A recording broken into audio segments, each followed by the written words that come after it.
Okay, let me do it like this in this way. Is that Elements and so on, and this is the point detectors, which in the ear that we detect exactly which point is. So everyone knows, but I just repeated some of the main stuff. There is a yang and yin. This is a if you are the wrong reaction is a sympathetic activation, and the yin reactions is a parasympathetic reactions. Okay, this is the brain. The normal human brain around 1,250 to 1,400 grams. The man is a little heavier than woman, but the woman is much more clever than man. So this doesn't mean that the brain weight is getting our clever. So this 1,250, that means grams of human brain. So the hypothalamus, everyone knows in anatomy, the hypothalamus is just 4 grams. Right here, the human brain, this is the hypothalamus. Yeah. Then this is the hypothalamus. This is the pituitary glands. Why we are explaining this? Because the hypothalamus is the center of eating or not eating. I mean, being obesity or not being obesity. This is the command for our body to eat or not to eat. So you see in the skeleton system, as you know, the green stuff is just a very, very little 4 grams of hypothalamus. You see the hypothalamus right in the brain, and we can see it. So let's continue. How does obesity occur? The 85% of the obesity cases, the consumption of too much food and the lack of movements due to psychological state or stress. 15% of the obesity occurs due to organic reasons. We will explain the organic and the 85% of the psychological states of stress. And there is only body mass index. Everyone knows that the length is a calculation, is the weight. So if this calculation is between 16 to 1850 is your medium thin, and if you are the result is 18.5 to 24.9 means you are normal. So I will just quickly pass over it. Okay, the overweight is this calculation is 24 to 29, obesity grade 1 and obesity grade 2 and obesity grade 3. This is a morbid obese. So all world is getting obesity. Unfortunately, I mean, even we treat, I mean, there are many therapies for obesity, but still we are getting weight on and on. So, okay, there is another measurement, the waist to hip ratio. The waist is, okay, if you measure your waist, say it's 100, and if you measure the hip is 100, that means the man is, if it's a 1, divided to 1, so this is not over, but the woman is a 0.85, 0.85 must be the ratio. So of course everyone gets the different places of fat tissues. Some of them starts from the waist, some of them starts from the hips. As we know, if you start from the waist, is the most dangerous area, especially when the ladies deliver the babies, 1 or 2 or 3 babies, the waist gets enlarged. So this is the dangerous for heart. Okay, this is also, we consider the waist fat tissues, we consider is a cortisol. You know, cortisol is the surrenal excretion. So this is the important. The hips can be thyroid, hypothyroid, and the other reason also. Okay, the percentage of essential fat is the 3 to 5 in men, 8 to 12 in women. So, as I earlier explained, the organic reason of being obesity, the first, we have to check the thyroid. That this is the most important part. Hypothyroidism, hereditary genetic constipation, overdose operation of insulin producing cells in pancreas glands, and the hypoglycemia, low blood glucose, and ovary cyst, hypothalamus area tumors in the brain, insufficient or excessive secretion of pituitary glands, such as everyone knows Cushing syndrome. So the medicines, some medicines also makes obesity, the phenothiazines, antidepressants, anti-epileptics, steroids such as cortisone, antihypertensive, allergic medicines, and oral contraceptive. These all medicines make us obese. So hypothalamus diseases, this is very rare, but we have to figure it out how the obesity comes from. Low speed of metabolism, insulin resistance, and diabetes mellitus. And some of the, of course, then the recent decades, the genetic factors also are very important. This is also very important. It's assumed that between 8 to 30 genes cause obesity. It's determined that 25 to 25% of all obesity cases are based on genetic factors. Reason for obesity were seen MCR4 mutation, the most widespread from obesity determines, and the lack of leptin from the birth to the mutation of the leptin gene, and leptin receptor mutation. Okay, the 85% of obesity, the causes psychological reason. Those who eat frequently, especially the foods high in calories, eating just before going to bed at night, which is something mostly women with babies do to frequently. There's also in USA, which they know the binge eating, unhappy life, happy marriage, or very unhappy couples also get fat. That means if you are so happy, or you can catch the obesity. If you are unhappy, also you catch the obesity. This is vice versa. People having divorced also. Those who never want to move and sit down on the desk all day. I mean, the movement's restrictions. Before entry examination, especially the children's or the young people, before examination or difficult exam periods, they sit down and they study their lessons and they eat junk food. And of course, obesity welcome.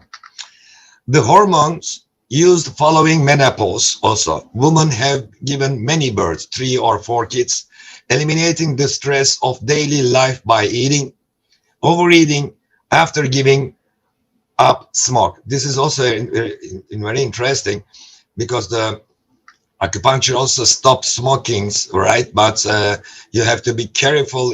After 2 weeks, you have to cut the appetite of the patients. Otherwise, after stop smoking 6 months later, then your patient gets 10 kilograms over.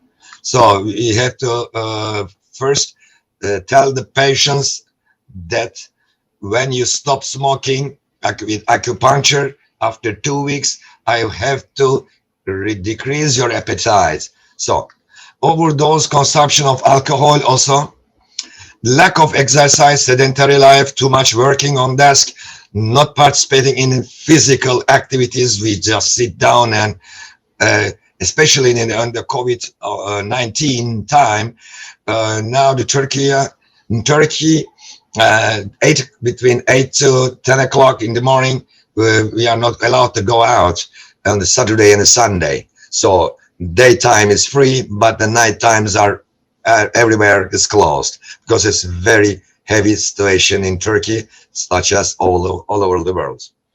And the behavioral disorders also is very important for obesity. For instance, overfeeding of the child also. Obesity may cause hypertension, infection, embolism, varicose, difficulties during pregnancy and birth, vein and thromboembolism, osteoarthritis, such as calcification among the people, cancer, diabetes mellitus, all obesity causes this kind of diseases, gallbladder diseases, psychiatric diseases, gout, liver diseases, and excess amount of glucose rotating with the body, respiratory system diseases, genital urinary diseases, kidney diseases, edema, tendency of infection, increased operation risk, dermatological disease also, sweating, eczema, sudden death, apoplexy, and other heart diseases. Patient approach and examination required. Okay, when a patient comes to your clinic to ask you, I want to lose weight.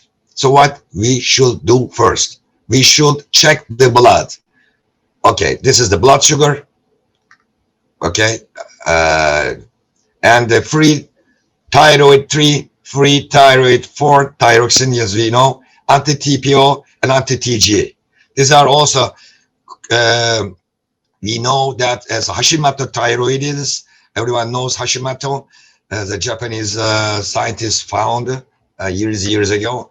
So hunger insulin, fullness insulin, hunger cortisol, hemogram, free ferritin, and ferritin, and the vitamin B12 and the vitamin D. These are the most important before we start acupuncture for losing weight. We have to check the blood, especially vitamin B12 and vitamin D, because when the vitamin D is lack of the body, so it is really hard to lose weight. This is the most important. Iron binding capacity, as we know, all the liver test is ALT, AST, GGT, alkaline phosphatase, and this is also dehydroepiandrosterone sulfate 4.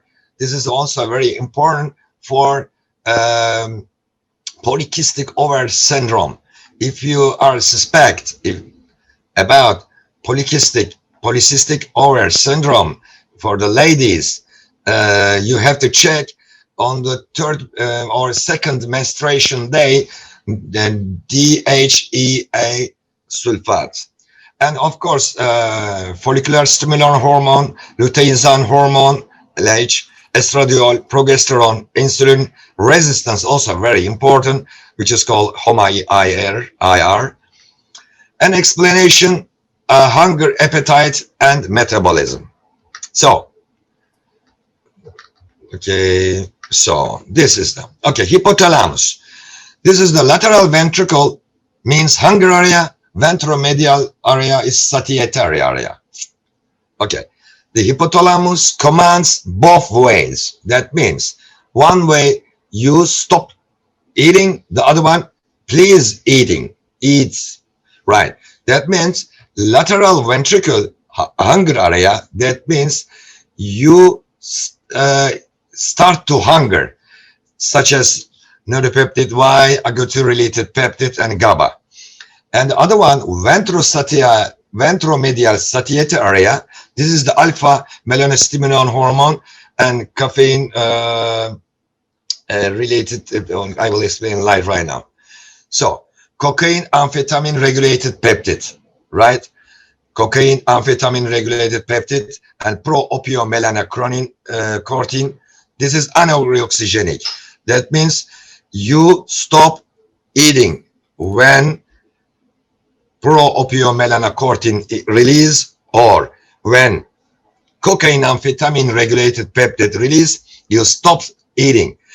And other, on the contrast, oroxygenic stuff or substances, neuropeptide Y, agouti-related peptide, gamma aminobutyric acid. This is also starts to eat. So let's talk about the leptin. Leptin is decreasing appetite, right?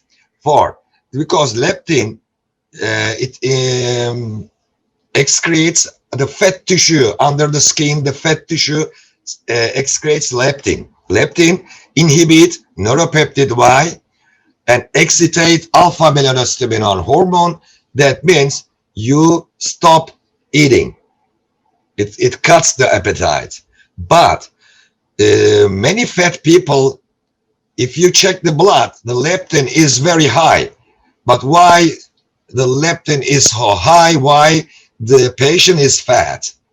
So because the receptor of leptin is resistance. That is the why.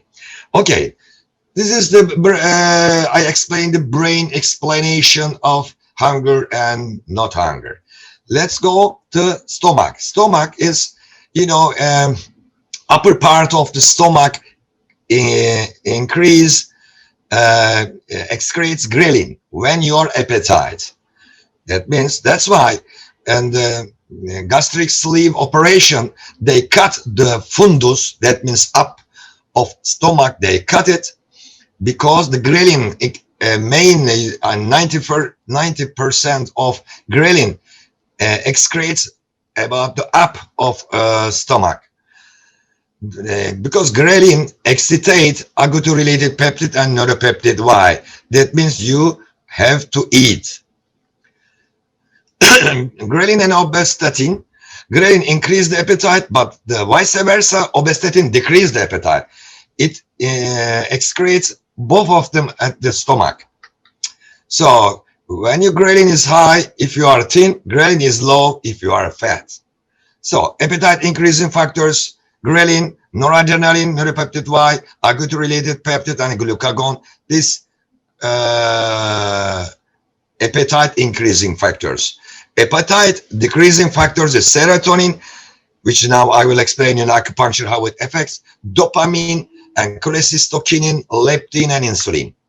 So I will not explain it. This is the very, very details, leptin, insulin, liver. So this is the brain, upstairs, the pancreas, and also includes glucagon and so on. This is the hypothalamus, cerebellum. So I will pass so quickly. So the serotonin, it's a brain hormone. When it decreases in the blood, you crave carbohydrates, such as chocolates. After eating sweet foods, it increases in the blood and you feel happy. When you eat the chocolate, that means serotonin goes high. So, because chocolate includes tryptophan.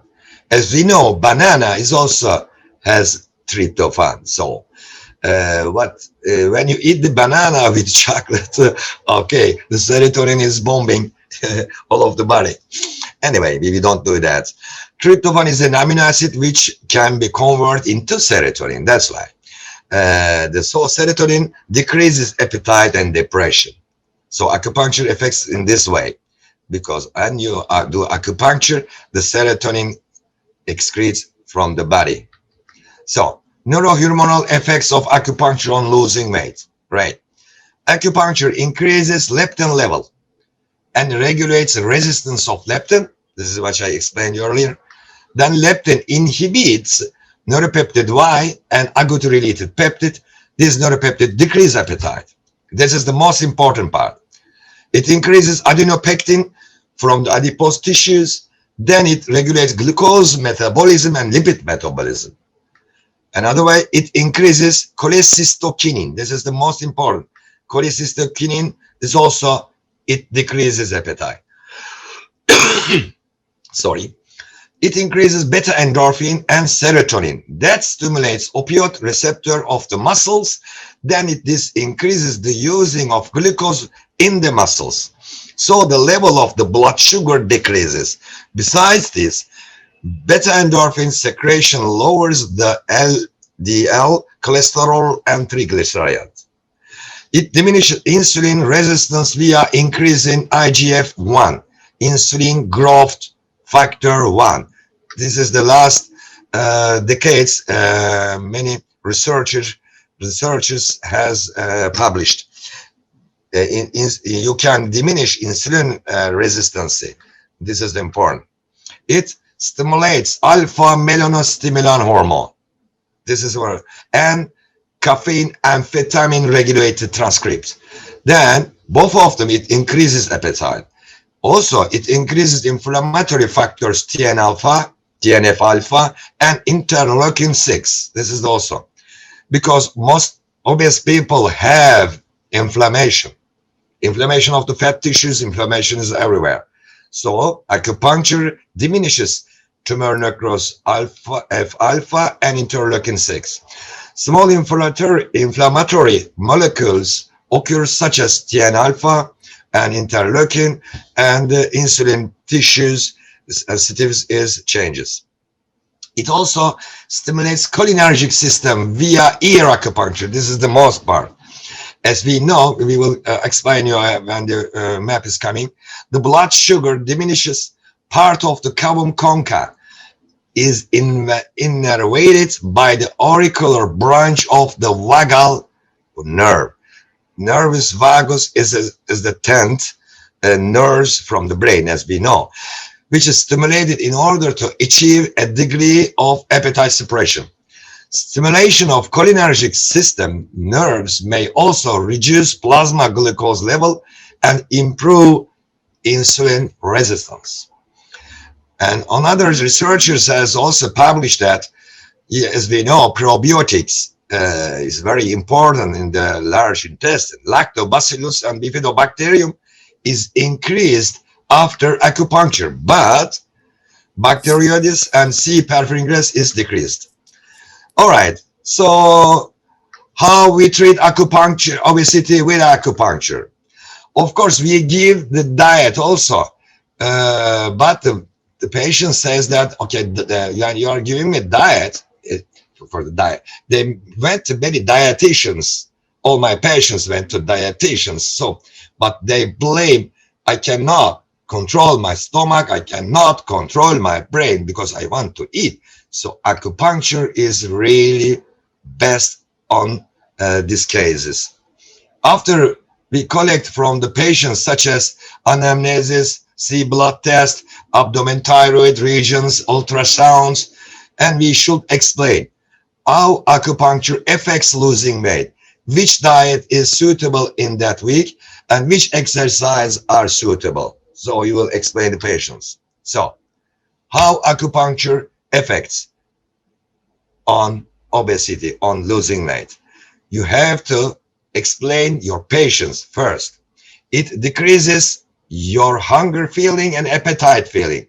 Hunger and appetites are different. Hunger means when you are born from the mommy, so you born with the hunger feelings. It's the primary basic instincts. Primary basic instincts is hunger. Otherwise, all babies are going to die, because when the baby comes out, so they cry, and then the mom gives the milk, the breast milk, and so on, and stops. So this is the most important. But appetite is different. Japanese likes sushi.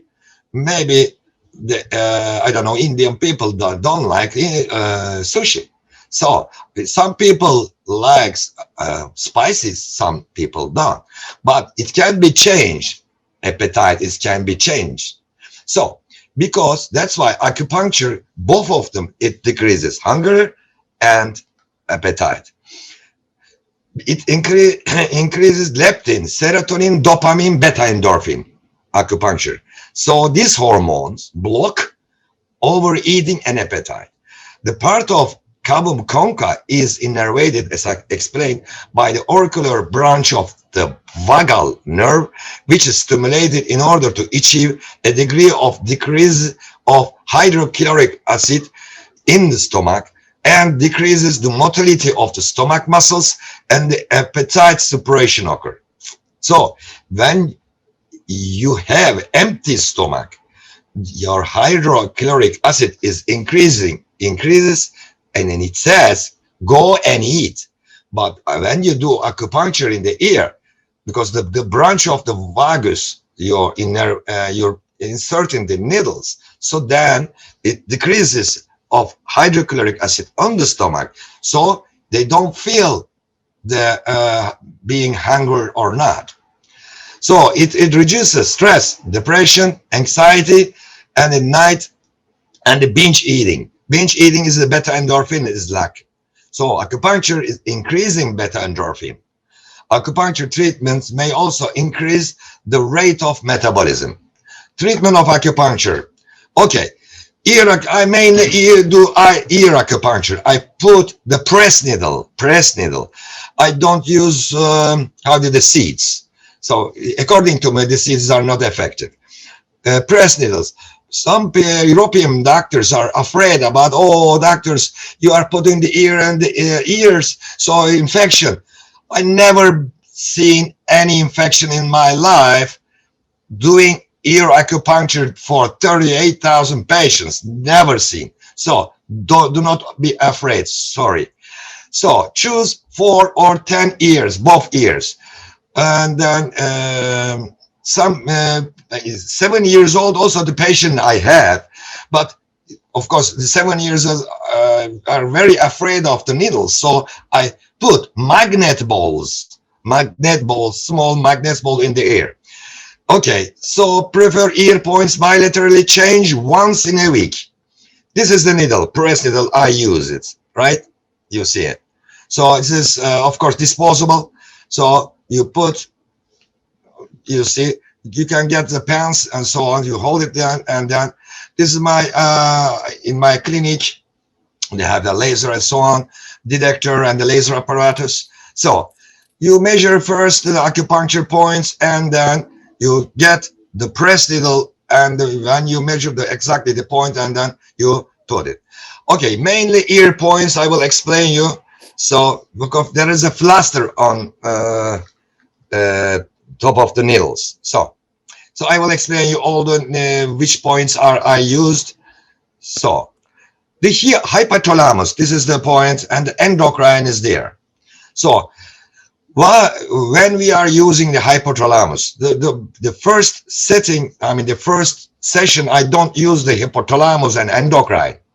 When your patients, for lady patients, female patients, have say you, okay, my menstruation is delayed, then you use the endocrine point. Believe me, in 2 or 3 days, she will see the menstruation. This is very important because many fat young ladies, they don't see menstruation, monthly. So this is the point. Gallbladder point, pancreas, pylori, antrum, stomach, hypothalamus, endocrine. Hunger point is very important. When you can see the hunger point. This is the pretragal gyrus, and you just horizontal line in the apex of the tragus. So between this, right, the corner. So 0 point, kidney point. Kidney point, why we are using kidney point? The most obese patients, they don't drink water. The most important thing is 3 liters. You have your patients must drink water 3 liters per day. So when you ask your patient, do you drink water? They will say you, 1 liter maximum. So you put the kidney, the ear, and then you will see how she will or he will drink the water. So very important. Shenman for stress. Hunger, direct the point. So antrum, stomach, or pylori, or the other points that you can use for decreasing hydrochloric acids.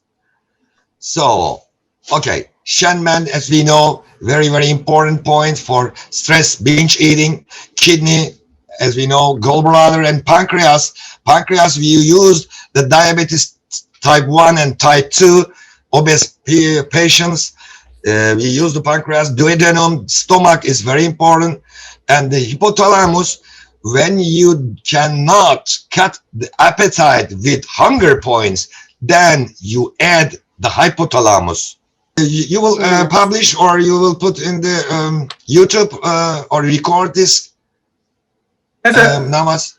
Yes, I will be recording it and put it on YouTube. All right, okay. These are all the total points, and okay, when you can add some body acupuncture, 30, stomach 36, spleen 9, spleen 6, gallbladder 20, large intestine, door, and so on. These are the points. So actually, this is the I do the workshop over all the world.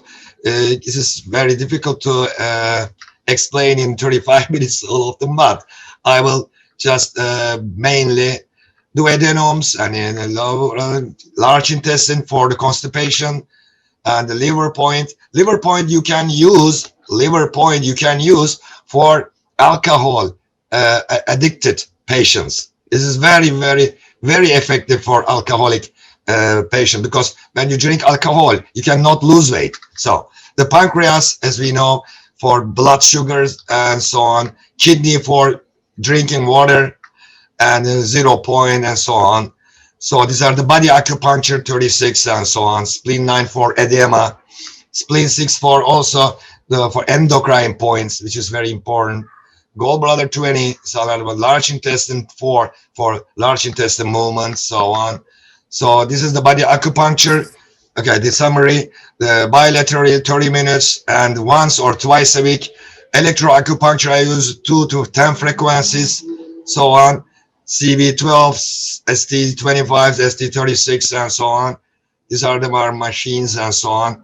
These are the diet, all the diet I'm giving you. Okay, this is the last 2 pictures. One patient, Down syndrome. This patient 20 years ago, he came for 10 years ago. It was 152 kilograms before acupuncture, you know, such a nice guy, but with the Down syndrome, then 1 year, 9 months, I treated, so 77 kilograms pound lost it, right? So this is the same patient. This is 7 years, 6 months treatment, 55 kilogram to 36 kilogram. This is 12 years old, 5 months treatment, 60 to 50. This is 65 years old, 1 year treatment, 110 kilograms, then the last is 75 kilograms. So 44 years, so on. This is 26 years, 8 months. She lost 37 kilograms, and so on, and so on. 37 years, so very quickly. This is a 72 years old guy. He couldn't sleep. It was 198 kilograms, and I did 2 years treatment. Then the result is 98 kilograms at the end. Okay, before or not to be or not to be. Thank you very much.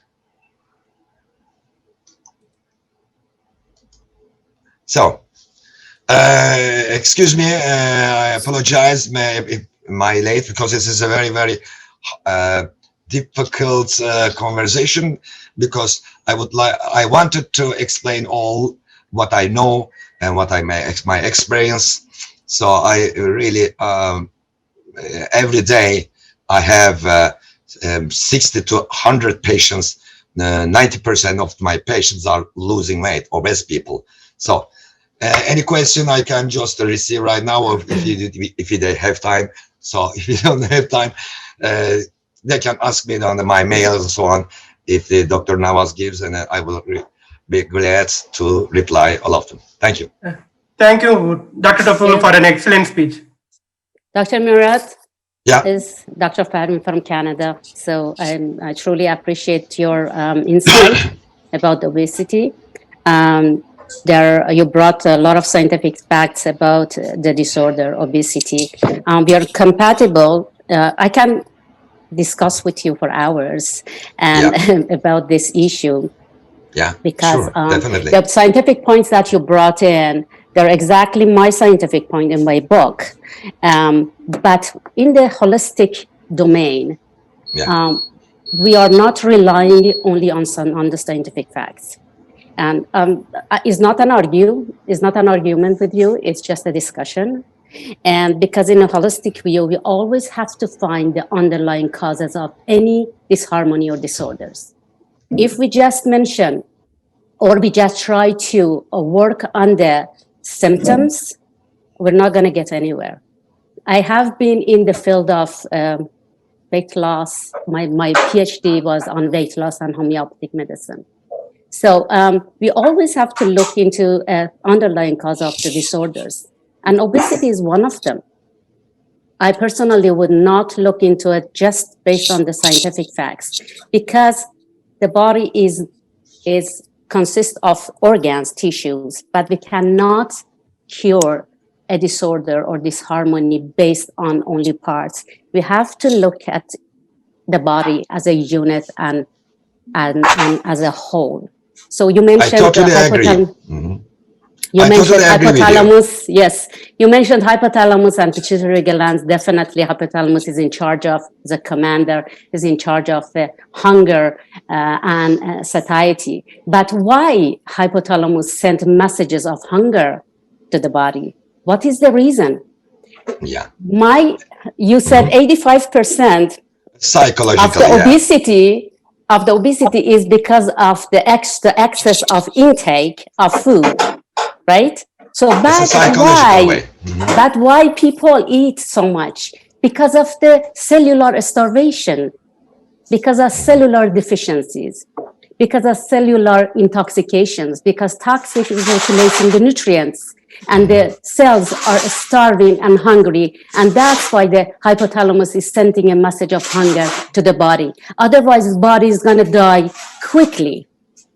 Obesity or weight gain is a survival symptom, is a survival, Exactly. because the intelligence and wisdom of the body is always trying to keep you survive at any cost. If the cost is obesity, welcome. But personally, I don't treat obesity based on just the symptoms. I have to find the underlying causes, and there are many, many underlying causes. You mentioned emotions. I truly respect that. And hypothalamus is directly affects the limbic system. The Exactly. limbic, the emotion system, emotional system, definitely. And this disharmony and chaos is affecting the hunger, the satiety, the emotions, and everything, and brings body into imbalance and disharmony. So there are many, many things. For example, you say the crave of chocolates. Why? Chocolates, sweets, always, there are the signs of deficiency in certain minerals. We have to Yeah. find those minerals that the body is deficient of. Then you Yeah. see that naturally the body is going to stop craving for chocolates. I love chocolates, but I just eat it because of pleasure. I don't eat it because of cravings. So, but there are many, many things that I can discuss with you and in the panel Yeah. discussion maybe. And Yeah. we come Yeah. into the moderation and we come to a point that we can agree on the topic. And we are really compatible with the scientific facts, and I appreciate that. Yeah, Thank you so much. as the doctor, we have to consider the patients on whole, which is the natural way of treatments or helping system that suits that patient, right?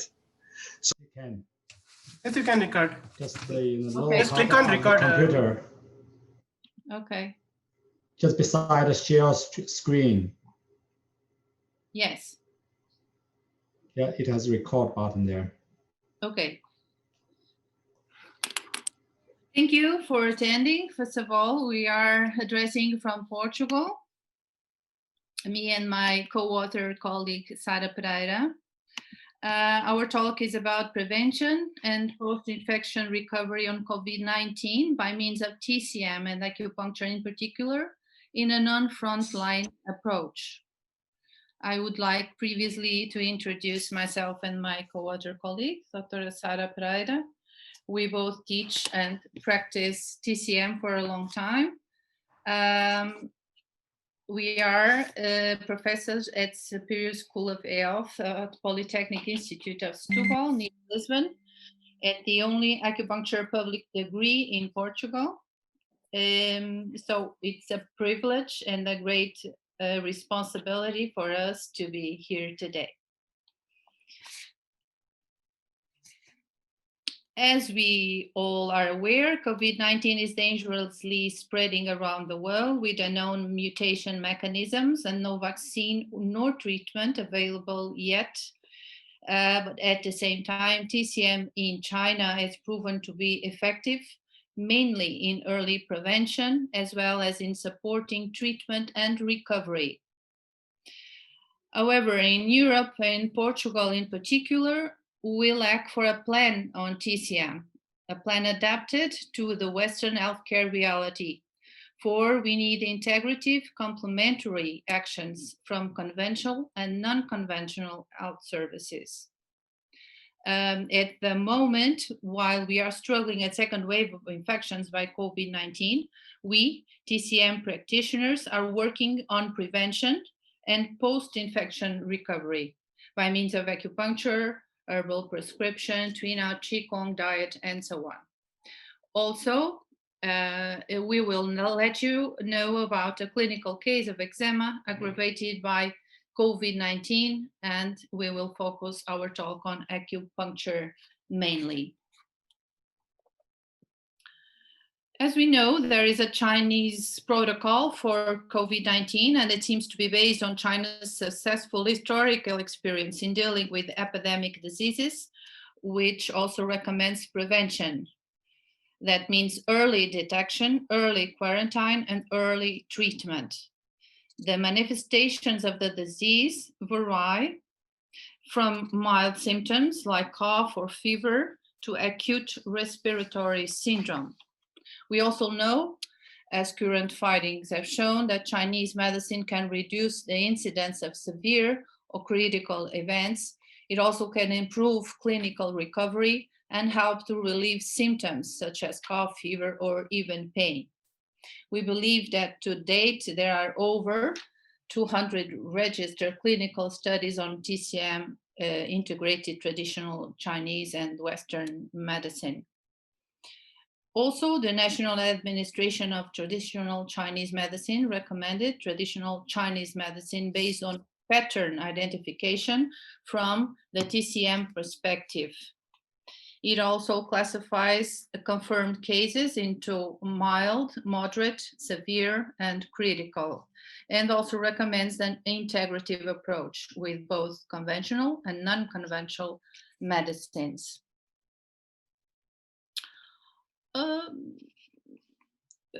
Some historical topics on prevention. The theory of prevention and treatment of pestilence, as we know, is very antique, referring to fatal epidemic disease as a recorded history of over 2,000 years in Chinese medicine and originated from Huangti Eternal Classic Huangti Neijing, the Yellow Emperor's Inner Classic. It suggested two aspects which should be employed to prevent the spread of epidemics. One would be to maintain and improve the healthy qi in the body by taking preventive medicine, healthy diet, care, and exercise so as to resist invasion of external pathogen. The other one would be to avoid the source of infection by staying away from pathogenic environment and agents. It also mentioned the idea of prevention as a key factor. The words are prevention before disease occurrence, prevention of transmission after occurrence, and prevention of recurrence after recovery. The measures to prevent before disease occurrence include staying away from the source of infection, interrupting transmission, minimizing the environmental impact to risk population, and especially building the body's self-defending ability against pathogens, that is to say, qi. After disease occurrence or infection happens, active measures need to be taken to prevent mild conditions from developing into severe or critical ones. It is also important to take precautions to prevent recurrence upon recovery. There are several advantages for prevention. Acting before disease occurs has several advantages, such as respects body balance. It has lower costs because it is a natural and continuous procedure to keep body qi in balance. Lower stress because there is no anxiety with symptoms improvement. Lower suffering because it avoids acute symptoms, and avoid taking invasive measures like medication or painful procedures. TCM essential principles for disease prevention and treatment. would be, in traditional Chinese medicine, the essential principles would be for disease prevention and treatment to reinforce healthy qi by regulating body functions and reinforce the body's self-defending ability, and to remove pathogenic qi by applying treatment according to etiological factors and pattern differentiation.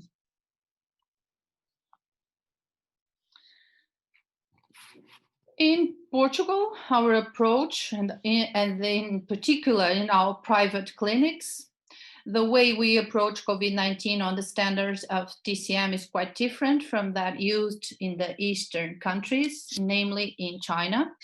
And that is due to several factors, which imply that we, TCM Portuguese practitioners, are not frontline health professionals. We are not working in hospitals, and therefore we seldom attend emergencies in our private clinics. And when it happens, it's because of misunderstood interpretation of symptoms by the patient himself. In these cases, we immediately recommend our patient to dial Saúde 24, which is our phone advising public health service, or to see his clinician as soon as possible. We do not have TCM hospitals, neither do we practice TCM in public hospitals, which still are the majority of our healthcare units. Also, traditional Chinese medicine shares similar understandings of infectious diseases with modern medicine. Unfortunately, in Portugal, due to political and legal reasons, we still don't have a formal and integrated treatment using Western and Chinese medicine altogether. So what can we do? How can we act towards this pandemic under such conditioning circumstances? What is our role as TCM practitioners and also as teachers? We TCM practitioners in Portugal do apply preventive treatment and integrate our post-infection recovery treatment in the treatment carried out by Western medicine at the health centers or hospitals.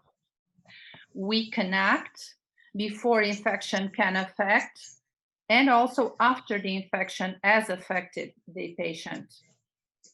In Portugal, while the patient is COVID-19 positive, is demanded by DGS to stay in quarantine and is followed up by general health services in case of asymptomatic or light symptoms patient, or is being treated at the hospital in case of severe symptoms, or if he is a comorbidity risk patient. Having said this, both me and my practitioners' clinic colleagues are dealing with COVID-19 in two different moments. The moment of preventing infection by educating and advising for good health grounded on both TCM principles and DGS recommendations, that is, stay away from pathogenic agents and environments, good life habits such as diet, sleep, work, happiness, and so on, prevention treatment of risk patients according to each person's qi, deficiency, or comorbidity, and a second moment, while we are enhancing or stimulating post-infection recovery, either the patient had been subject to any treatment or to no treatment at all.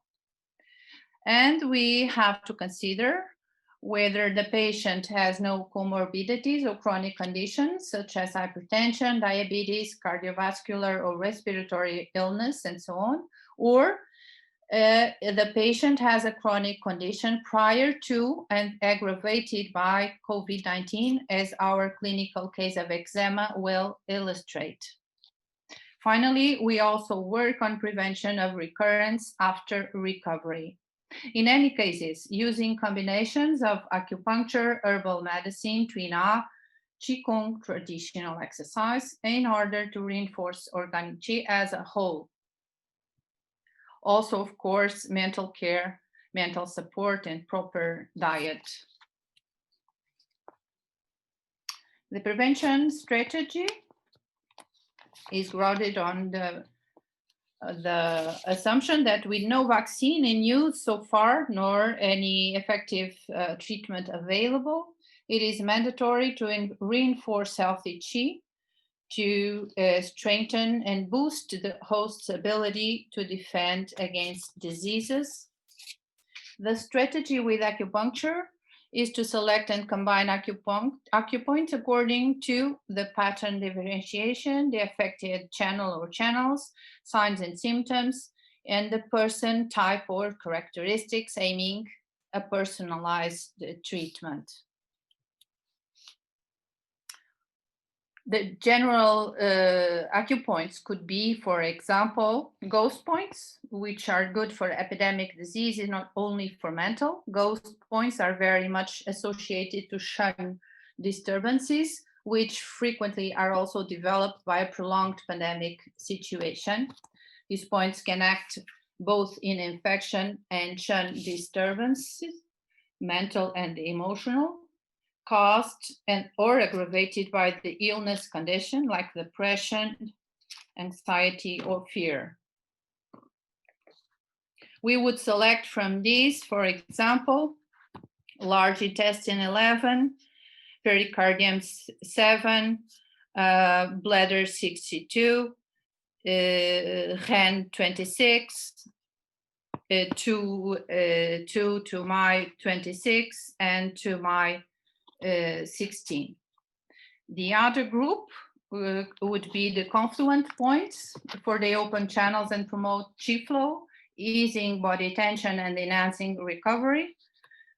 Could be lung 7, kidney 6, for example, for chest qi and blood, for the balance ren mai and yin chao mai, or pericardium 6 and spleen 4 for abdominal qi, or Sun Jiao 5 and gallbladder 41 for the clear heat from the liver and gallbladder, and harmonize Yang Wei Mai and Tai Mai. Or according to etiology affecting lung, either cold or heat phlegm in the lung, we could use bladder 13 with light moxibustion stick to increase immune resistance. Lung 99, the Taiwan, which is a spring point, reinforces lung. In case of heat in the lung, large intestine 11, large intestine 4, could be also large lung 10, which is UG. Lung 7, another possibility. For phlegm in the lung, we would choose, in the case of kidney, yang, and spleen deficiency, moxibustion, and Ren Mai 12 and stomach 36. And acupuncture, Ren Mai 22, Ren Mai 17, stomach 40, to reduce phlegm, mucosities, asthma, cough, and so on. Dealing with post-infection recovery strategy, it is important to remove remaining pathogenic factors or viral factors in the case, and reinforce healthy qi by cleansing the lung, removing dampness, and stimulating the organic qi to defend himself against any type of qi. In case of lung and spleen qi deficiency of U1 original qi, we would apply, for example, Ren 4, Ren 6, stomach 36, spleen 6, kidney 10, liver 8 are possibilities. For qi and blood deficiency, liver and kidney yin deficiency, also these points, and liver Tai Chong, liver 3, and also Neg 1 pericardium 6 with even method. Herbal medicine for both prevention and recovery. These could be examples of formula for lung qi reinforcement and toxin and dampness, stagnation, cleansing, and prevention. Ban Qian Shang Shu Tang, Ding Xuan Tang Jia Jian, Ibu Wei Tang. To reinforce qi and shui, we would choose Ba Zhen Tang and Si Xuan Ba Tu Tang, or Qiao Shai Hu Tang when liver qi is depressed after infection, so to harmonize Shaoyang. And also, if you want to reinforce defensive qi, wei qi, so that the earth, spleen, and stomach can nourish metal, its sun, the lung, Buzongi Qi Tang would be a suggestion. आज दुपारचा आला. Someone is unmute. Okay. So, conclusion before our clinical case, based on the general assumption that TCM supports the body's immune function to help fighting disease and easing its consequences, TCM is indeed a great contribution to fight COVID-19, whatever the stage of the disease, including prior to infection, during infection, and post-infection. Most importantly, acupuncture is not aiming to destroy the epidemic qi, but instead it can condition the epidemic qi to survival in the body. Thus, the preventive approach could be once again the most powerful and effective strategy to fight the disease. So we in Portugal look forward to have a plan suitable for Europe and for Portuguese practitioners in particular. I will pass word to my colleague, Sara Pereira. Thank you, Natalia. Hello, everyone. I would start show a clinical case I treated last month, which was with post-COVID infection recovery. This patient has no comorbidities, no hypertension, no diabetes, or cardiovascular diseases. She had no chronic condition besides an eczema in the face area. And this was the most aggravated symptom with COVID-19. The patient started with symptoms on September 3. Acute symptoms ended on September 10. So the infection was quite mild. And the first negative test came on September 28, but she was with no symptoms since September 10. She was really with few acute symptoms, were really mild, just fever and dyspnea, but the most prevalent symptoms that became chronic were worsening of the skin and really worsening of the anxiety and profound asthenia. She referred, I don't have the photos, but she referred to a very white tongue with a thick cover that took a long time to disappear. She was followed in Portugal by telephone by the attending physician who prescribed benzodiazepines and corticosteroids to treat the skin. During the time of isolation, she did online psychotherapy. In Portugal, we have this free service by our healthcare services. And she was advised by one of the professionals who accompanied her during that period to resort to acupuncture. She was already my patient, so she did.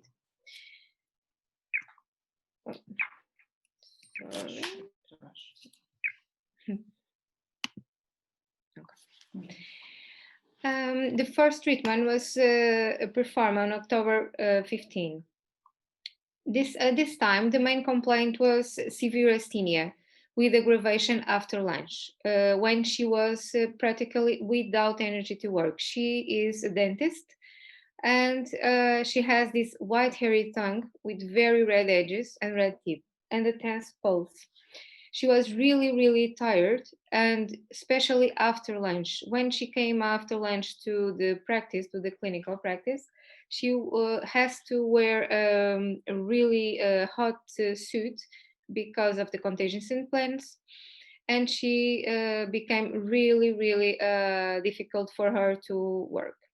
I perform acupuncture and moxibustion, and in the first treatment, I have acupuncture for 14 minutes, and I started with large intestine 4 and 11, Sanjiao 3 and 9, liver 3 and 8, gallbladder 34, spleen 6, heart 3, and to my 20. And I perform moxibustion with pure mox for 3 minutes at each point, more or less. And I was performing moxibustion in Renmai for 6 and 12, large intestine 10, stomach 36, and spleen 6. And these are the pictures before the treatment and after the treatment. She referred to me that the severe fatigue improved right after the treatment, and the skin also improved a little bit. Okay. This improvement was reported by phone 4 days later, but she said she felt more itchy because I think the skin was recovering, and that the face is the same. It's not the same. Sometimes patients tell us that I'm almost the same, but we can see for the pictures that it's not the same, right? This was 4 days after.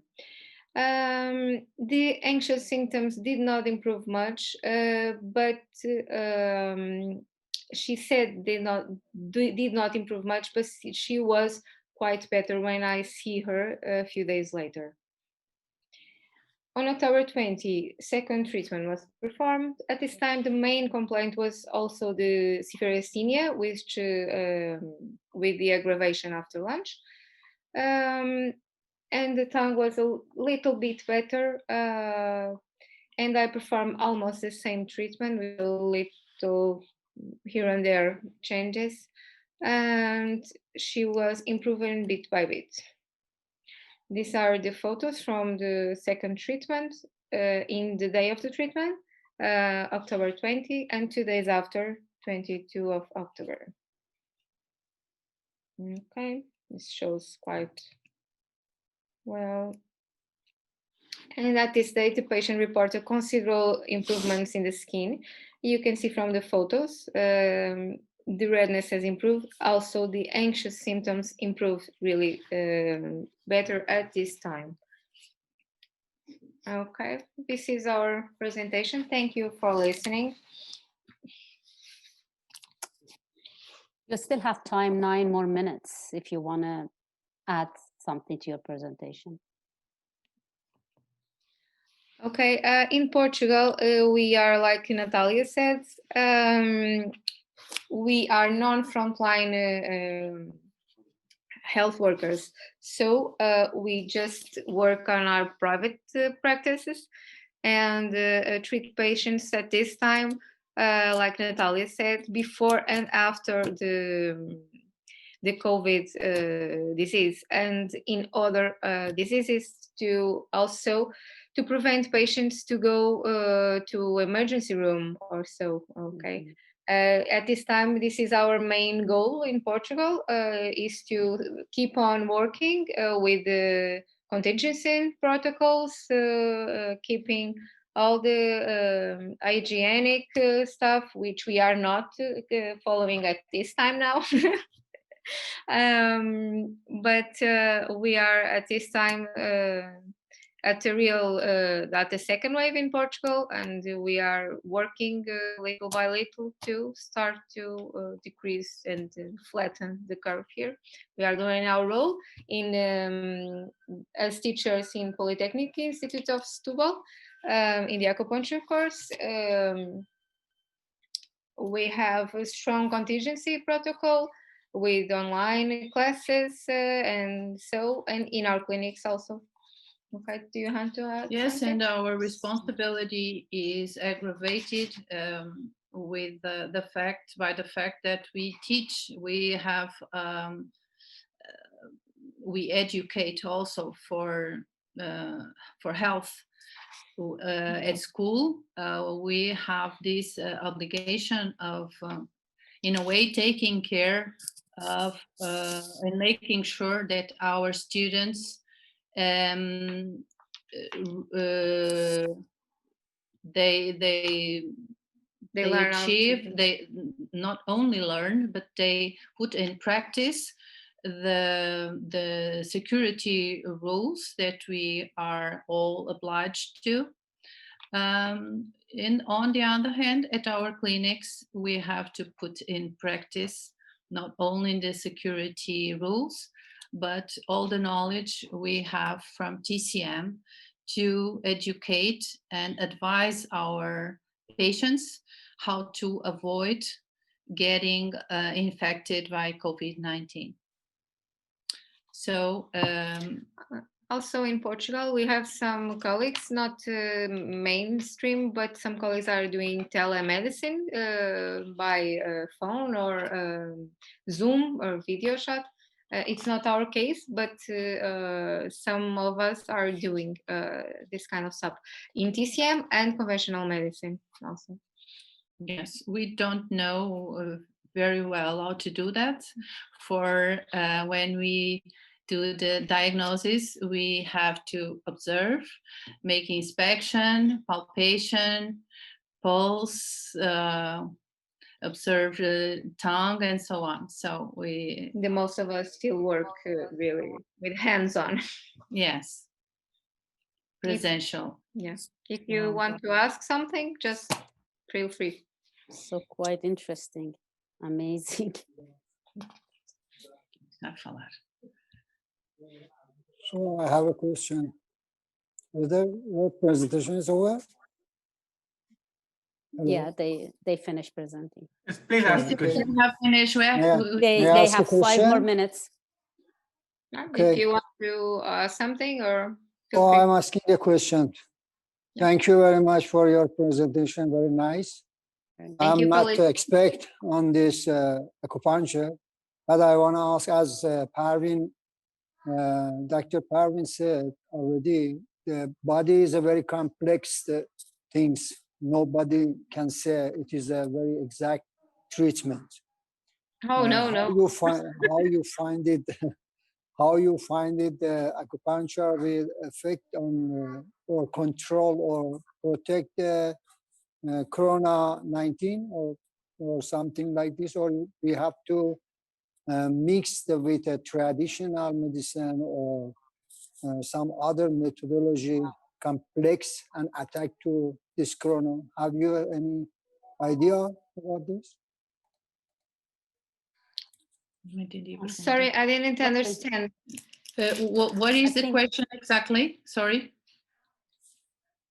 I'm saying that acupuncture also can protect the body through the effect or attack the COVID-19 to body No. up to now, no. Okay. But, That's not that. Acupuncture and herbal medicine and behavior issues and food and behavior and sleep and happiness just focus the energy of the organism to be self-centered and protective against pathogens in general, not against COVID-19 or SARS-CoV-2. It's not a specific issue. We just referred, Natalia referred, that in TCM history,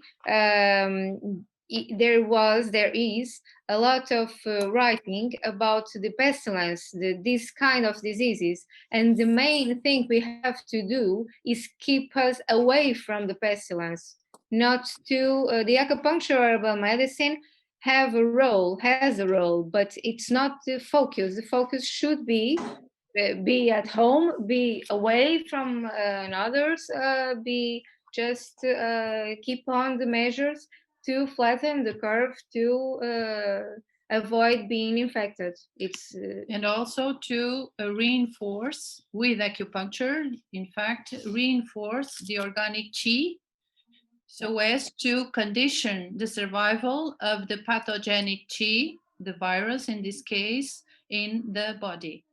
So our action is not against the virus, but together with the organic chi, the organic. With our immune system, we just strengthen our immune system to be better prepared to any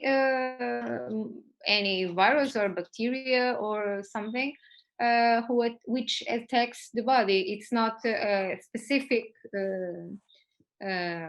thing. It's just it works as a whole to strengthen the natural immune response, defensive response of the body against pathogenic events or agents, in this case coronavirus. In some patients or in some people, we know a few cases where a whole family is infected and one person is not, like 6 in the same house, which tell us that are from very ancient times. We know that now everyone is susceptible to the same diseases, right? And with acupuncture and herbal medicine to strengthen each person immune response or pattern differentiation, as we say in TCM, it's not really quite immune response because we can discuss that immune boost, which can be quite it's not really an easy thing in COVID-19 because of the cytosine inflammation thing. We have to really be precise. We can boost immune like, okay, we just regulate the pattern of the person. We just treat each individual for what she or he needs, right? It's our goal. We don't treat COVID. We don't have really magic stuff for COVID or anything like that. Or a protocol against COVID. No, not that. We just have to make a very acute diagnosis of that specific person, that specific patient, to study their organic chi, how it is balanced, how is their yin and their yang. Okay, Dr. Parvin, we are finishing. Thank you. And Thank you very much. Thanks. Best of luck for you. Very, very nice explanation. That was awesome. Thank you. Okay, thank you. Awesome. Thank you. Next. Thank you very much. You're welcome. Thank you. Sir, next talk is from Professor Madalena Martins. She is from Portugal. Yes, Professor Martins, please start your lecture. Well, hello, everyone. I'd like to thank the invitation and allowing me to participate in this webinar. Very pleased to do it. So let me just try to share my screen. 1 minute.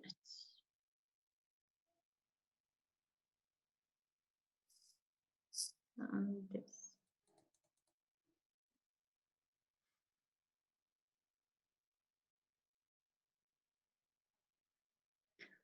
Okay, so I'm also from Portugal and also from the health school in the Polytechnic Institute in Setúbal, like Dr. Natalia and Dr.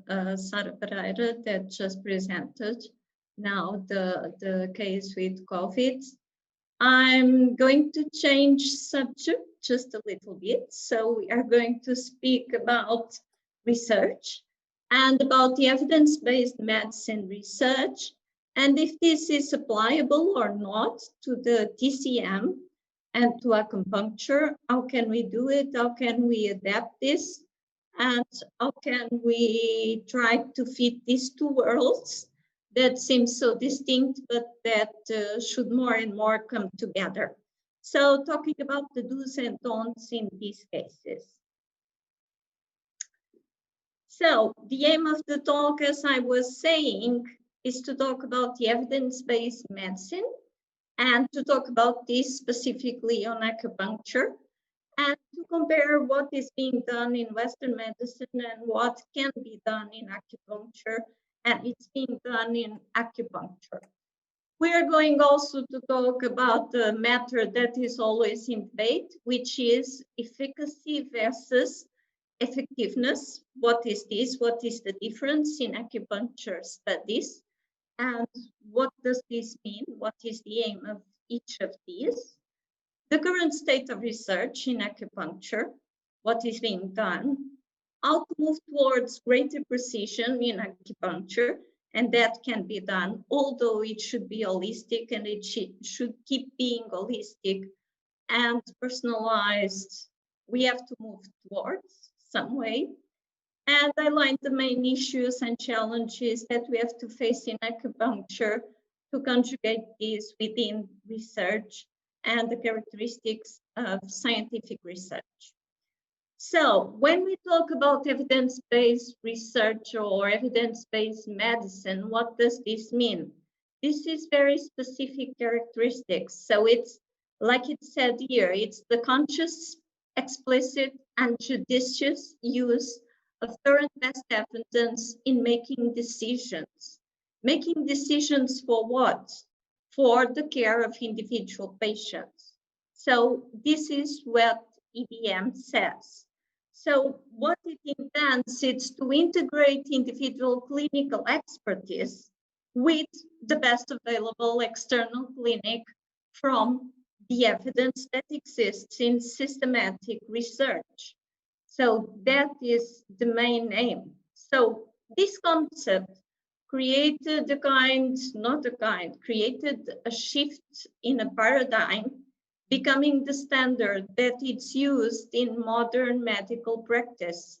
So the intention is to take this practice into an higher level, whether it is in Western medicine or whether it is in acupuncture or whether it is in TCM. Each case, it's the same. Taking this to a higher level, higher safety, higher efficacy, this is the intention. So here, what do you have? You have a classical pyramid of evidence. In this classical pyramid of evidence, you can see all these lines. There are several layers that start from one point, which is a certain type of studies, going up into another type of studies. So between these, what do we have?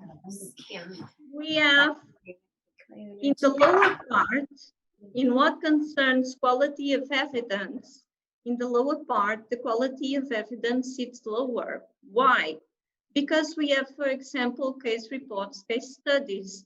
Of course, it is important to write about and to describe and to report on a case studies, but the evidence that you can take from there is not the same or at the same level if you do a cohort study, because in a cohort study you have more cases, so you have more evidence. And if the design of the study is well done, you can take better conclusions.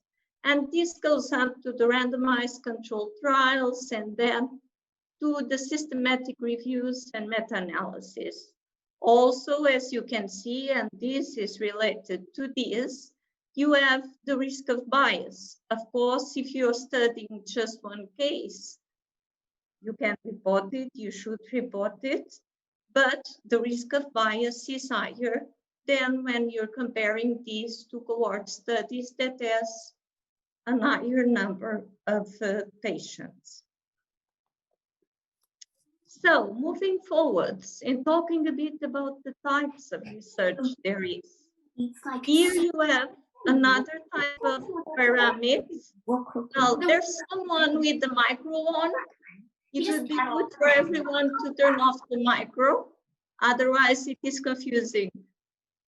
Can that be? Thanks.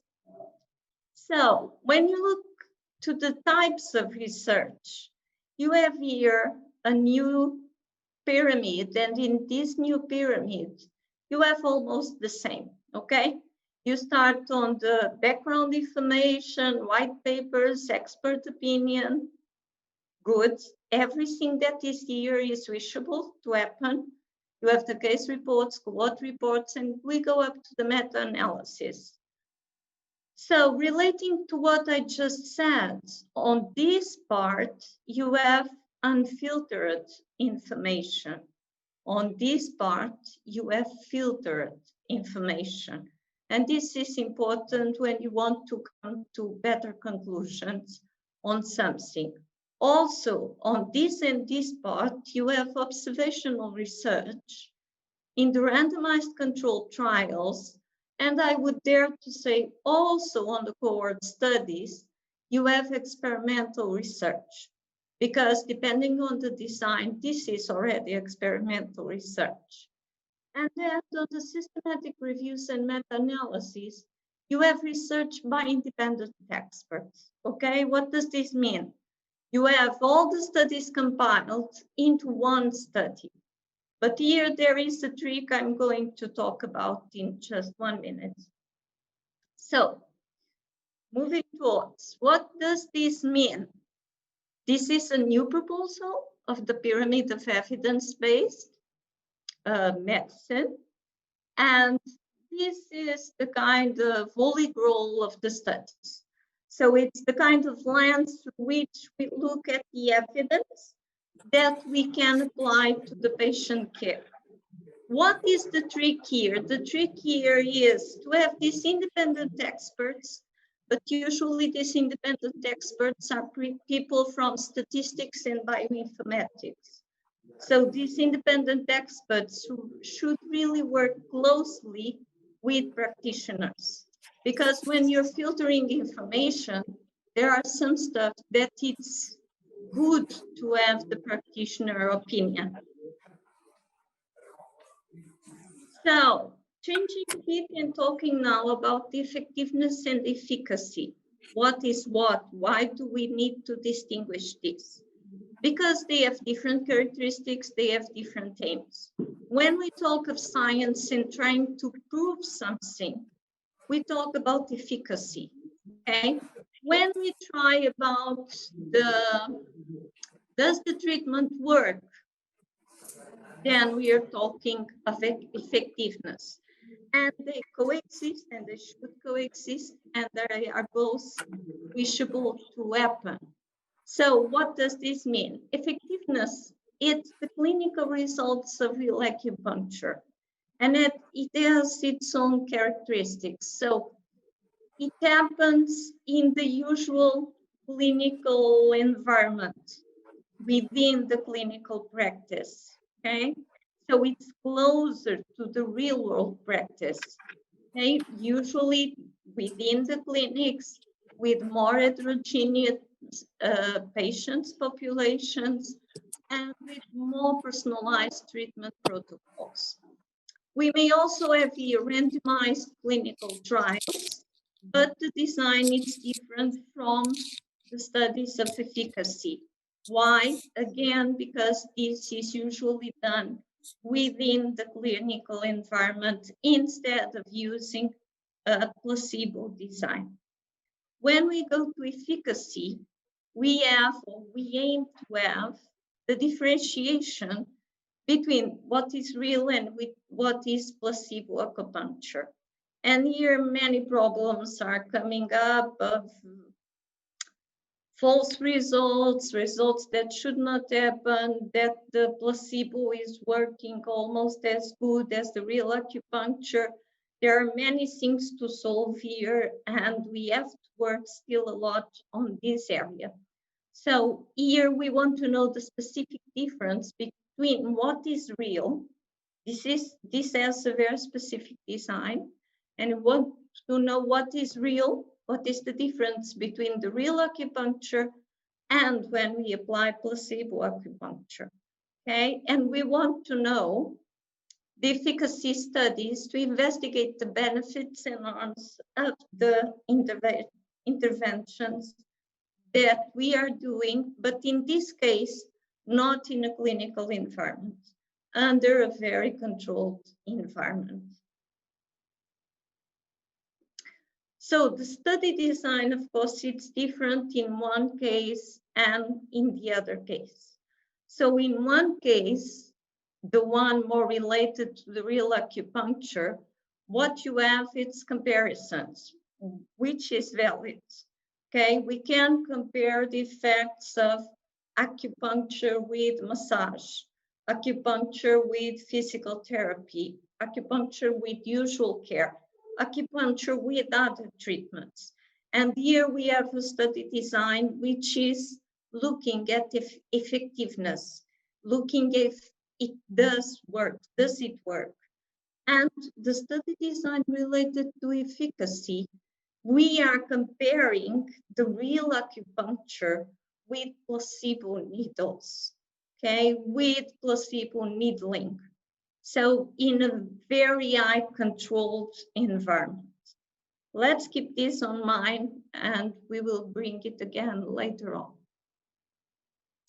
So coming back to the evidence-based medicine and acupuncture, DCBM has been established. So you've seen in the previous slides, this idea comes from 96.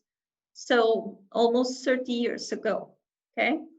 But within the last years, it has gained some force. And so it has been established as the standard of medical practice. Why? Because we want to have greater treatment efficacy and safety. And why? Because we need these proofs to tell to the member states, to the governments that this functions, so this can go, for example, into the healthcare system. Otherwise, they cannot take the decisions. On the other hand, we know that acupuncture has evolved based on empirical knowledge. So on theories, on concepts that are still being mapped and are still, or that still need scientific equivalents. So if on one hand, we have acupuncture and TCM that are expanding and being more and more accepted for their therapeutic benefits, we still miss the lack of robust evidence so that this is accepted.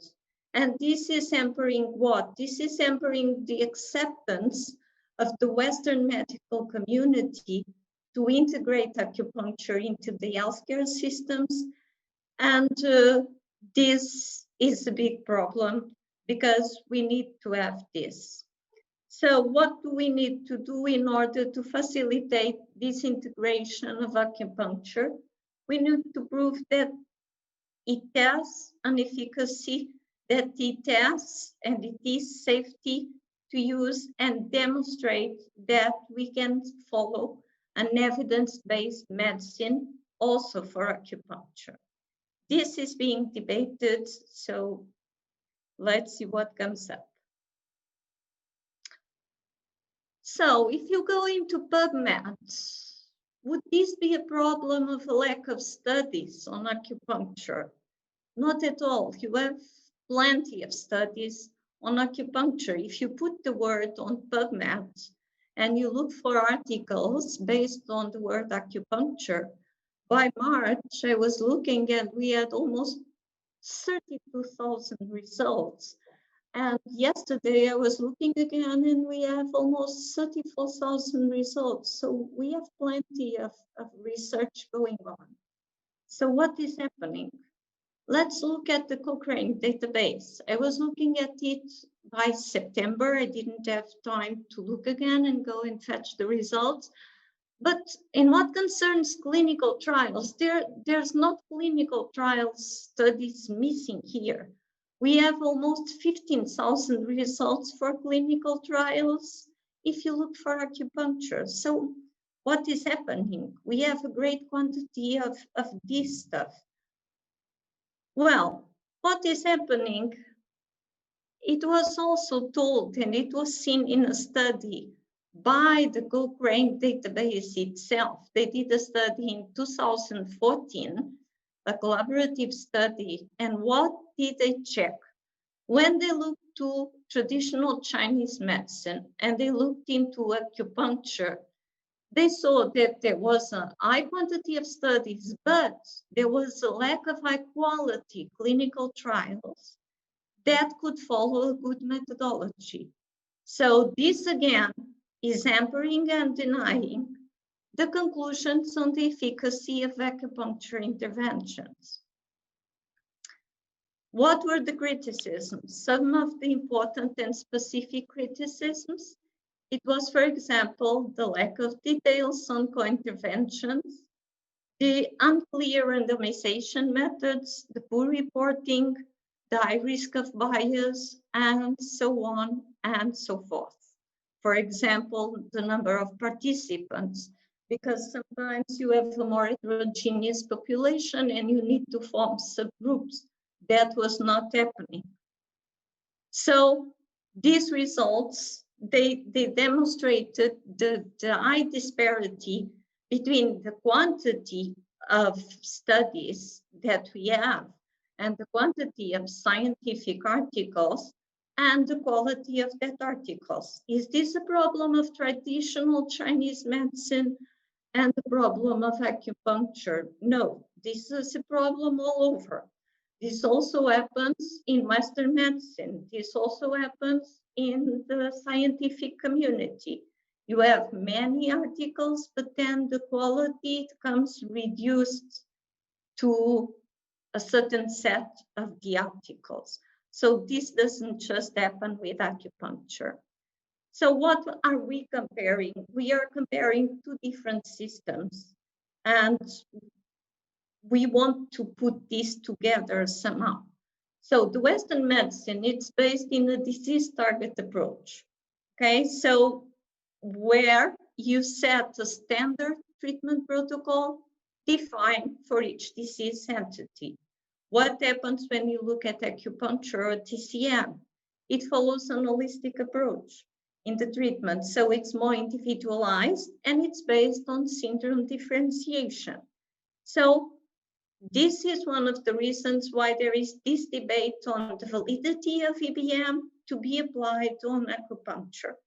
But we can try to see how to do it and how to overcome that problems.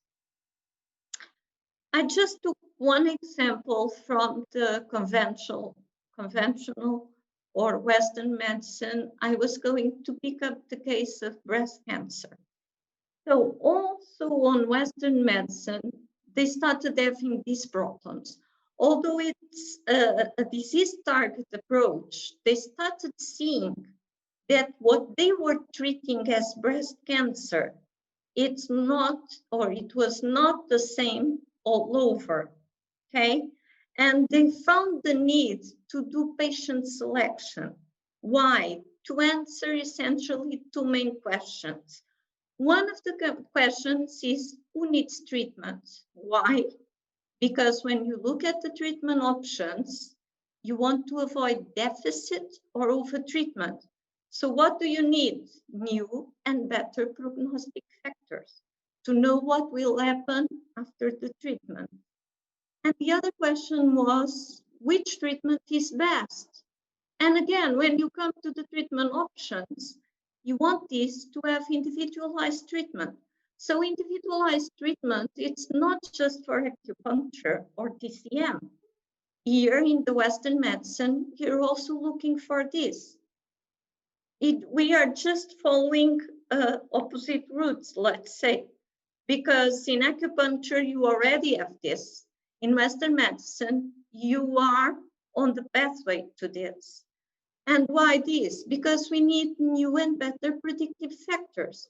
We need to know that if I apply this treatment, the outcome, it will be death. So what did they do? They looked, and here I'm just going to talk about one of the studies based on this paper from 2005, but it was very relevant and it was the beginning of a new era in breast cancer, and it was related to adjuvant chemotherapy, the results obtained with adjuvant chemotherapy. What did they saw? They had a group of patients, all of them had breast cancer. But as you can see, they are not all the same. Why?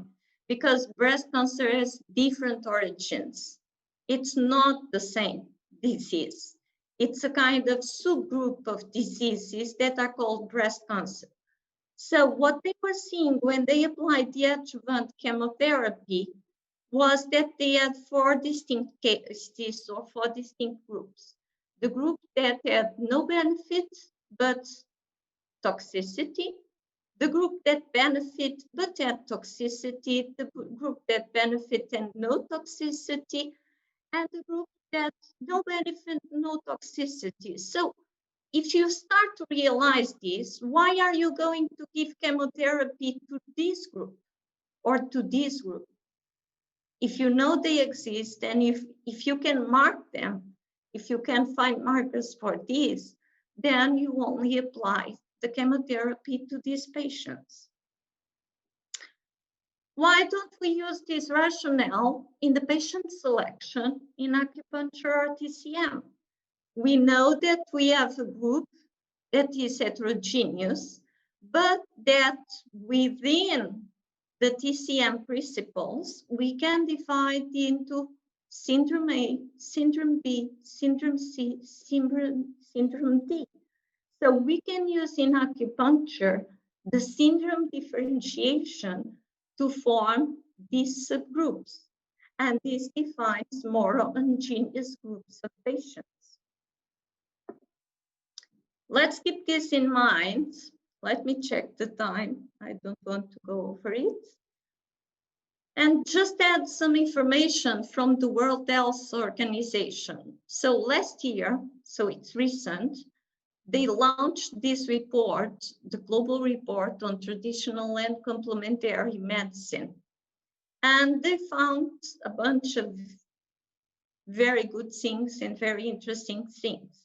So this was so far the most comprehensive report on TCM, where 179 countries from the almost 200 member states officially contributed with information to this global report. They have in this report still some data from other surveys like this from 2012, where you can see the importance of acupuncture as being the form of practice most applied and most acquired or followed within the member states. So what they saw and what they reported here is that this traditional and complementary medicine faces the challenge of lack of reliable official data and information that can position this type of therapies within the global overview and where they stand and how to move next to make them appear. Also in this report, they found out, they identified the challenges expressed by the member states. If you see, I highlighted here the 3 main challenges. The first one, it's the lack of research data. But as you have seen, it's not the lack of quantity, it's the lack of quality. The lack of financial support for research, and this happens all over Europe. It happens in Portugal, and if you look at the European Commission, they have 100 million euros for research for the next 7 years, but you don't see calls on this area. This doesn't exist. And the lack of mechanisms to monitor safety. And right after this, the importance of the lack of education and training. So these highlights that I picked up here are important. So in 2018, 75 of the member states, 40% of these member states, reported the presence of a national TC&M research institute. This is relevant, it's important, even if it is partially financed by the government, okay? But it exists in almost 50% of the countries. 2012, 63 member states reported the availability of some form of education. In fact, in 41 countries, they reported that it existed, as now in Portugal, higher education in this area and several other programs of training in these areas. And also in 2018, you have several member states that said that TNCM had already a coverage within health plans, some public, some private, but that coverage existed. So other important stuff, there is also this 13th general program of work from the World Health Organization. It's now ongoing and it will go until 2024. And what does this set? It sets a comprehensive goal, not just for acupuncture, but the goal for health. What do they want? They want to reach an additional 3 billion people within health. They want to move towards the Sustainable Development Goals. What is this? The European Commission defined 17 Sustainable Development Goals. One of these development goals is health. It is good health and well-being for all. So they want to accomplish the objectives of this SDG. And they want to achieve something even more difficult, the universal health coverage, UHC. So where do we fit in here? We can have a significant contribution in all of these objectives. For that, we need to work and to prove more and more that TCM and acupuncture have a role, a very important role to play here. So several countries already understood and started integrating the TCM and conventional medicine. So they want to address this way the universal health coverage and the challenges for this new century that we are in. So this program, it's in its, or this strategy that exists for the traditional medicine, it's now in its halfway, and the current focus is on several things that are important. They want to develop standards, technical documents. They want to support the member states in guaranteeing the safety, the quality, the efficacy of the TNCM. And they want to adequate this to integrate TNCM within the healthcare systems. So, finalizing research in acupuncture, let's retain what is the most important and that we still need to do. We need to compare the same thing, and this is very important. You cannot compare oranges and lemons, okay? They have similarities, but they are not the same. So when you compare something, you have to compare a protocol or a treatment that has the same periodicity, that has the same number of treatments, that has the same or at least very similar protocols. And don't think this is just a problem for acupuncture. This is also a problem in Western medicine, okay? They have to make these protocols very similar or equal. The professional experience is also a factor that is important that you should take into account and at least use as a covariate when you do the study. And if you do acupuncture with or without herbal medicine, you cannot say, oh, I applied the same acupuncture protocol. Yes, in half of the cases, you were combining this with herbal medicine, and on the other half, you were not. And the herbal medicine is there having some effect. So you're comparing two different things. These seem small things, but they are very important in the end. Another important thing is the need to collaborate and work in network more and more and more, like we are doing here, sharing knowledge. So establish working groups, collaborate more at national and at international level. share ideas, share knowledge, share guidelines, establish new guidelines, all of that. And so in the end, the proposal that I have to try to come or to get this evidence-based medicine and integrate this within acupuncture, it's to use, like in the case of breast cancer, to try to homogenize the groups we are looking at. But in this case, we use the syndrome differentiation because we have this technique, we have this knowledge, and we can use it. So thank you very much. I hope you could follow what I was saying. And if you have questions, please. Very good talk. Very good talk. Just, you know, I met several acupuncturists, very talented people, very deep knowledge. My usual concern as a Western medicine, not only Western medicine, but also integrative medicine practitioner, which is the board endorsing the quality of acupuncturists, given that I understand there is an operator-dependent technique, isn't it? So what is the board? I mean, in Italy, you must be an MD plus acupuncturist. In other countries, you do a beautiful diploma in China or elsewhere, and then you are an acupuncturist. But if you come to Europe, then you are not allowed to stick a needle. So, which doesn't mean that guy is not good. Simply means that the laws are, I mean, are not properly matching one another. So, how would you rate the expertise of an acupuncturist?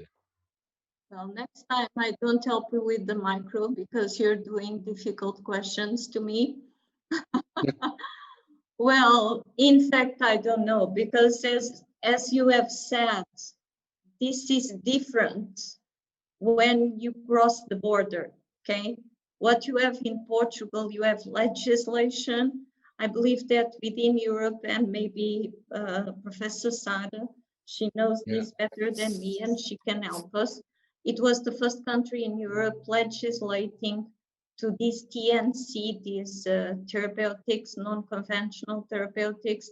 But if you go to Switzerland, if you go to Spain, just next door, if you go to Italy, it's different. So in fact, there was this at the European Commission. I told you there are this, it's not millions, it's billions of euros going into studies.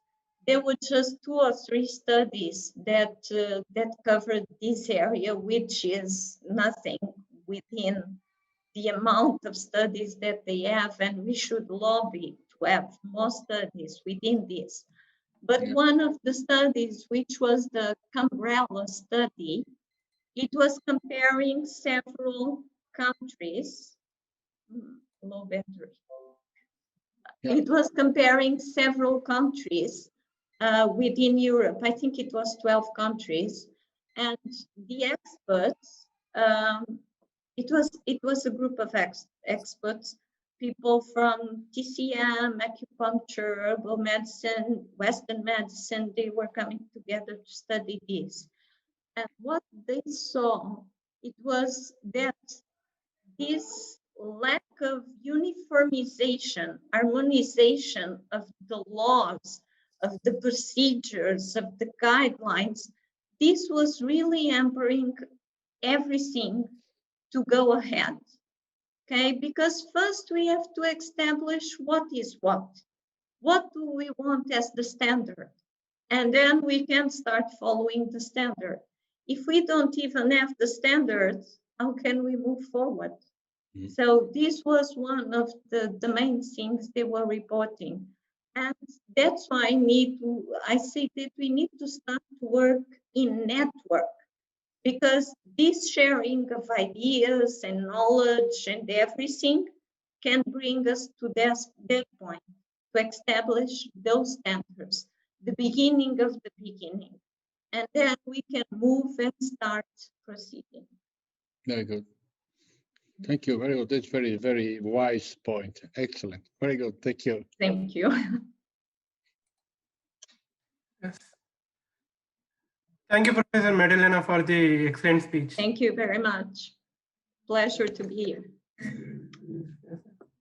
Next, to move on, our next talk is from Professor Francesco Morata from Italy. Yeah. Yes, Professor. Without my daughters, Please, I hope start. not to make a mess now on the computer. You know, young people are much better. Thank you. All right. All right. I'll try to be. Can I speak? Yes. Yes. Please start your talk. So first of all, I must find the way how to put my slides while being on the. No. Different city in different locations and different time lag. So again, my heartfelt congratulations for the organizers. Really great job.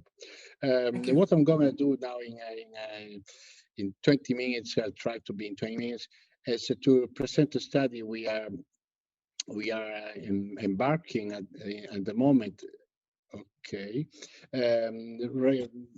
regarding a novel natural compound mixing a fish extract and specific rhodiola moiety extract in a tentative effort to find a novel senolytic.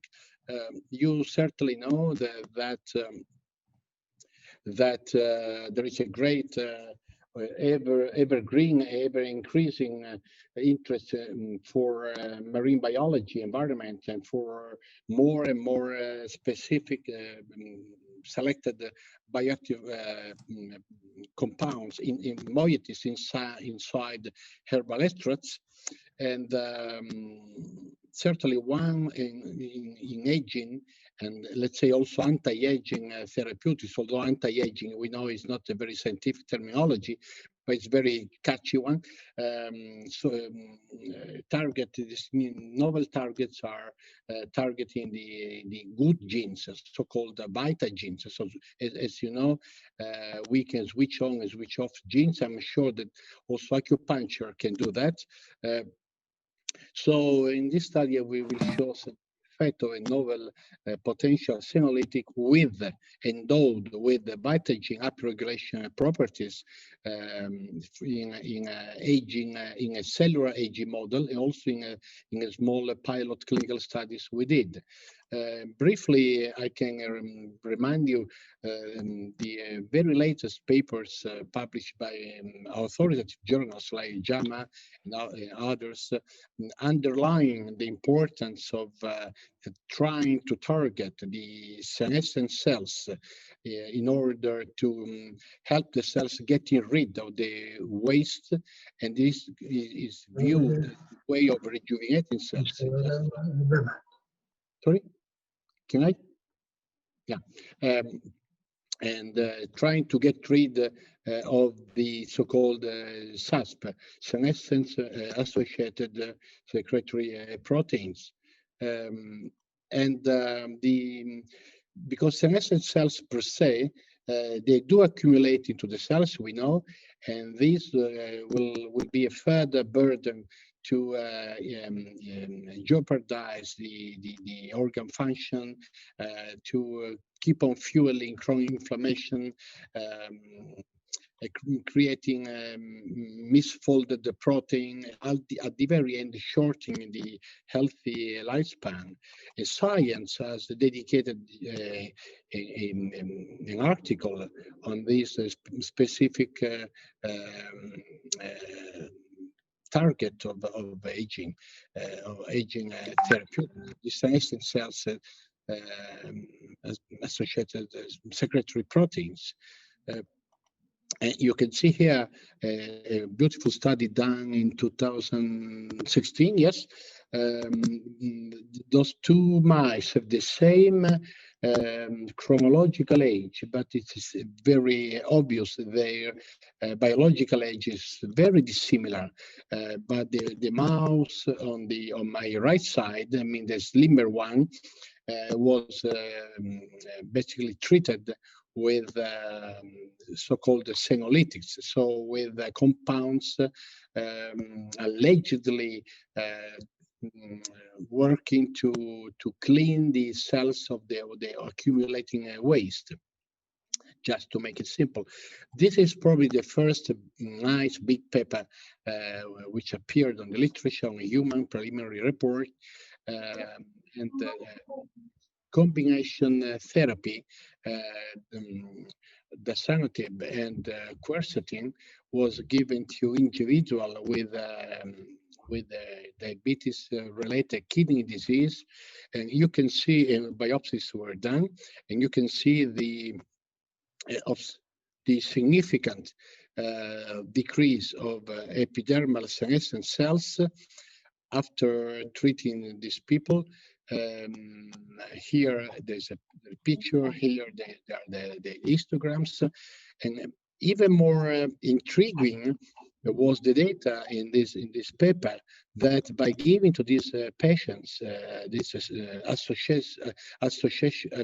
therapeutic association of senolytics, quercetin, and dasatinib, the second one is a chemical, it did significantly reduce about 60%, 62% of the senescent adipocytes, and at the same time it was increasing the pre-adipocytes, so which means easily to infer slimming the cells of waste and giving new energies to the stem cells to generating new fresh adipocytes. So nice fact, against the old toxic one.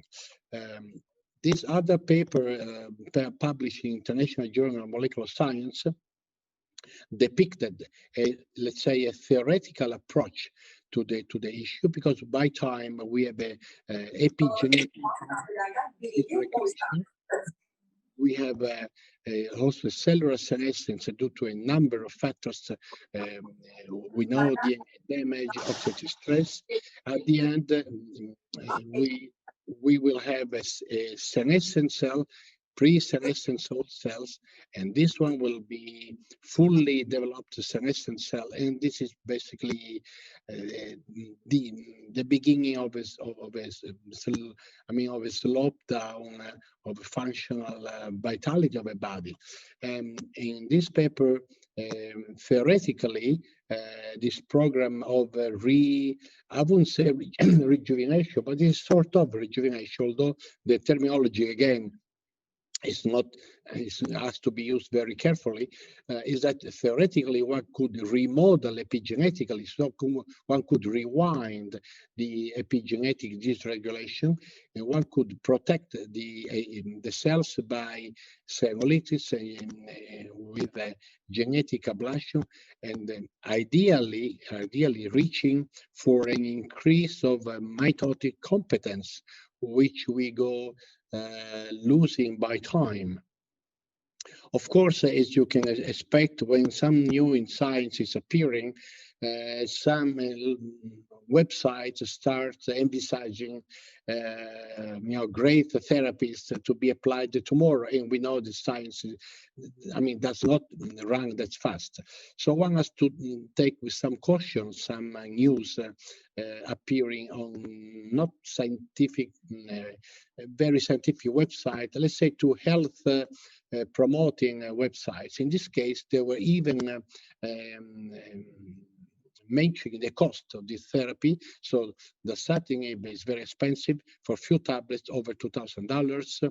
Quercetin is much cheaper, and already at the time on this website they were calling for a lower cost alternative. Of course, it's probably running too much.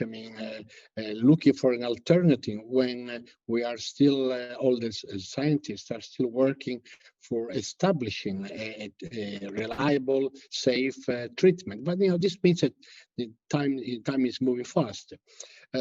So pushed by this interest already a few years ago, we started isolating lipoprotein from Atlantic fish, from Trachorus species, And we, after a couple of years of studies, we also managed to isolate some moieties of rhodiola rosea. Of course, all of you, maybe most of you know all the good properties of rhodiola per se, the whole herb. But we did work on specific bioactive fraction of rhodiola. So first we analyzed this fish and rhodiola mixture in terms of flavonoid or alkaloids.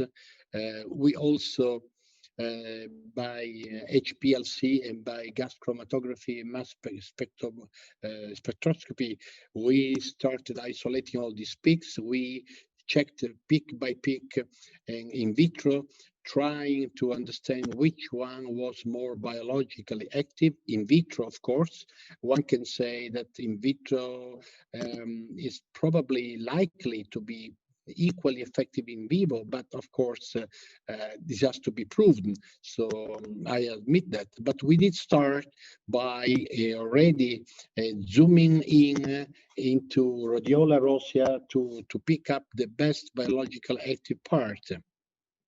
And after we found this cluster in rhodiola, we started playing with the several components of rhodiola, which you can see here, and we can be easily found everywhere in the molecular biology book of herbal medicine, or simply chemicals.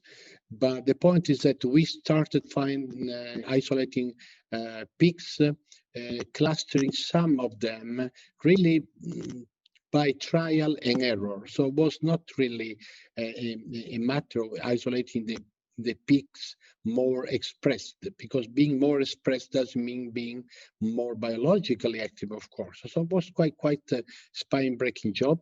At the end, we had to draw a line. So we made this mixture of this fish lipoprotein, which has already some. It is patented from other groups. This fish lipoprotein. So this fish lipoprotein had already a patent with robust, data on the immune system.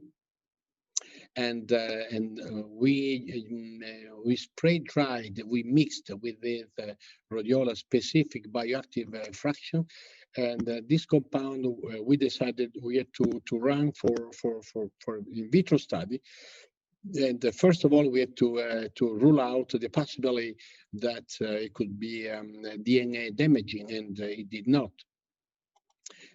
Secondly, we had to test if this marine compound, a phytomarine compound, had antioxidant effect on well-known laboratory methodologies, ABTS and DPPH, and you can see that the lower the concentration of this compound, the higher the antioxidant activity. That was quite interesting to find out.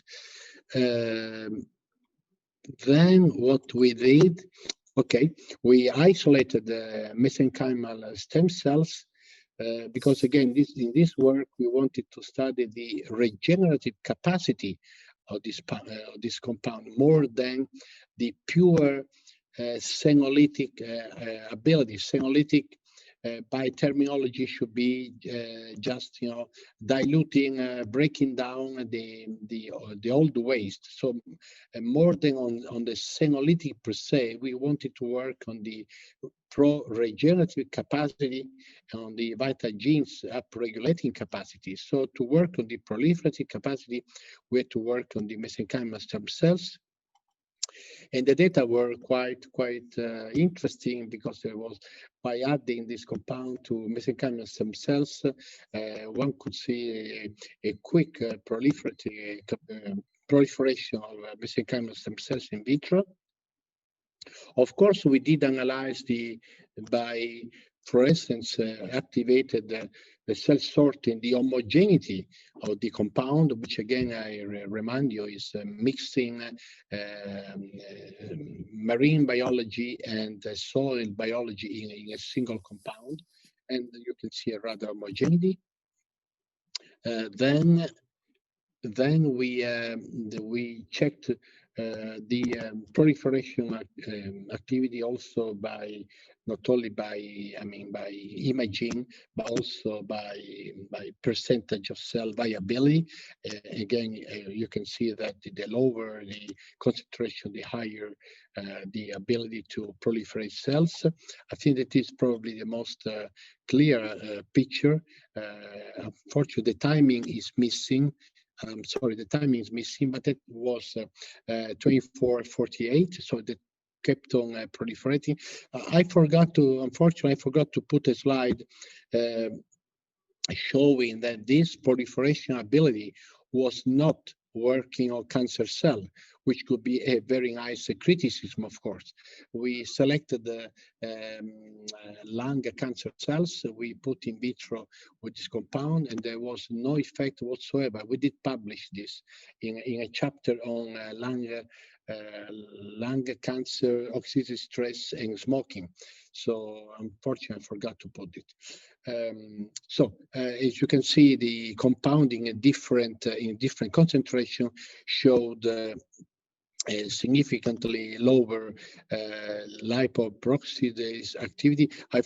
This is a oxidative medium model of aging. So H2O2 as hydrogen peroxide as aging in vitro aging model, challenged by compounds preventing the spike of LPO. And you can see that not only did it prevent, but even reduced the LPO as compared to control. It was very remarkable.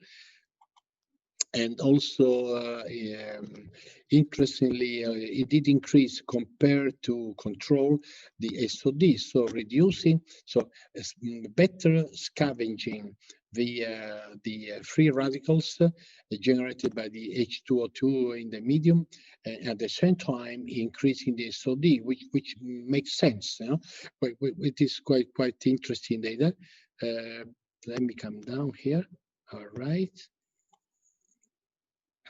Then we also checked the beta galactosidase activity always in vitro, because we know that when cells getting older, the beta galactosidase is also reduced as compared to younger one. And again, you can see that the reduction expected for the oxidative stress induced aging model did not occur, and there was even an increase of galactosidase.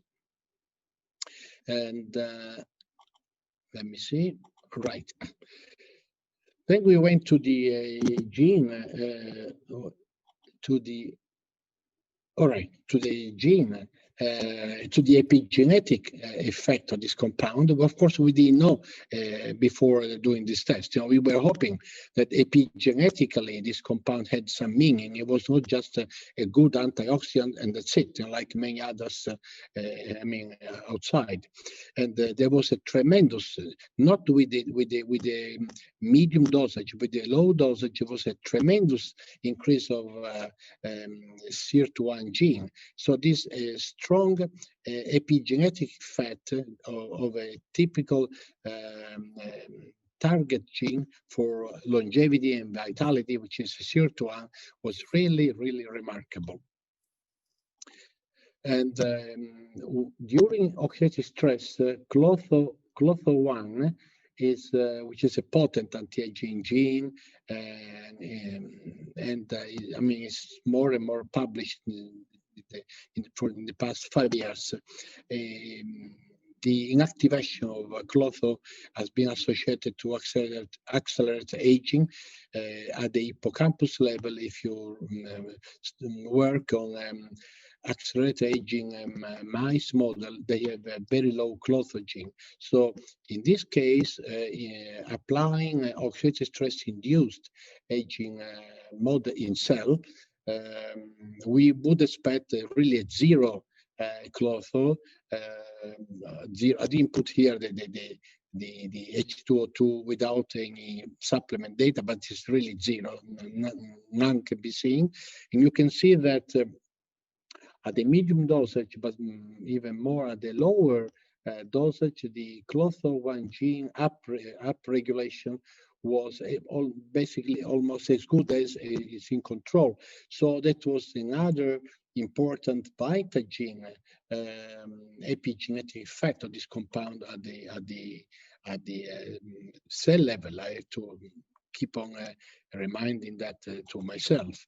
And then also we did try to test the SERPINA6. SERPINA6 encodes for a major protein binding cortisol. So when cortisol is bound, we know the hormone is turned off, it's inactive or poorly active. So another, we can call it adaptogenic effect. Of course, we need cortisol for life, of course, but we know that one of the excruciating issue in our daily life is that we are losing the biorhythm of hormone.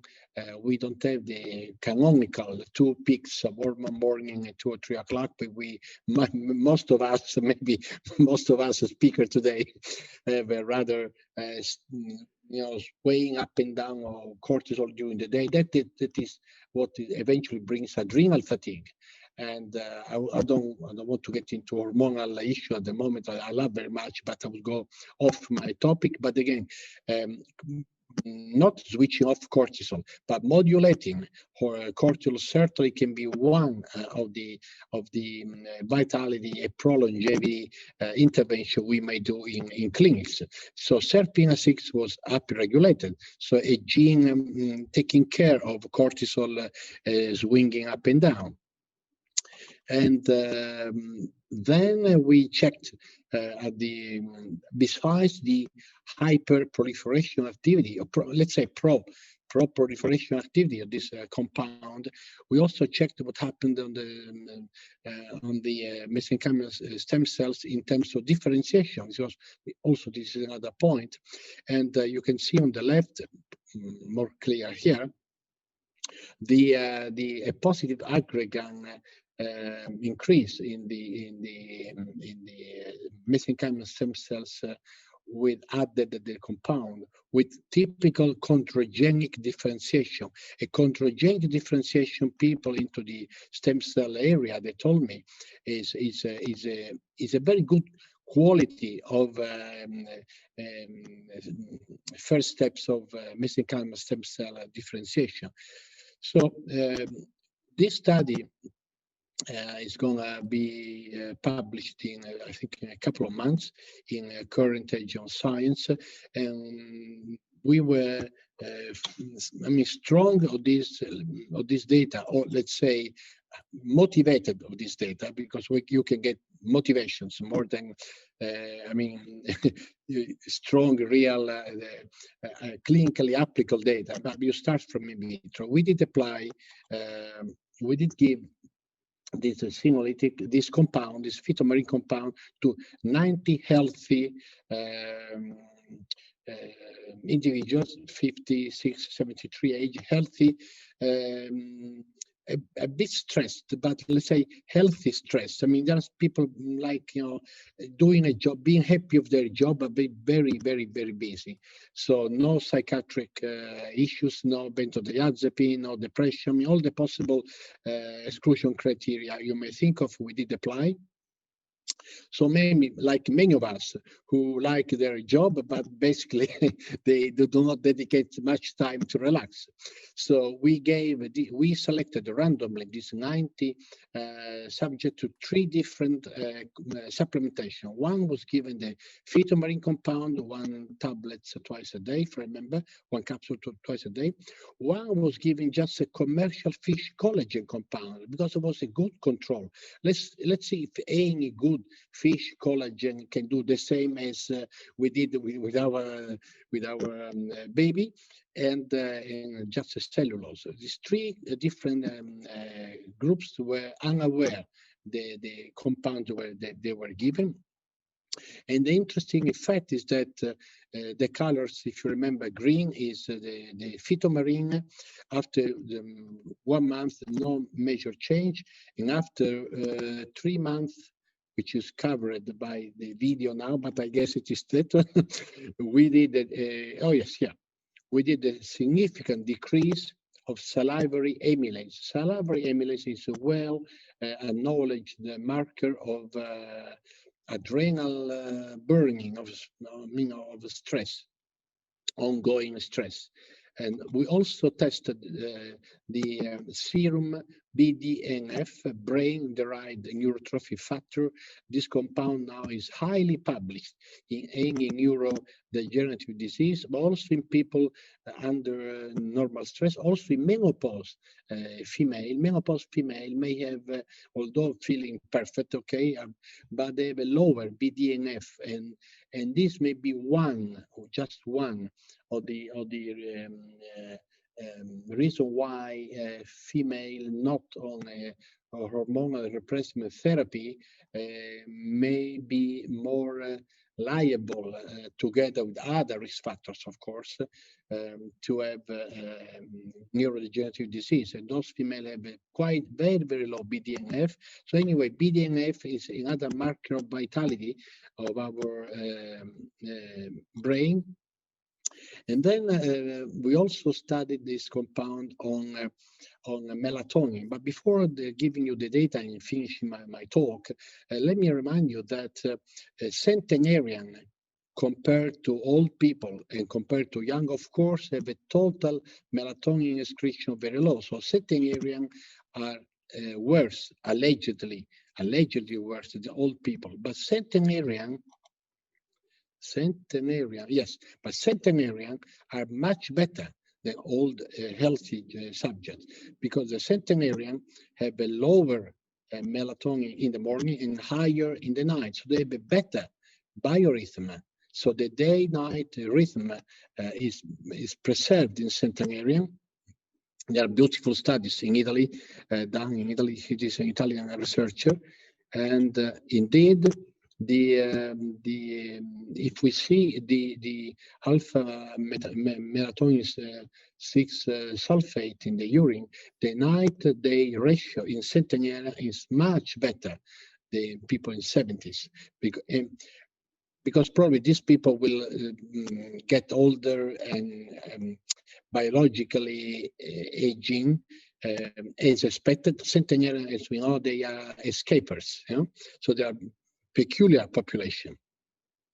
Okay, when we gave to these 50 to 70 years old gentlemen, so they are not centenarian at all, they are just middle-aged,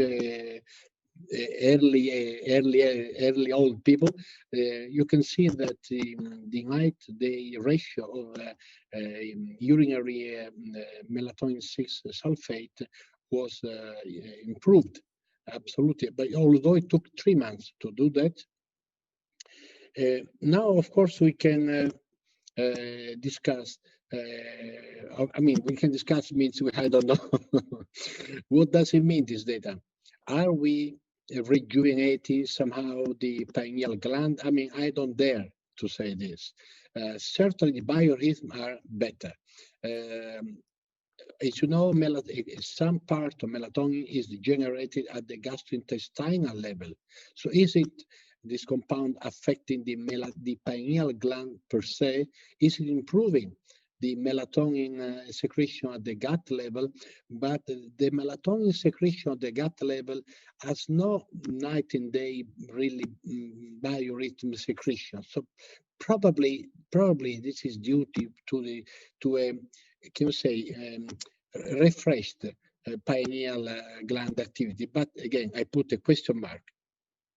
So finishing my talk, I would say that antioxidant, anti-aging property of this phytomarine compound showed to protect the cell under siege by oxidative stress in vitro. This compound increased the viability and proliferation, but not of cancer cells. Let me remind you. A specific bioactive fraction cluster of rhodiola combined with this marine compound coming from Tracrus species, which is a small fish. I mean, it's a 30-centimeter fish in Atlantic Sea. So it is caught in far from the coast, beneficially affected some key aging genes, and this together with the antioxidant activity and the protective BDNF physiology may synergize altogether. This probably may represent an avenue to pursue further clinical study, which is what we are doing. We know that all hormones move in synchronology. No hormone is moving without affecting the others, and as you may know, melatonin is the director of orchestra of the all hormones. So affecting the pineal gland, which we hope, of course, we don't know how much of that melatonin was coming from a gastrointestinal system, but we hope that this compound may be something worth further investigation, clinical studies, which we are doing. And I appreciate for your patience, especially for the first 5 horrible minutes. And if you want to write to me, you just send me an email and I will always answer. Thank you.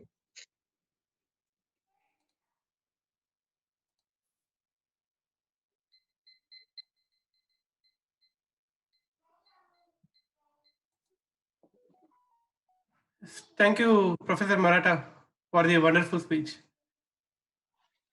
Thank you so much, Dr. Francesco. That was awesome. It was my pleasure. Sorry for the first 5 minutes. Oh, no problem, not a problem. It is technology we cannot rely on, so Sorry? don't worry about it. We can rely on technology, so you have the knowledge, you can share it with us anyway. So, we all need sharing. We all need sharing. we all need sharing, so we can share it in different ways. It doesn't have to be based on technology. Absolutely. That's my opinion. So I mean, if there is any difficulties with anybody, I think you shouldn't stop. You should just go on and share your knowledge in different ways. So I saw papers from the previous speaker. I saw papers published on the evidence-based complementary and alternative medicine, and in my portfolio of works for glory, I'm also an editorial board member of evidence-based complementary alternative medicine. So a scientist must have a wide open angle.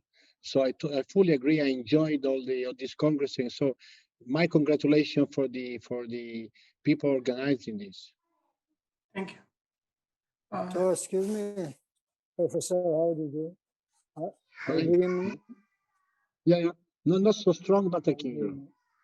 Yes, so very, very tough experience I have seen from you. It's very nice. Thank you very much.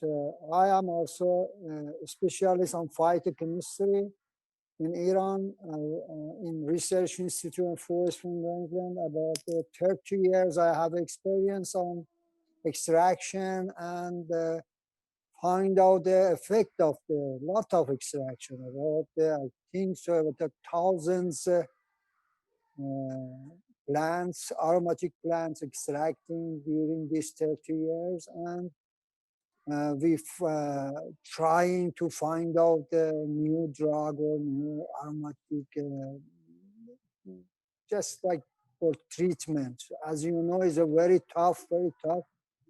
Even now, after this long time, we reach after 30 years, we find we have to just go to one plant only and one leaf. You will find a lot of component, and there is a lot of thing. I have a speech tomorrow also, but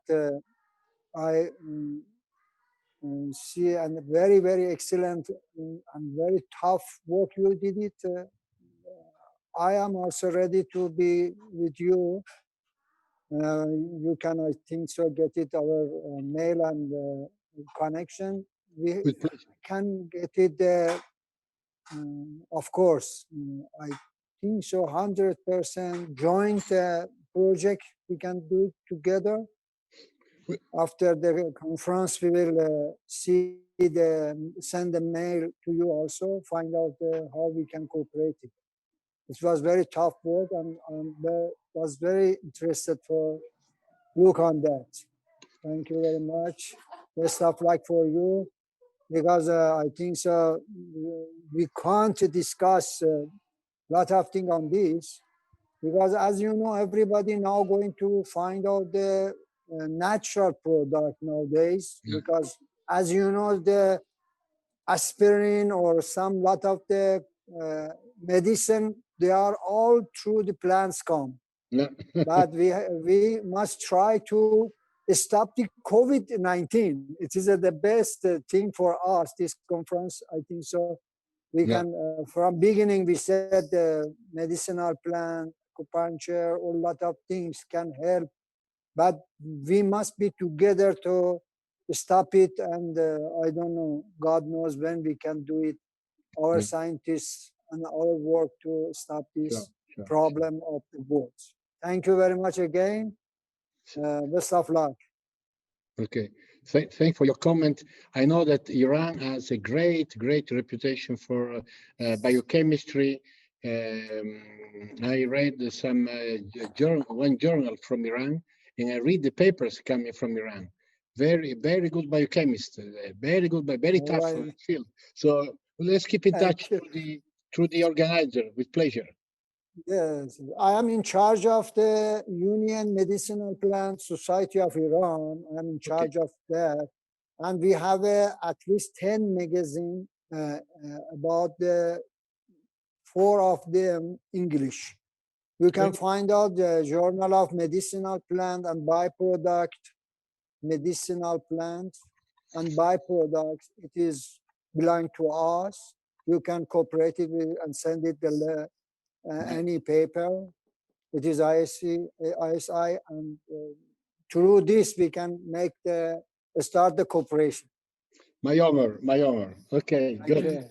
Thank you. Welcome. Can I make from Dr. Chen Situ? 25 minutes. Yes, from Queen's University, Belfast, United Kingdom. I request Dr. Chen Situ to begin her talk. Thank you very much. Thank you. Right, let me share my screen first.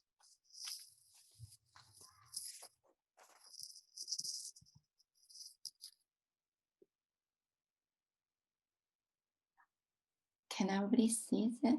Yes. Yes. So, good afternoon and good evening. And good night. Okay, my name is Chen Situ, and I would like to first thank you for the organizing committee, which is the Global Scientific Guild, for inviting me to speak here. And that's my pleasure. And I also learn a lot to know from various people and different areas and various professionals to learn about your passion and also know your effort in both this traditional and alternative medicine as well.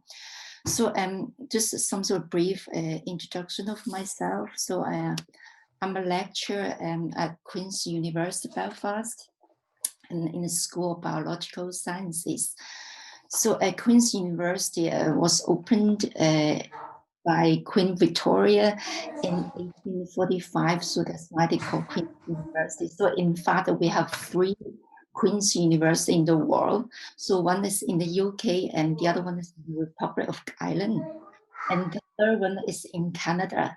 So they potentially you will see a very similar building as what I show here because they are sisters university. So Queen's University is the 9th oldest university in the UK. So it's also one of the 24 research intensive leading universe in the UK as well. It's called the Russell Group. And the Russell Group represents this leading universe, and also is equivalent to the American Ivy League prestigious university as well. So this, what I'm going to report is what we're going to, sorry, I probably forgot about my title. My title is the Antibacterial Activity of Traditional Medicine, and with an open question of what is the next, which is basically for on the previous talks about how we're going to utilize these medicinal plants. So some of the background of why we're researching into this area is because linking to antibiotic use and as a potentially alternative to antibiotics. So antibiotics is since the first one, which is penicillin, discovered in 1928. All these antibiotics, the recently up to 10 classes of these antibiotics are widely used in both animals and humans for the treatment and prevention of infectious disease. But however, at the same time, we also seen is the emergency and also the development of antimicrobial resistance very short after the first commercial product of antibiotics in the 1960s. Because antibiotics are considered to be magic bullets, so people thinking they can be used for whatever disease. Some of them even is common cold or influenza, which is nothing to do with pathogens, but people because have this embed knowledge or reliances of these antibiotics, so it's everywhere used, and as a result, that's caused the worldwide or global spread and development of this antibiotic resistance, which means the microbials or the pathogens no longer being treated or being controlled by the antibiotic, which is supposed to be effective for them. And also adding to this problem is the decline of we call them is the development of novel or new class of antibiotics, because every class of these new antibiotics develop the immediate fallback is the resistant bacteria being discovered or being found. So this happened for the last 40 years. Just none of, or next to zero of these new antibiotic being developed or in the pipeline by the pharmaceutical company. So according to O'Neill's report on antibiotic AMR, which is published in 2016, if we don't do anything now worldwide, not just one country, one region, so by 2050 there will be 10 million deaths every year, and this will take over the current first leading cause leading cause of death by cancer. So by that time it's no longer cancer, but it's because the infection by this resistant bacteria. And also they will incur about $100 trillion associated costs, including hospitalization, also economic costs, and also human lives as well. So as I say, antibiotics, since it's been discovered, so it's widely used in animals and in humans and animals as well. So my talk, because my research will be focused on how these antibiotics has been used in animals and what we're going to do to try to replace these with natural products. So we focus on the impacts of antibiotic use in the agriculture, animal production. So as you can see here, in terms of antibiotic use in the food chain, it will have it will have impact on human health. This will be linking to the potential health and safe issues, because when you use antibiotics, some of these residues of the antibiotics will be left behind and in the animal products. And so when humans consume these animal products, we will potentially consume these residues, and some of the residues may be potentially causing allergic reaction. So some people, if you're allergic to penicillin, and then potentially or sulfur medicine, and you potentially taking result in this allergy from consuming this animal product. And also some of the antibiotics potentially they can cause cancer and cause tumor in animals as well as in humans as well. So there's potential health and safety concern. But however, people also argue we have to use antibiotics in food animals because there's one health as we currently advocate in the EU, which is healthy animals equals to healthy human. So if your animal is not healthy, in particular as a food animal, and then if you consume this animal product, we can potentially cause the food poisoning as well. So it's important to use antibiotics in animal food production. But however, the problem at the moment is not just the use, it's overuse or misuse or illegal use of this antibiotic in animal production. So one of the such use is called antimicrobial growth promoters. So as we know, normally we just know doctors prescribe antibiotics to patients for a short term, and maybe between 7 to 14 days, a week to 2 weeks, and then you stop it because by that time you will expect and the pathogen will be potentially killed. But however, when it's being used, when antibiotics is used as growth promoter in animals, it will be used at a subclinical dose. So instead of the full dose, 500 milligrams, probably you give 100 milligrams to animals.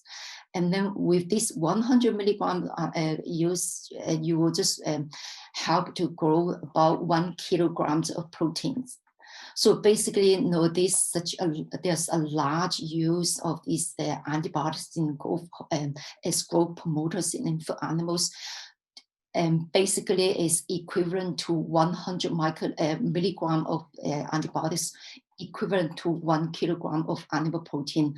And at the moment, we know that due to the continued growing of this world population, as well as the demand of animal protein, so as also you can see is in continual increase of these antibiotics in agriculture use. But however, due to those concerns of the of safe and health issues, and also on the other hand is antibiotic growth promoter will largely contributing to the development and spread of antimicrobial resistance, because animal between animals, they can be transmitted between animals and also from animals to humans through the right food chain, and also through the animals, the environment as well. So because of this, there's a ban, and actually it's an EU-wide ban of such use in the EU since 2006. So as this graph show you, so even in the last century, so between 1970s and 80s, so all these, some of the antibiotics already banned as, it doesn't matter whether you use as treatment, as therapeutic antibiotics or growth promoters, it's already been banned in the EU. And also later on, towards the end of last century, you can see it's partial ban of AGP in the EU by 1998, and also continues because the development of this resistance continue to increase. So by the end of 2005, the EU actually put into a EU-wide ban of this AGP use in food animals. Followed by that is several other countries also start to ban this antibiotic promoter use. including China, Australia, Japan, Canada, with the exception of the United States. So United States is one of the country and one of the developed countries so far in the world still allow the use of antibiotic growth promoters so, at the moment, because they are one of the largest agriculture and importers worldwide. So ever since the ban of this low dose use of antibiotics, potential could be for throughout the whole lifespan of animals. What you see is the increase in production costs, and also because in order to prevent animal attracting disease, you have making sure the hygiene management, and also you make sure that the feed is more nutrients as well. And as well as you also see the increase in the therapeutic use of antibiotics, because animals do get sick. So once one animal gets sick, due to the current, we call them the modern intensive farming, one animal gets sick, the rest of them also fall suit very quickly. So because of such, the whole world at the moment is trying to put in effort to look for not only antibiotic alternatives, in human medicine, but also in animal production as well. So a number of these different compounds have been suggested as potential alternatives. These include probiotics, which is a live beneficial organisms, which can be taken by humans as well. Some of the we call them the drinks. Yakult is one of the very popular one produced by a Japanese company. And basically, so this, because it's beneficial bacteria, so once you take this into your gut, potential which try to decrease the other side, the other part of pathogenic microorganisms. And also something called a prebiotics is this small fragment or small, we call them small chain of this carbohydrates, which cannot be digested by human gut or some of the animal gut, which is the non-ruminant animals, because these animals, they don't for the animals, for the what do you call the ruminant one, because they're only taking in grass, so they are okay, they have this enzyme. But for other non-ruminants, we don't have the enzyme which is can help us to digest this grass or vegetables. So this will be something potentially can be used for help, for example, for pig industrial, so they will help to increase the digestion of their feeds whatsoever. And also organic acids, which can be used because it's acids, so potentially can reduce the pH value, and also making the environment not favorable for some of the pathogen, the growth of some pathogens. So there's another class of potential compounds. And also enzymes has been suggested as in particular for those ruminants as well, to help the digestion of this vegetable based feed. And also the other class is called the herbs and spices. That's what's the main compound from this is the essential oils. So people already mentioned essential oils can be used as alternative medicine, but also has been research in this area to look in how we can use this in animal production as well, because you can potentially use this incorporated into animal feed to for the to fight bacterial infection. And the last class is something called traditional herbal medicine, which is our concern and my research focus. So here we are in this Institute for Global Food Security. So we perform we call them natural product research. So the impacts of this research, of course, will be impact of human health, because it's something linking to nutraceuticals, as all these 6 classes of potential antibiotic alternatives can be potentially used in humans as well. And also, if you can use these alternative alternatives, we can reduce the use of therapeutic antibodies in animal production, which can also contribute to the global effort of combating AMR. And also we can reduce the potential environmental contamination of these antibiotic residues, and as well as these antimicrobial resistant genes as well. Okay. So the next few slides, I would like to report or share some of our studies and findings. So first of studies is we look at the essential oils and their potential biocompounds. So we also look at one of the bacteria here is called MAB, which is the Mycobacterium avianis, the avian subspecies tuberculosis. This we call them para-TB, which is one of the pathogen cause Young's disease in cow and ruminants. So it's infectious, wasting conditions in the animals. So once animal contracted this disease, you just become as showed in the picture here. So it is currently there's no therapeutic treatment for this animal. So if the animal contracted this disease, at the end of the day, it just has to be culled. And also because this disease, it will take a long term for the latent period, so between 2 to 5 years. So by the time the animal is shown or any symptoms, potentially the whole herd's already been affected. So, and that will cause both the economic cost and also health concerns. So in these studies, what we do is we actually purchase these commercial available essential oils as well as the components, which is the compounds. So we use these to look at how they can inhibit the growth of this MAB. So in fact, at the end, we actually, after screening about 35 of these natural products, we identify about 5 of them have actually shown a potent activity in terms of this pathogen growth, inhibit this growth.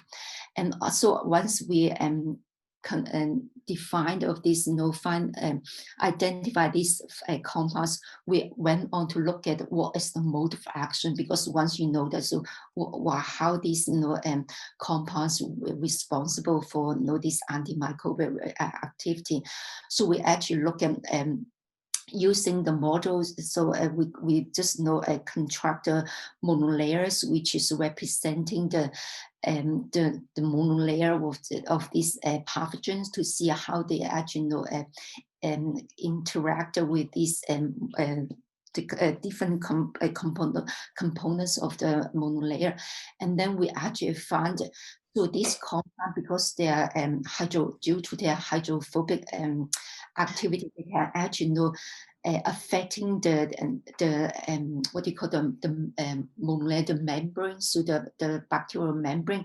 They will cause this aggregation of this or called RAF between this compound and the protein, and also the lipid of this membrane.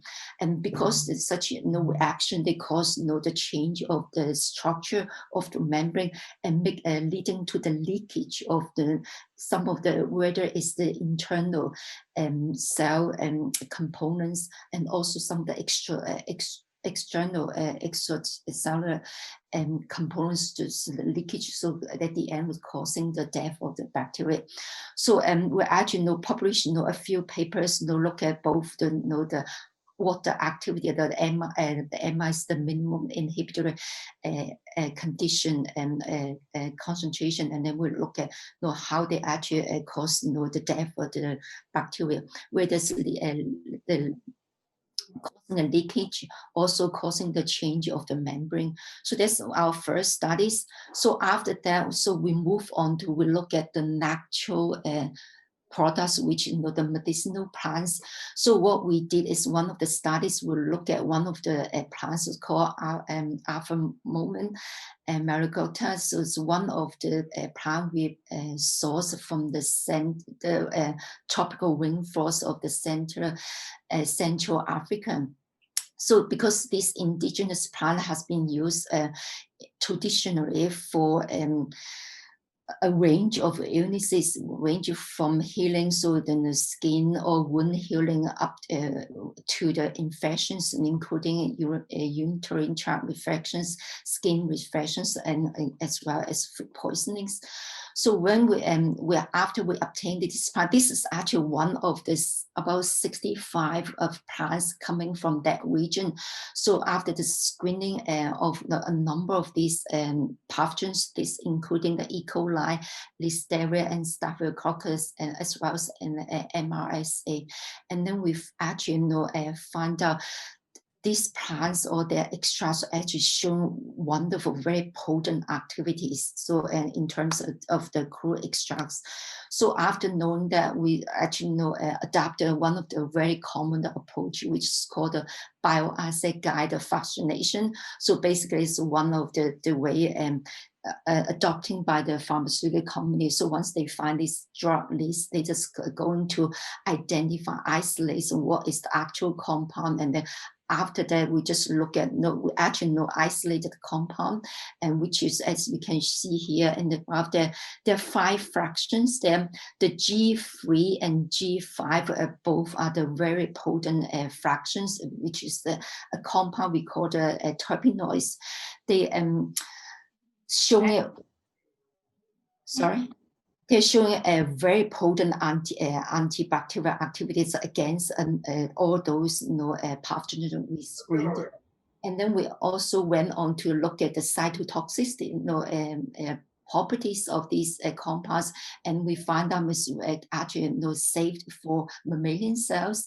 And then we also look at the potential mode of action, and then we find out actually the compound will disrupt the cell wall synthesis, which is through the inhibition of the peptidoglycan, which is one of the very important component of the cell wall. So very similar to the penicillin or effect. So that's another, after that we move on the other studies, which is looking on the traditional Chinese medicines. So this time we'll also look at the screen, I think about 50 of them. And then after this time, instead of looking at the normal reference strands, with this time we look at, I use the digest model, because if we are going to use this plant as potential antibiotic alternatives, that you are most likely will be given to animals, food and fish. So we use the poultry digester as a model.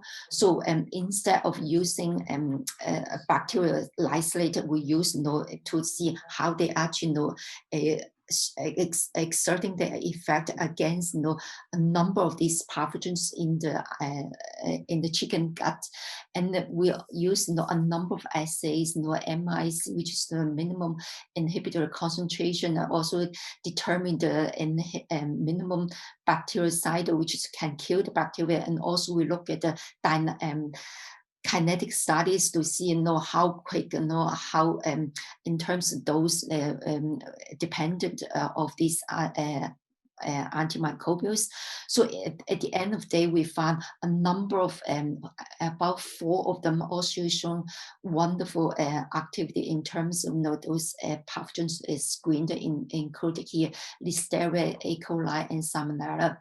And then the next one, so after this in vitro studies, we move on to in vivo studies. So we used this chicken as, we call them poultry trial. So we try to include this plant as their crew, not extract just the plant material. We just grind them and then incorporate it into the fetus, into the animal fetus, to go for 5 weeks of this trial to see how they just exert their activities. So this study is ongoing. So another studies, again, we look at, so not just these susceptible, we call them susceptible bacteria, we also look at the resistant bacterial strains. So in this study, we also screened about up to 100 of them, of these TCMs. And then from this 100 of them, we identify a number of them, up to 20 of them, actually showing various MIC. I'm showing here is the MIC ranging from very low as 0.0078 milligram per ml to here is 0.078 and also up to 1 milligram per ml as well. So what I show here is about 45% shown with an MIC lower than 1 milligram per ml, which is considered to be active.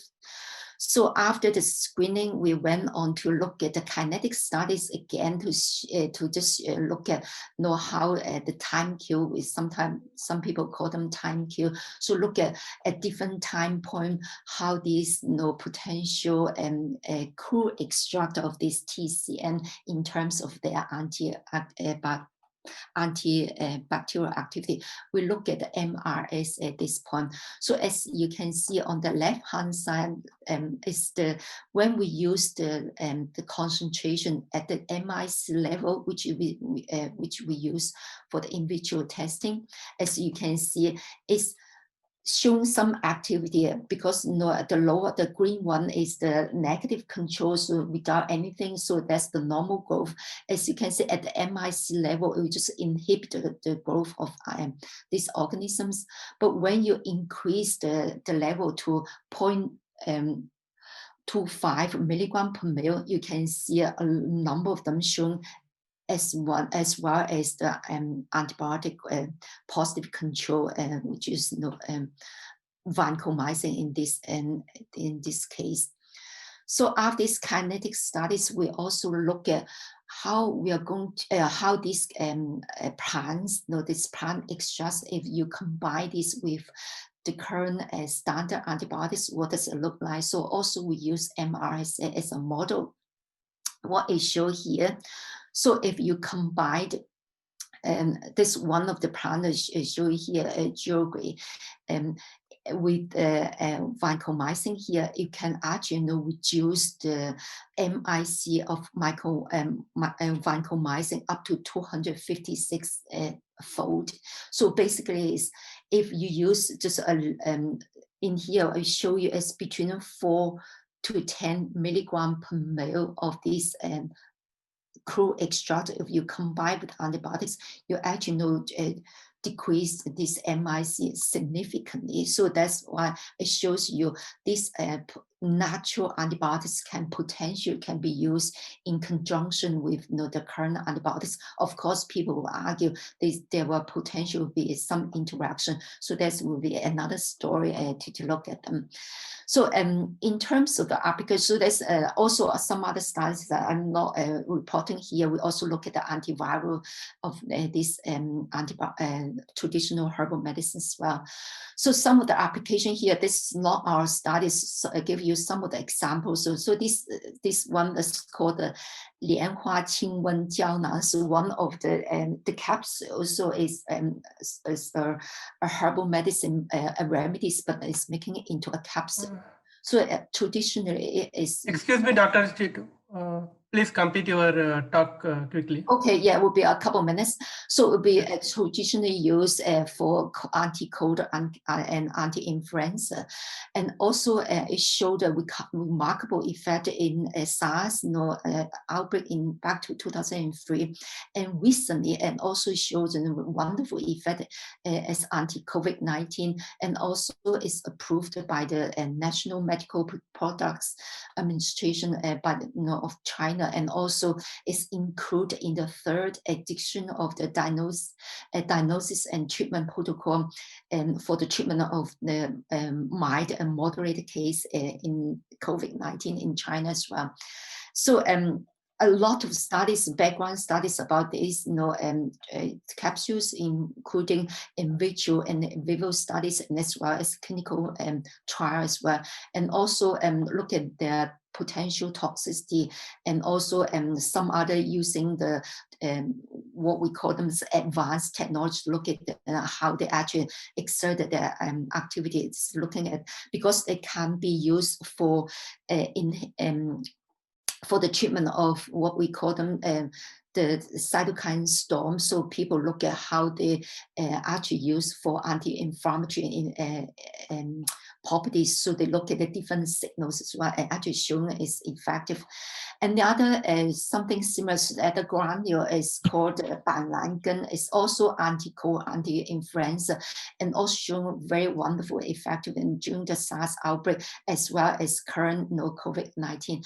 So what I try to present here, we try to ask, as I say, what is the next as open question, because we all know traditionally, these herbal medicines show these wonderful effects, and also we could not just ask, a lot of studies also can provide the scientific evidence to show, yes, at the cell level, at the molecular level, they can inhibit whatever way, whether it's proteins and also as DNAs or walk into the bacterial cells, and also but what we're going to do for the next, so if there's traditional use there and also the scientific evidence here, but still there's some barriers, preventing us to actually use these, as people know that there's people argue about the quality control. They say, oh, because plants is different in terms of the different geographical region and different harvest time,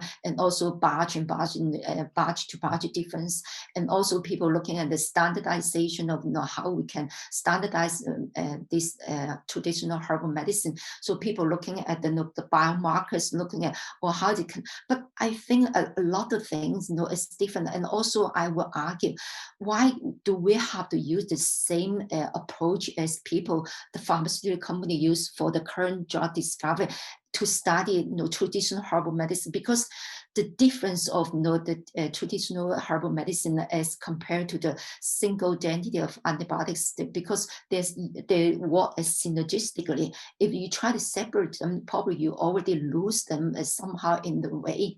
So, and also after this, it's also regulatory issues. Some of them maybe not approved in some countries. For some of the drugs, the Lenhuaqing one is approved in China, also registered in a number of countries as well. But how we can just extend this for the benefit of other people, and also what the acceptance by the public, that's a whole lot of questions asked. The reason I joined this conference, I really want to listen to other experts, the advice, and what's your view in terms of how we can just put this forward and to the next steps, or how we can just continue of this the research. So this is an acknowledgement of those peoples and PhD students and postdocs involved in the studies. And thank you very much. Sorry for the extended time. And I'm open for any questions. Stop sharing my.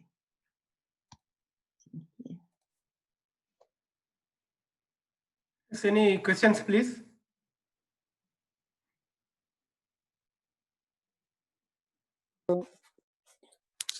So thank you, Professor. It's a very nice and suitable for us, because we talk about also COVID-19. Everybody now interested for their life continue, and they need some advice from the scientists. Can you tell me how long you are working on this antibacterial in animal or human also? Have you tested any experience on that? Do you have? So we started the research in this since 2006, so about 14 years. So from the beginning, as you see, most of us just know from other people's approach. We just look at the in vitro studies, and then we later on we move on the in vivo, but we didn't use humans, because what we are going to I just report the current studies we use is in food animals. And then for animals, not just us and other people, also in our university, we also look at cows, in dairy cows, and also in pigs. And one of the current studies look at chickens. In terms of the anti-COVID-19, that example given to me is not from me. It's actually I gathered the information from the literature search and what is happening at the moment, and this drug in China and this time and during this pandemic at the moment. Nice. And as a hearing from the scientists or some news, this COVID is attacking from so many sides, and is not especially come through the nose or mouth, or it is going inside and starting to affect the body totally. Yes, different. What about you? Is it? And what about this medicine which you are advising, natural product? Whether all total is it a natural plants or animal mixing or something else? And can you tell me about the? Yeah, that is the one I show you. That one, that capsule is actually from a traditional remedies. So it's a combination of two different remedies together. So this remedy of thousands of years of this, using this for antimicrobial. So most of them, so antimicrobial, including antiviral and anti-infectious disease. So what happened is during SARS, the SARS outbreak in 2003, because at the time also no drugs not available. So because it's in China, so the Chinese people, they started looking at how to use their own traditional knowledge. So that's why they're looking at this ancient formula. And then you find if you combine some of them, they can be used for the disease. But they first try on that time, and after they show this potent effect, and also this time in COVID-19 again, because this new virus, nobody knows how to treat them. Also, they use use the same approach, and they try to look at a lot of these ancient form remedies, and then they found this too. Actually, this drug is one of the 6 approved by the Chinese government for the treatment or management of COVID-19. This is also one of them. And this one is a combination of 2 ancient remedies. And this particular drug has 13 herbs inside. And it's a lot of in vitro, because it's been using for a long time. So involved in 10,000 cases of human use of this. And also it was found this drug not only can antiviral, antibacterial, and also anti-inflammatory, because COVID-19 is end of the day is it is inflammation in different organs, whether it's your lung and the heart and the liver and kidney. So at the end of the day, they found. So that's why some studies looking at, we call them network pharmacokinetic. So they look at different inflammatory signaling pathway, and then they try to look at put this into the human. So they put into the human, and then to look into the urine and look into the blood to look at the metabolites to see what the metabolite is, and then they find what is the compound actually responsible for the anti-inflammatory activity, and also look at how they are actually affecting or interacting or actually impact on the signaling pathway. So several different anti-inflammatory signaling they already suggest or report from the scientific literature so far. So they already. Thank you very much. Best of luck for you, because you are going to help the humanity. This is a very big job in front of all scientists. Exactly, you people, because as Iran also, as you know, the Silk Road is exactly translate myself, because myself, I'm a doctor, but then I did my PhD. After I did my PhD, I kind of changed a little bit different pathway to look into something different in the UK. So that's why I still have this knowledge, and also we have at the moment we have the scientific knowledge, or we have these facilities which allow us to do whatever we call them advanced studies of this. But herbal medicine, but the end of the day is, yes, we can do all of this, but what is the next? So I'm kind of not seeing what is how we can just proceed to the next. So because it's such a barrier and resistance worldwide in terms of try to accept or making this into the mainstream as alternative medicine, that's the problem worldwide, I think. I see. Thank you very much for your answering. Best of luck for all of you. And if any help from our side, also we are ready.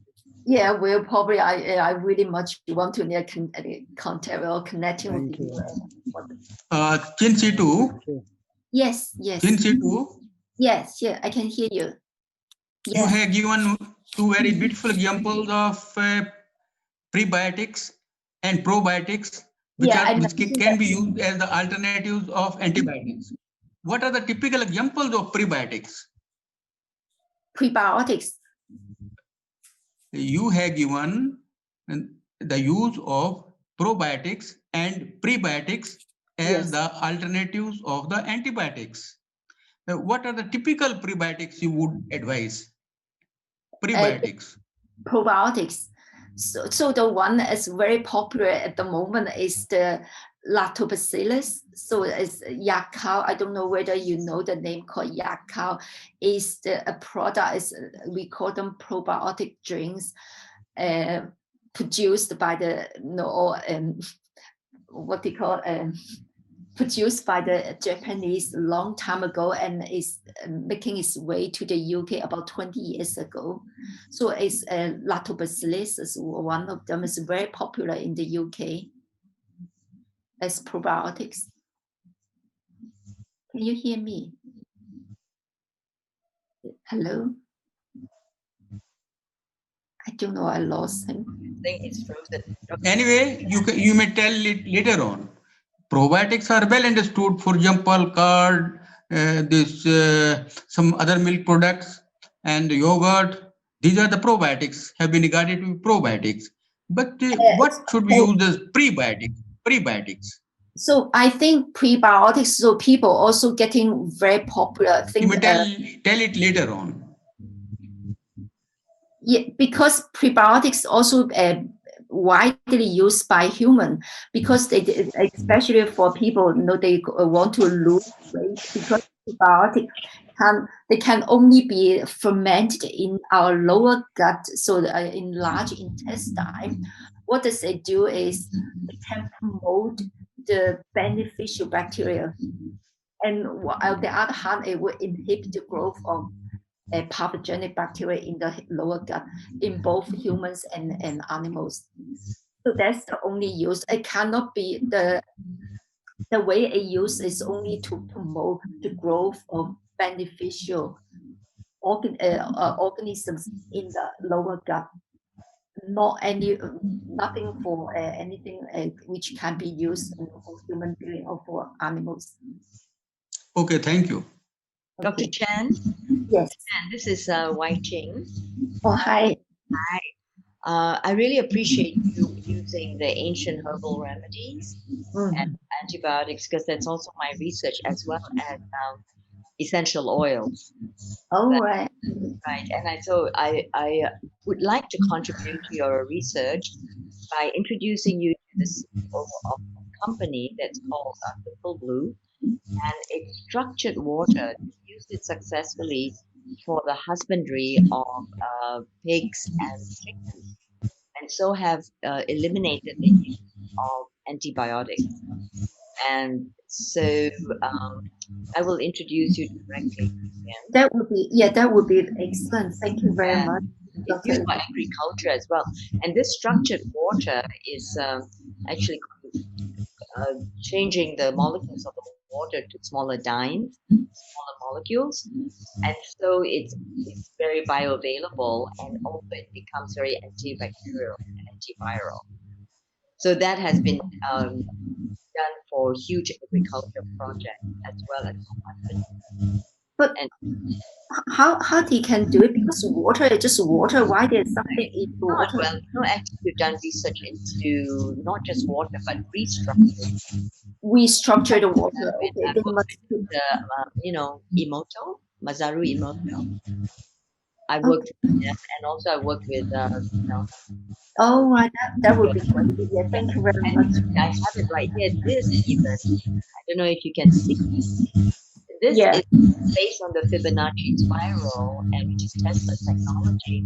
It also structures the water, and for anyone wanting to detoxing, it actually is the main thing in the gut health, in the microbiome of the gut as well. And so this is amazing. It also, this, which is more food, this is much more potent. So I'll talk about those tomorrow. Okay, yeah, that would be great. Yeah. Yeah, they're called frequency technology. So they are based on frequency. Yeah, that's something I was very interested in. Yesterday, I learned something about the magnetic field frequencies. That will be calling linking to this bacteria, also different things. That's very interesting. Okay. So I'll be speaking about it tomorrow. Yeah, that would be great. Yeah, thank you. I will introduce you. So if we exchange contact, I'll introduce you directly, and they have research papers already on Okay, that's great. of the water that transformed into being bacterial and antibacterial, antiviral, which is what it should be, because water is the detoxic. The main form. Poreo can be used. We need it to flush out the toxin. So yeah, so I'm happy to do that. We can Thank just. you very much. Thank you, Dr. Lee. Thank you. Yes. Thank you, Dr. Chen Situ, for your excellent speech. Thank you. Let's move on to our next speech. It is from Dr. Parveen Zarin from Bioquantum Academy, Canada. I request Dr. Parveen Zarin to begin her talk. Thank you so much. Do you have my slide on the screen? Yes. Okay, awesome. Yes. Okay. Thank you so much for this opportunity, Mr. Nabaz, one more time.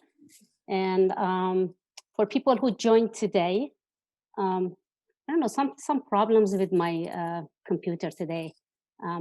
It kicked me out of Zoom, but hopefully it's going to behave. For people who joined today and don't know me, I would like to have a brief introduction of myself.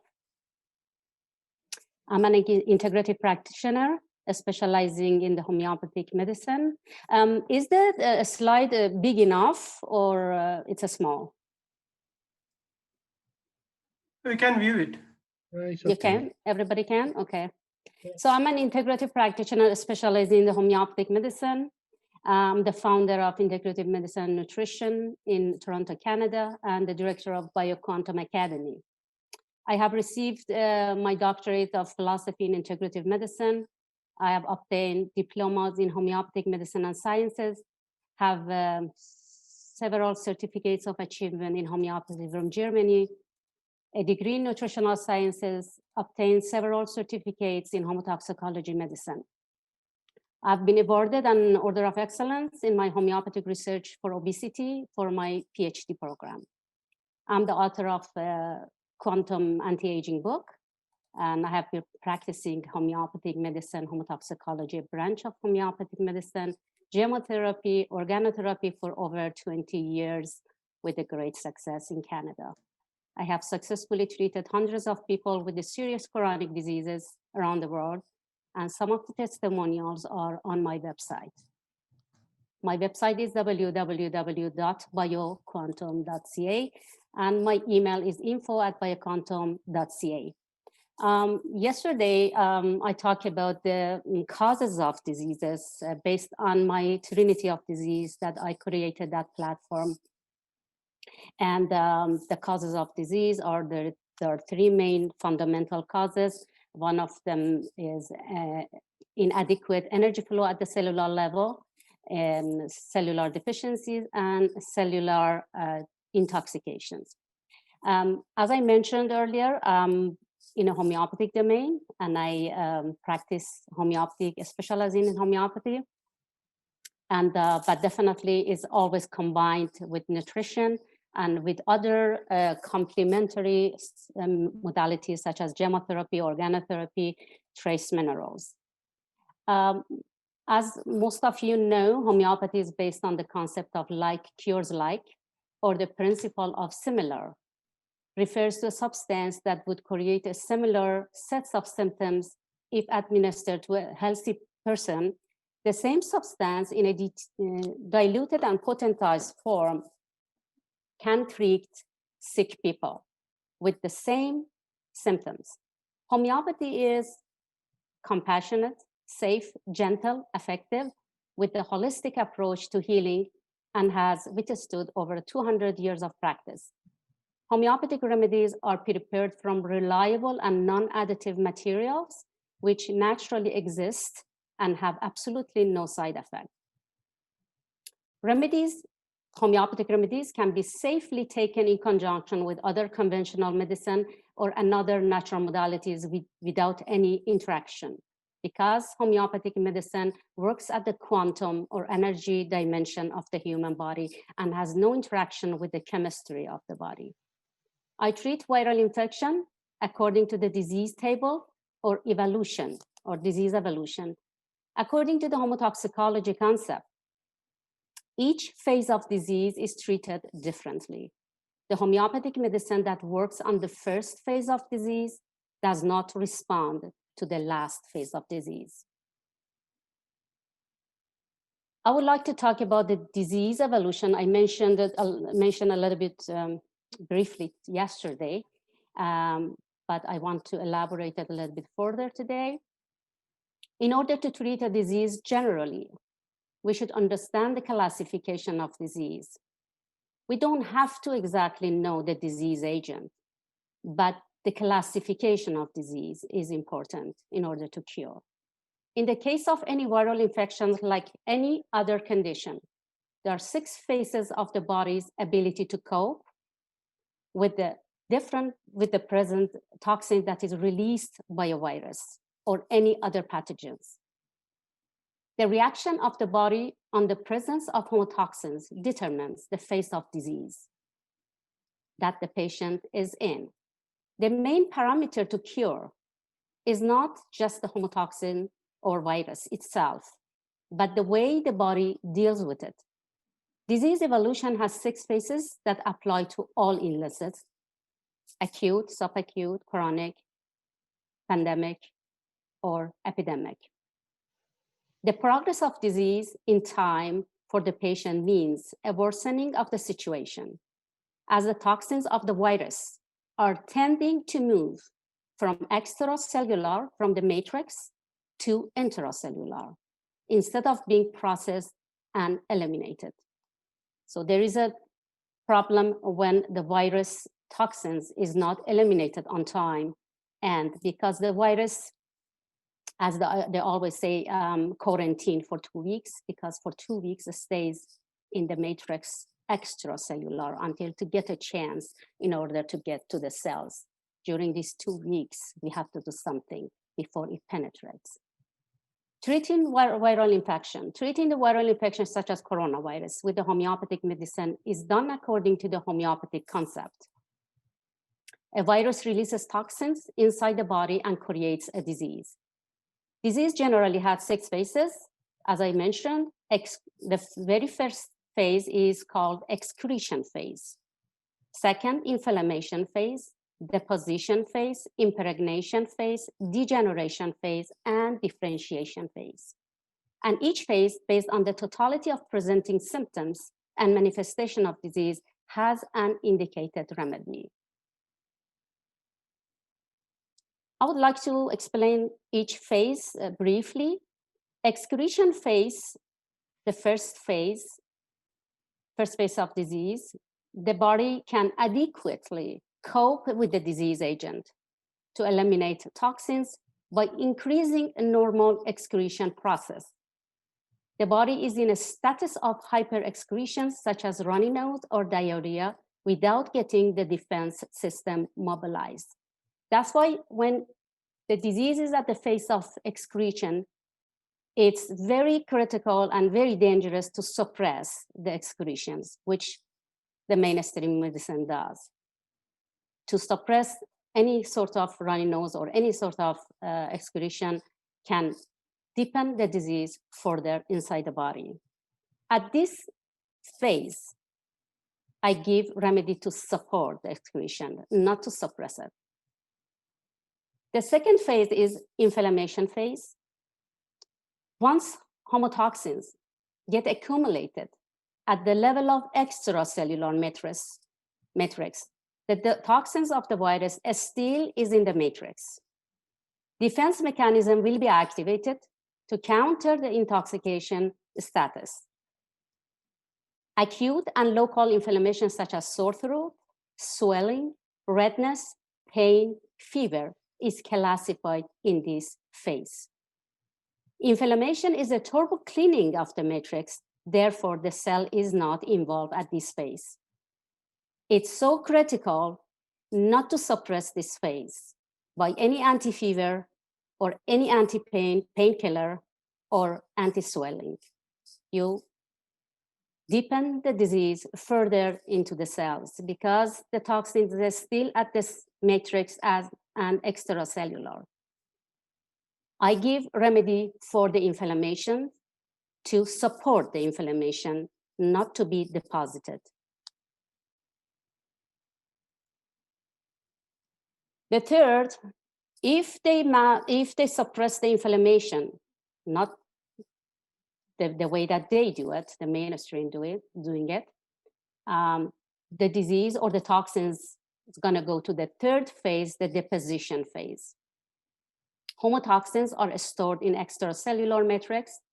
Inflammation pathways are blocked by anti-inflammatory medications or painkiller due to usage of suppressive allopathic medication, or the amount of deposited toxins are too high that the body cannot cope. The body will create a process of temporary storage or deposition of the homotoxins. Thus, a quiet dangerous situation appears. A few clinical signs are presented in deposition phase with very few complaints. Most of the time, we don't see any symptoms. That's a danger is going to start at this phase. In the position phase with very few complaints from the person, but at the same time, the storage of toxins will threaten the cell and affect its biological functions. At this phase, the deposition phase, personally, as a homeopath, I don't give any remedies. I just wait.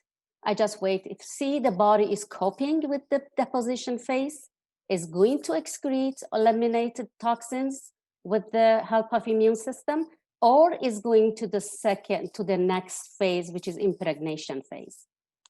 At this phase of disease, the homotoxin impregnate from extracellular in the cells. Now the danger is starting. So that's the virus toxins is going to the cells after 2 or 3 weeks. Toxins is inside the cells now and become part of the connective tissue itself and cause tissue damage. Severe symptoms can occur at this stage. Most viruses will try to get into the cells to proliferate because we know viruses cannot survive on their own, cannot produce energy, and they're all relying on the other microorganism in order to be sheltered, feed off, and proliferate. It happens very fast. When the virus goes to the impregnation phase, it doesn't give you time. It goes very fast.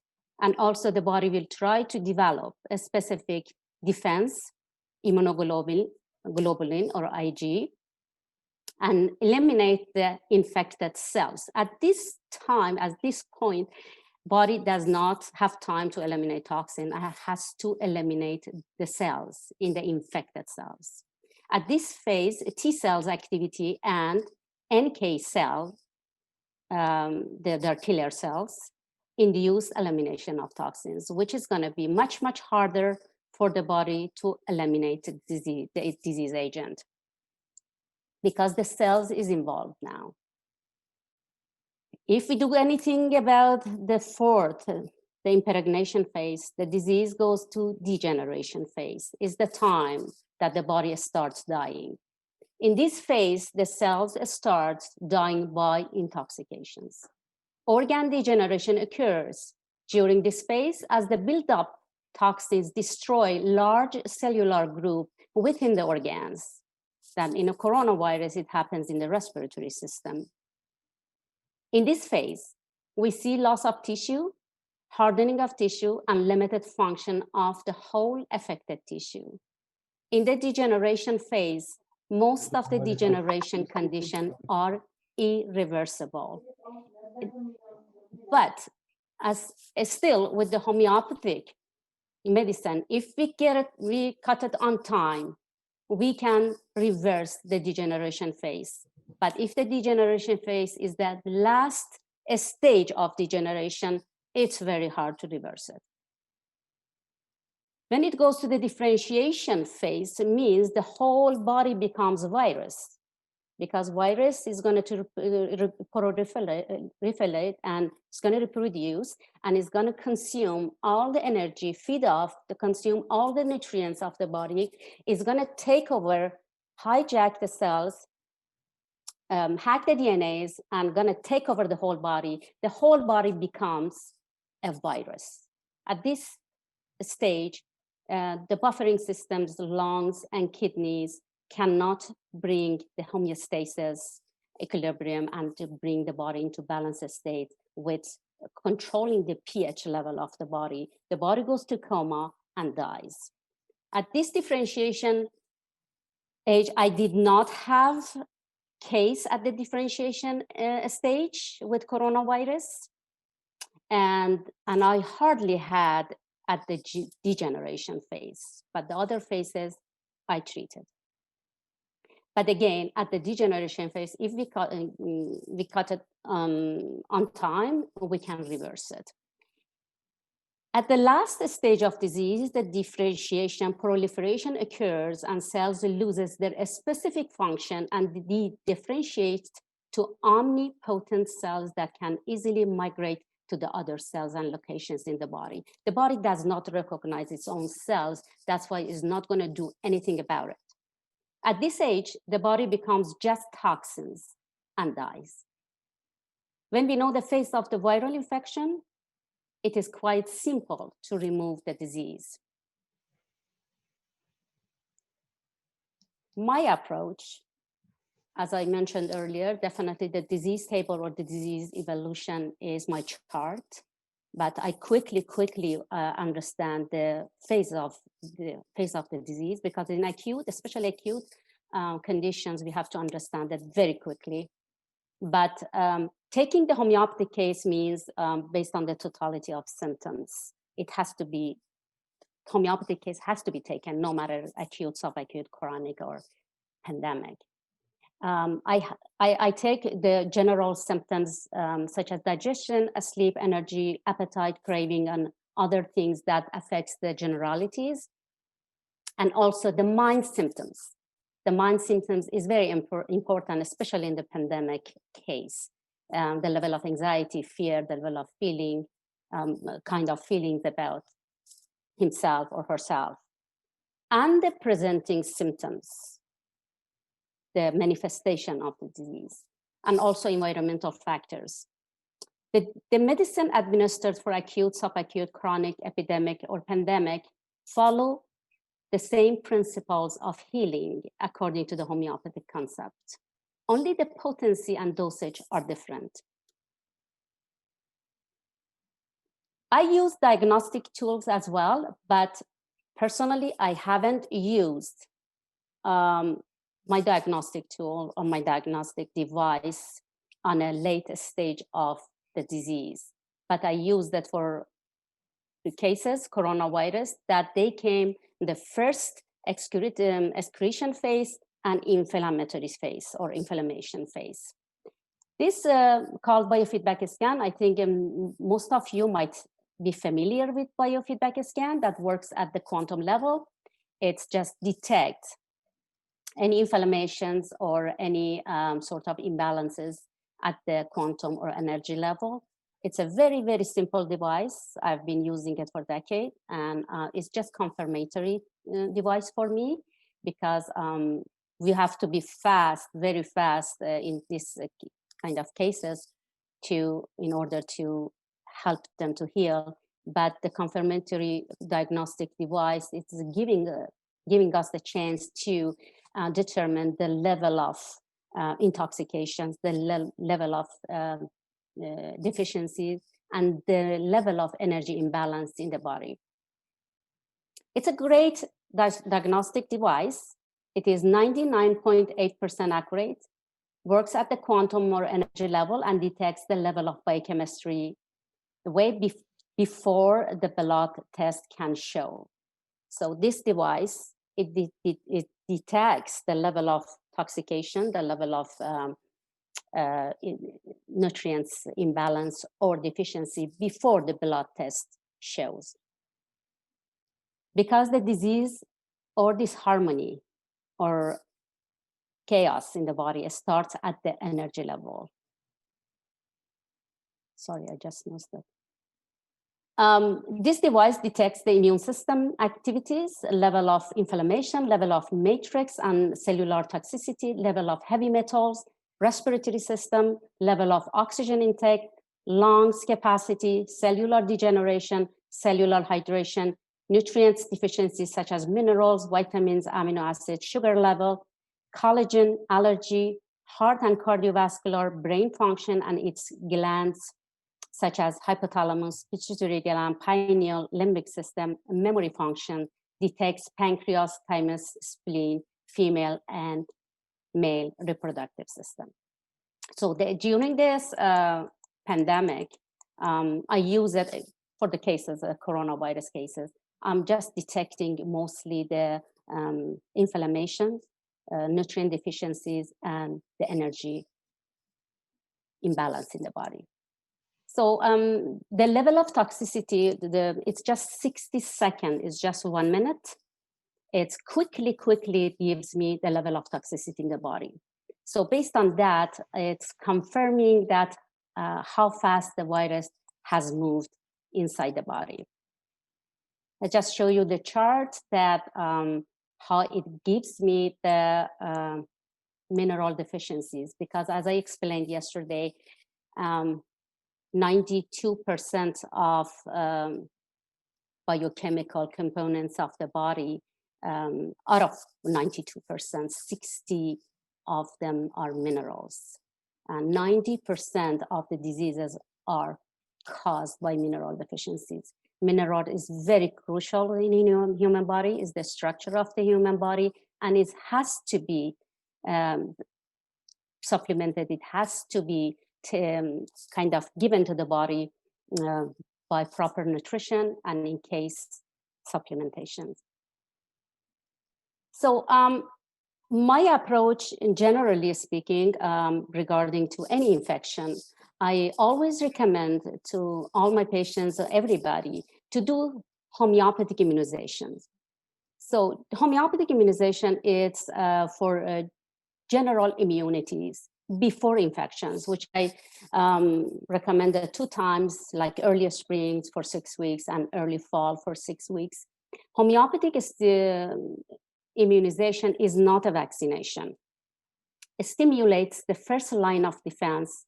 The innate immune system is not working on the second line of defense, which creates antibody adaptive immune system.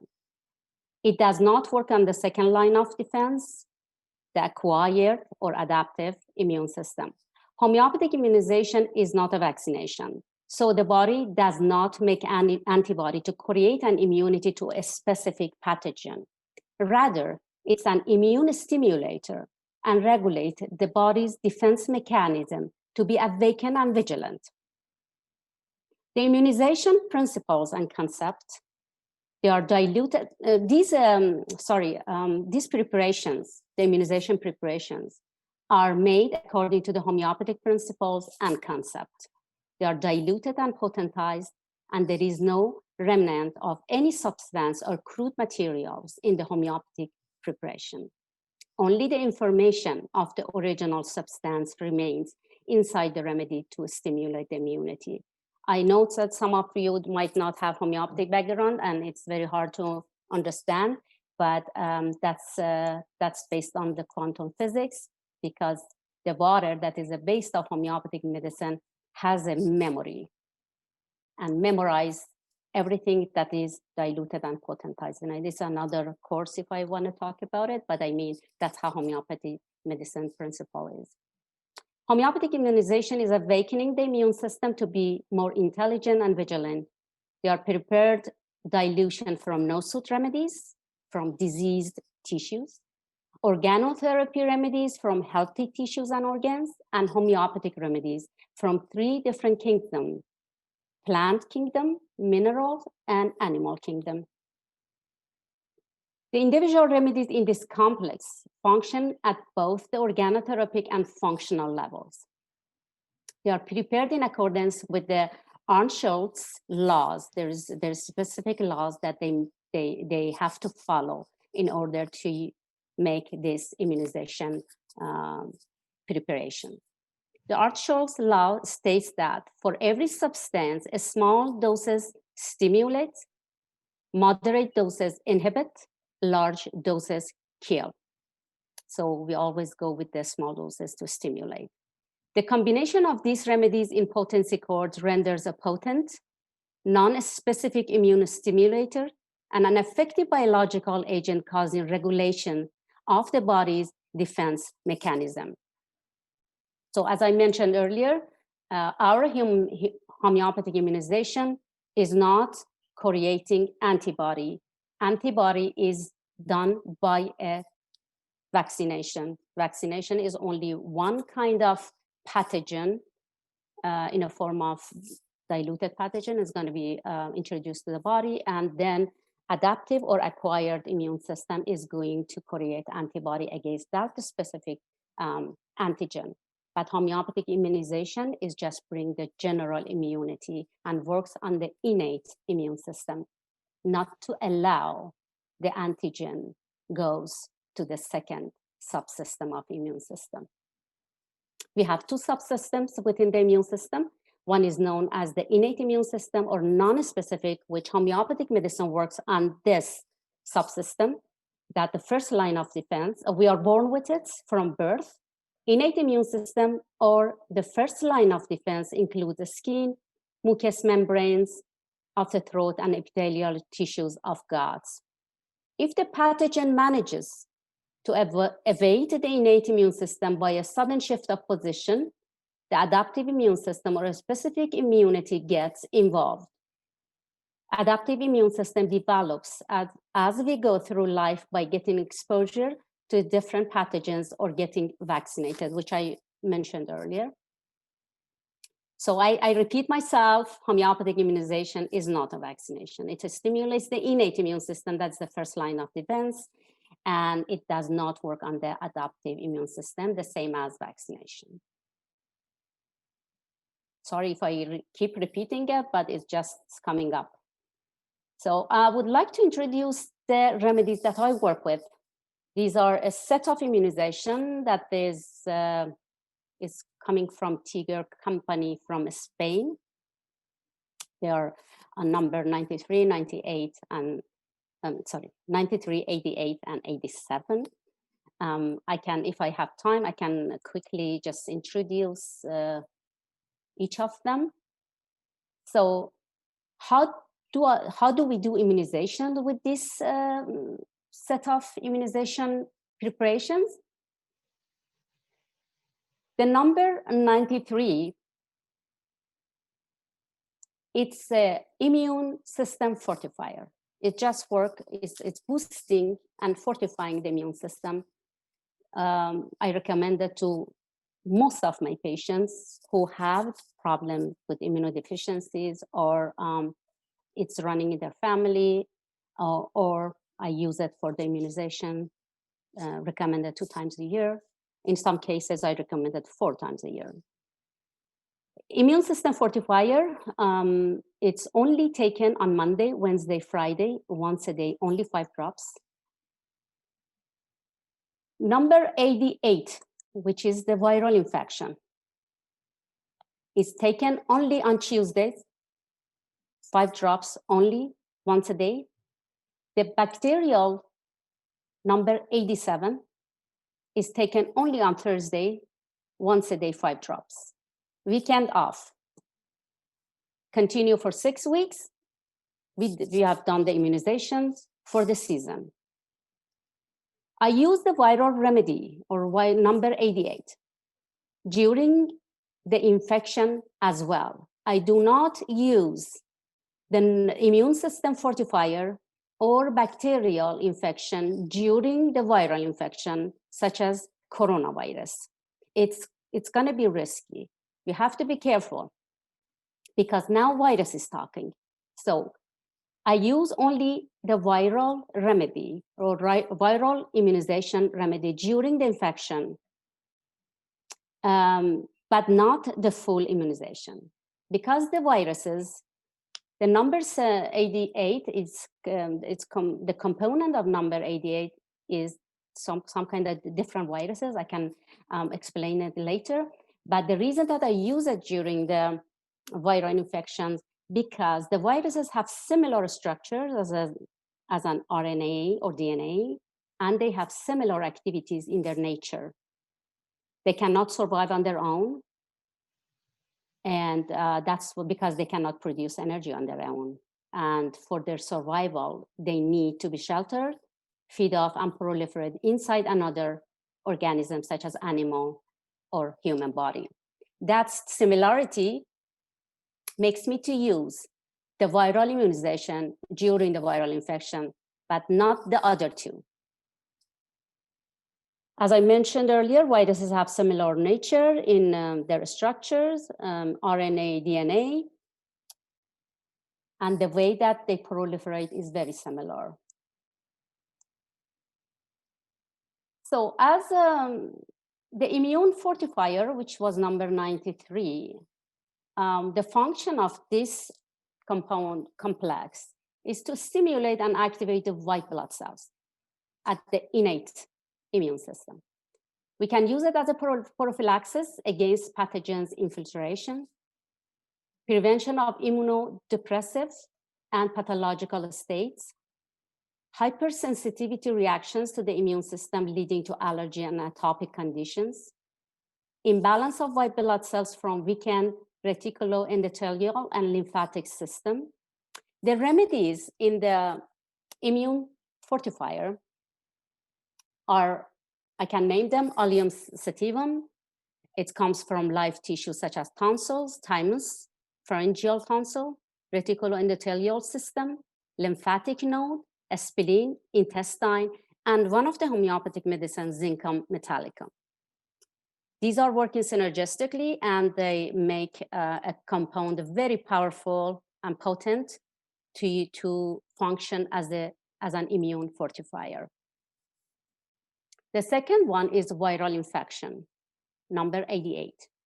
I use it for acute and chronic viral infections, and I use it for all the stage of the disease, any phases of the disease evolution. Immunosuppression causing a high level of viral load, stimulate white blood cells, prophylaxis against viral infiltration, infections related to viral diseases with systemic symptoms such as mononucleosis, herpes simplex infection, varicella, shingles, and influenza. The remedies are in viral infection is Coxsackie, diphtherium, Epstein-Barr, herpes simplex, herpes zoster, influenzinum, mononucleosis, morbillinum, and poliomyelitis.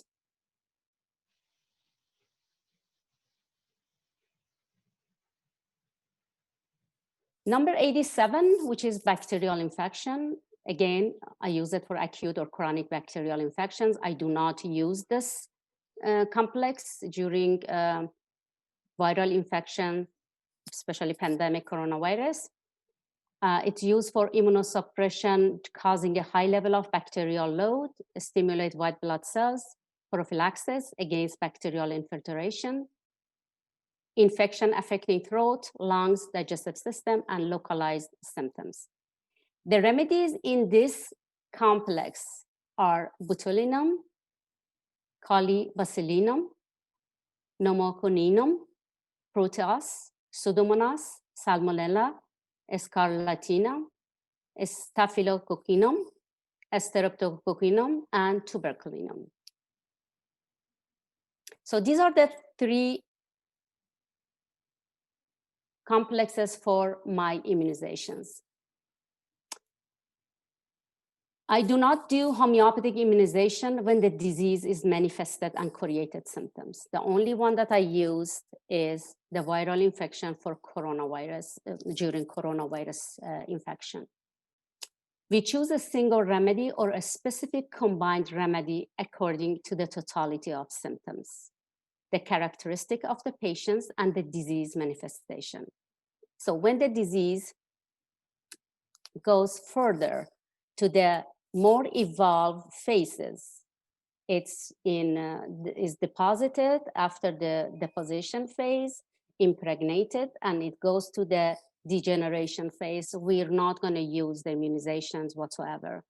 We're going to use the homeopathic medicine on its own according to the totality of the symptoms, the manifestation of the disease, and the characteristic of the patient, which I mentioned earlier about the mental state of the patients and the generalities of the patients. Disease picture should match the patient's symptoms. According to the table of disease symptoms can be different on different phases of disease. I'm halfway through, but that's okay. I think I have to wrap it up here. So according to my trinity of the disease, disease is caused by three fundamental causes: chronic cellular energy imbalance, chronic cellular deficiencies, and chronic cellular intoxications. So when we address these three fundamental causes, we can remove the disease easily. Thank you so much for your attention.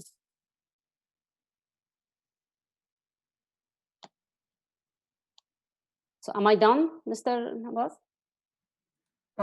Yes. If you are done, we can go to the questionnaire session.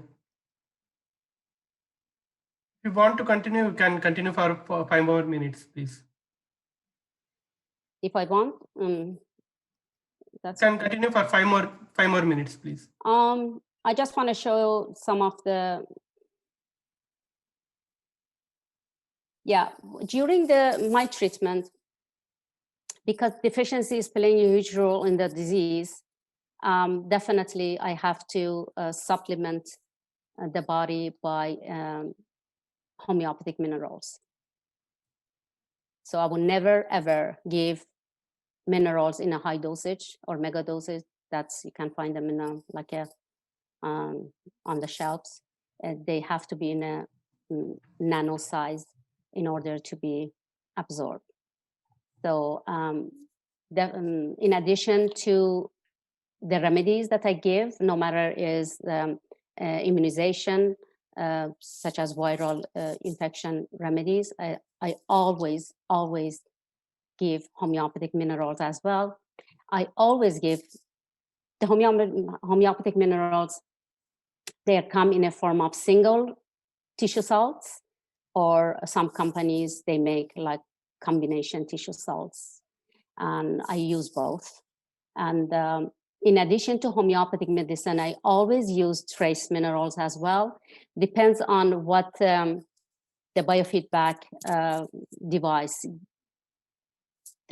based on the result that the biofeedback device gives me, the level of deficiencies. If they are deficient in trace minerals, I would definitely add the trace minerals as well.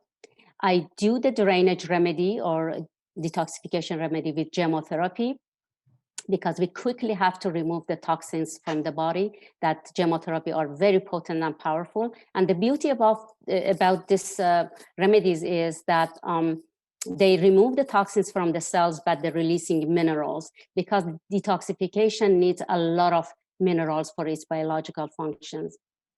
The last one, I just summarized it. Important tips during infection. The thing that I highly recommend is to go on fasting during the infection. No vitamins, but high minerals. No high protein, no high fat, no high sugar, no solid food, easy on the digestion, simple, very simple foods such as vegetable broth soup, warm drinks because viruses do not like warm, herbal tea, and plenty of rest to reserve energy for healing. So fasting is the most, it's very, very important during the viral infection. Unload your body by being easy on your system, and just have high mineral. Choose only homeopathic medicine or trace minerals. Never go with mega dose, because your body cannot handle any mega dose during this infection. Starve the virus to death, because viruses eat 30 more times than your natural cells. If your natural cells eats once, viruses eat 30 times. So starve them to death by not having the regular food that you're having on a regular day. Thank you very much, Dr. Parvin. I really enjoyed your fruitful lecture. Thank you so much. Very good. I mean, one of the very good points was that you went through the steps from what happens when a virus enters the body until what happens at the early stage that the cells in the body dies. So many of us are medical doctors by training. We've been in medical school like me. But the point is that something which is always lacking in the Western medicine education is that they neglect the importance of the body itself. I mean, I think I hardly remember anything, and I hardly remember talks about what the body needs as minerals, as the, for example, vitamins, whatever. They focus on the disease and 1, 2, 3, 4, 5 to do this for a disease. And for another disease, something else. But something which is very important, as I mentioned earlier, is that we have an internal stability and constancy in the balance, which is called homeostasis. We should keep the homeostasis. What you said is that when you talk about the homeopathy, it's important to keep the body in the balanced state. So when you keep the body in the balanced states, it has the power to eradicate the problem. Well, there are some cases that you, let's say, help the other remedies. But first, you should focus on your body. If you do not focus on your body and you just try to, let's say, cover the tops, so everything will fall down. But you should, let's say, have a solid base. And simply, you really talked about all this and I really enjoyed it. I think that is the very basic and very simple truth that a lot of, let's say, practitioners, a lot of remedies do not focus on, and they lack. The body should have its minerals, its essential things first, and then go to the later stages. Thank you very much for your fruitful presentation. Thank you so much. Thank you, Dr. Beza. That's why I'm here to teach MDs to just switch over to the truth. So because the false medicine does not bring the truth. So we don't focus on the disease, we focus on the ability of the human body, which is the power and ability that can cure and heal itself. Homeopathy does work on that part. And because, as I mentioned yesterday, we have all the medicine inside us. We don't need any extra medicine. Our intelligence knows how to fix itself, when to fix itself, and knows how much we need, how much of those particular biochemical medicine we need for this specific time or particular disease. We don't need anything to enter from outside.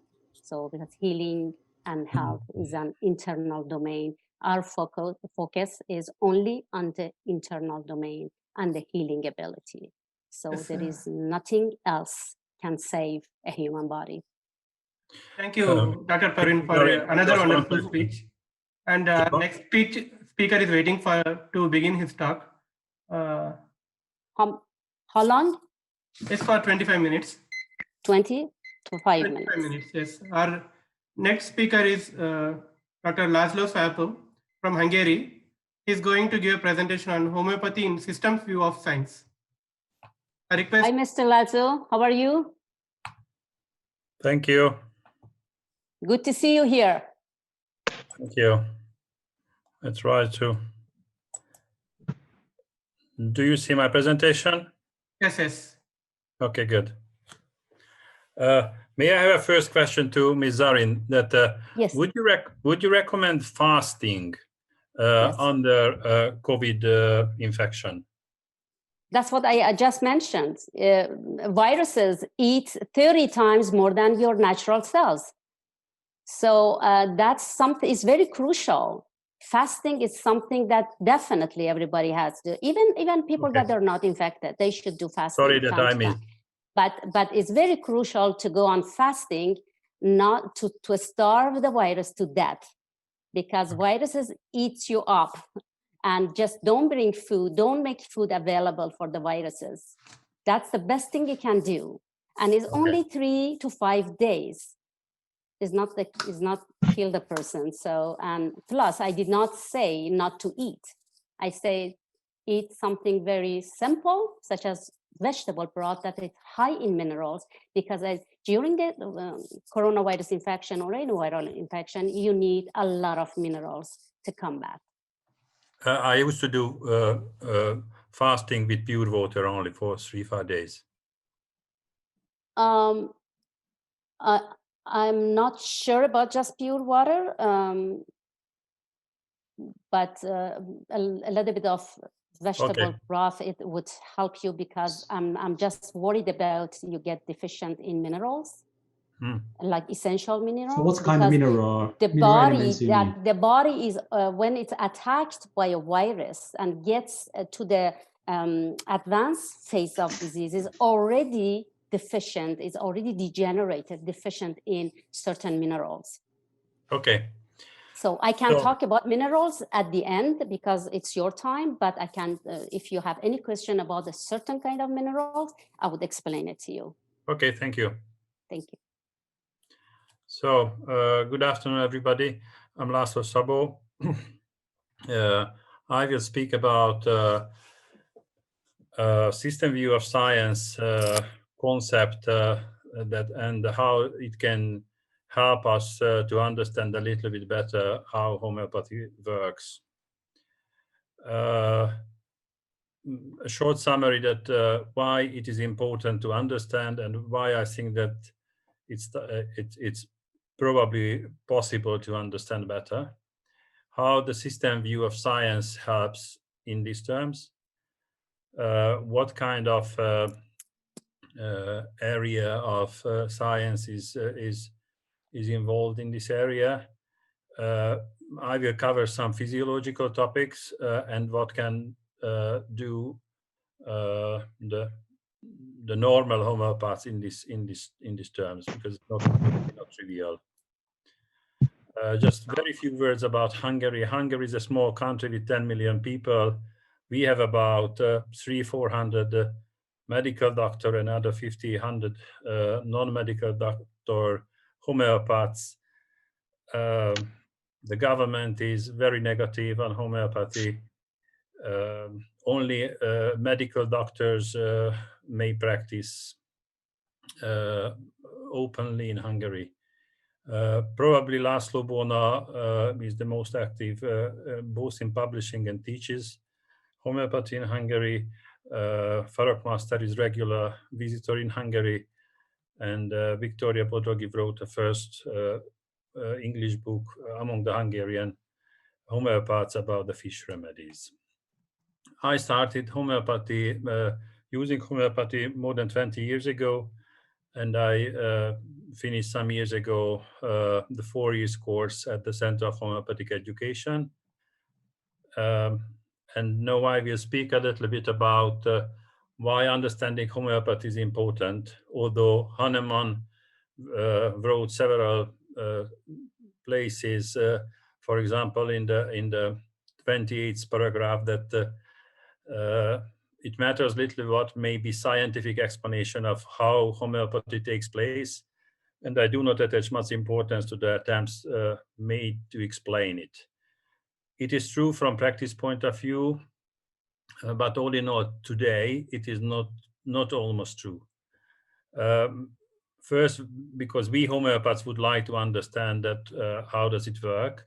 We don't want to be in a situation where we are near today. I wouldn't say that in every aspect, but in most of it, that we don't have a clue that what does it mean, and mainly it's very hard to explain to others. And I think that understanding homeopathy in depth is the price of acceptance. So we must do it, and it's very probable that understanding how homeopathy works, and probably it's similar to the Chinese medicines and other alternative medicines, will mean that a new biology and physiology has to be defined. Why I think that it is we are in a better phase than some 10 years ago, partially because some of the key concepts today can be explained already. There are strong analogies and similar operation have been identified. It is very clear that it works at the atomic, subatomic level, and we know it much better. I mean, that at least the physicists know it much better, this area, than 20, 50 years ago. And we have appropriate equipments. And the strange situation in the world that your knowledge accepted if you can present an appropriate measuring instrument which can support these ideas. And it is not a unusual situation that it takes 80, 100 years or even more to validate certain theories. This was the case with Copernicus theories. This was the case with Einstein gravitational wave theory. So homeopathy would not be the first who will be understood some years later. There is a shift in the overall scientific way of thinking from the current dominating Cartesian science, which is built on mechanical models, on focus on parts, priority of causality, objects, entities, linear models, says that the body-mind duality is a triviality. Try to seek objectivity and certainties. But in the last 20, 50 years or 100 years, the thermodynamics, quantum physics shows that the statistical probability-based models are very common in the overall nature. Ecology, consciousness, and life theory shows that the focus, and honestly, the alternative medicine shows very strongly that the focus on the wholeness is a must. The system theory, the feedback loop, the downward causation shows that the interdependency replace the priority of causality, and it's only a very very few cases where a single causality can be identified. The network theory system biology shows that the relationships are at least similarly important than the entities itself, if not more. The complexity theories, nonlinear dynamics shows that the linearity is rather an exception, and the nonlinearity models and situation is much more common. And we know, all of the healers know it very well. And Santiago theory of cognition and our medicine theories shows that the mental processes are essence of life, and we can't speak about, and we must forget this whole body-mind duality completely. The dual nature of the matter and Heisenberg uncertainty principle shows that this world is not objective. It cannot be viewed objectively. It's a subjective process. In any case, 100 years ago, a physicist when decided that what he will research, that will define that what he will see. So the knowledge is subjective and observer dependent, and the whole IT world shows that the good enough beta versions and the interdependency way of thinking shows that that our knowledge is not certainty based but rather approximate, and the approximate knowledge, that is what we can reach. We can't do it differently. If you translate it and articulate with quotes, some very old and some new quotes in this connection, that the whole is greater than the sum of the parts, told Aristotle. Everything is influenced by or dependent upon other things. This is about the interdependency.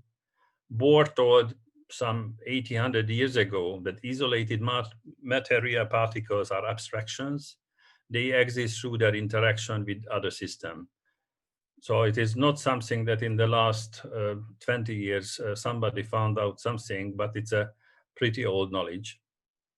The quantum universe is fundamentally probabilistic, as an American physicist defined. And Capra told that discovery of nonlinear dynamics has led to major breakthroughs in understanding the biological life. And he told that the linearity is absolutely an exception in not only in the physical world but the biological world as well.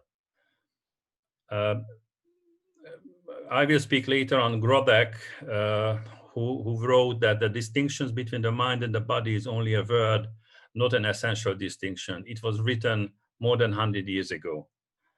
Maturana, from the 70s, wrote that living systems are cognitive systems with or without nervous system. So the mental processes are the essence of life.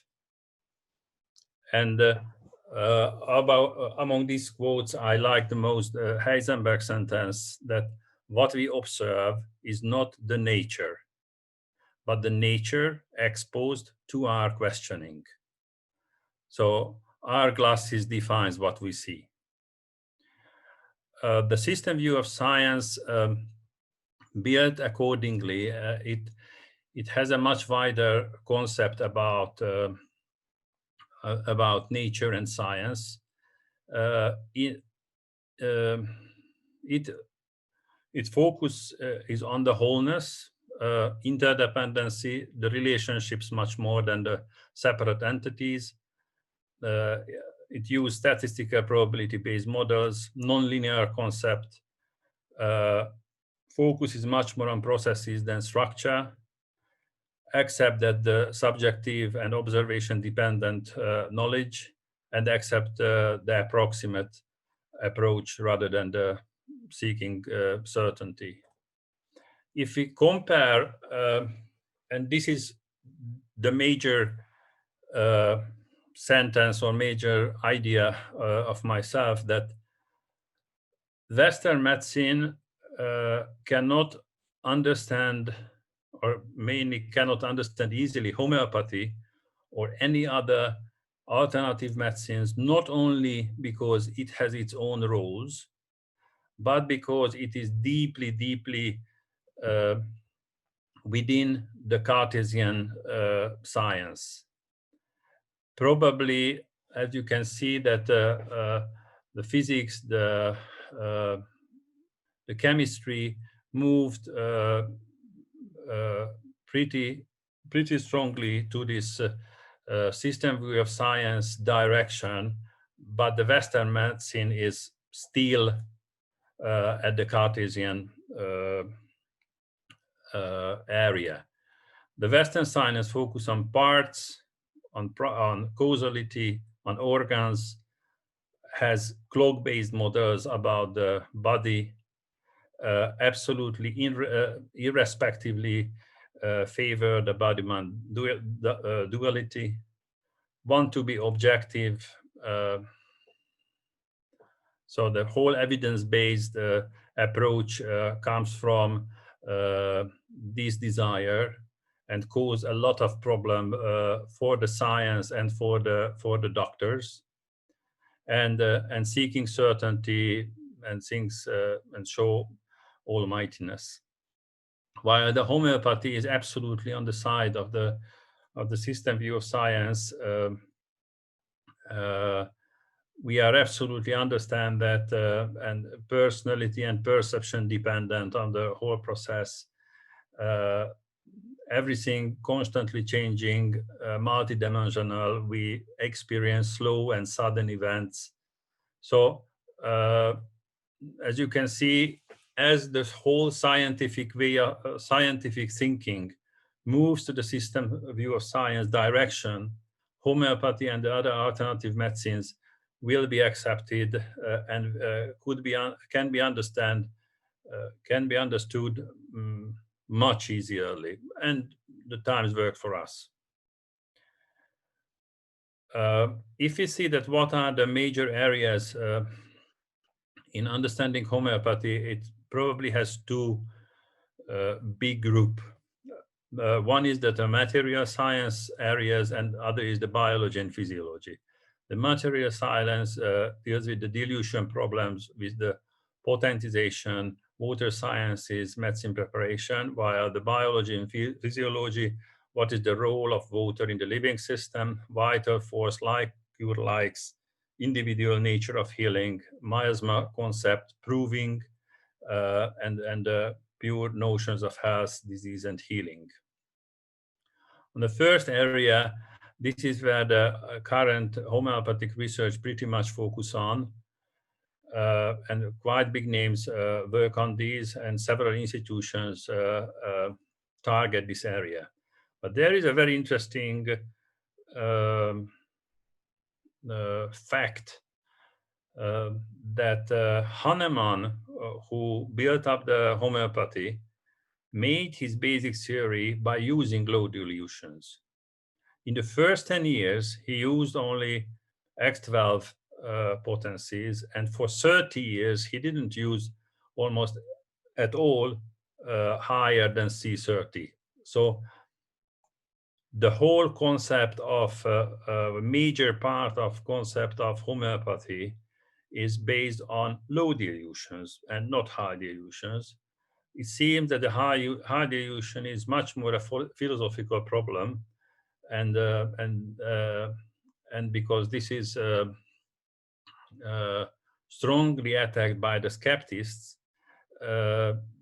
this is why it is in the forefront of any debates.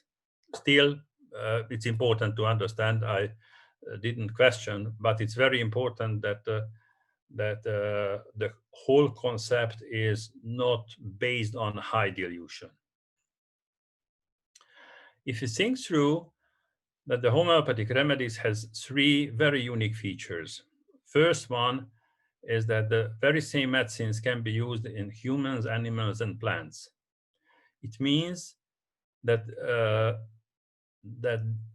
all these systems must have at least a same or similar basic principle, if not a similar system, because these medicines can act on any type of living systems, as we know.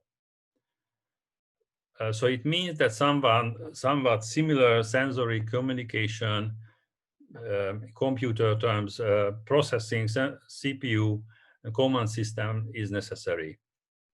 I treat my cherry trees and roses from aphids year by year in 2-3 weeks. So it simply works.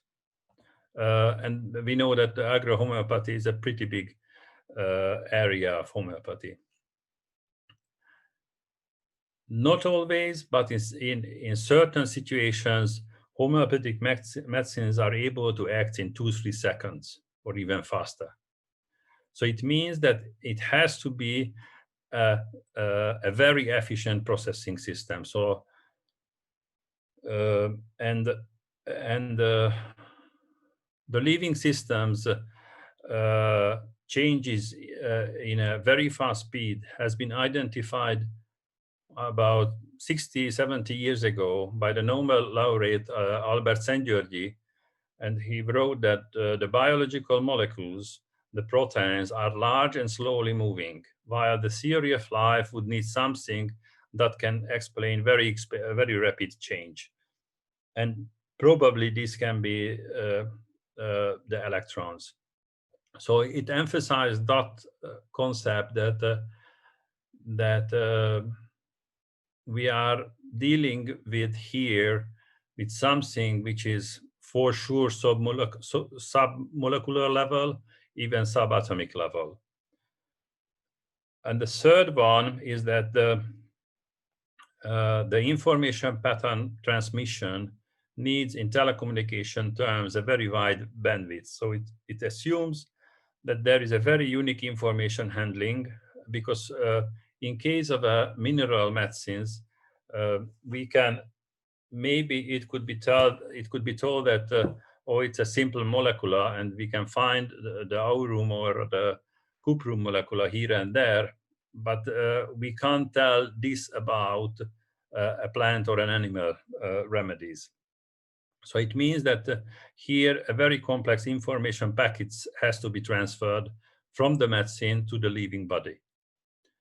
So these three things makes the homeopathic remedies very special.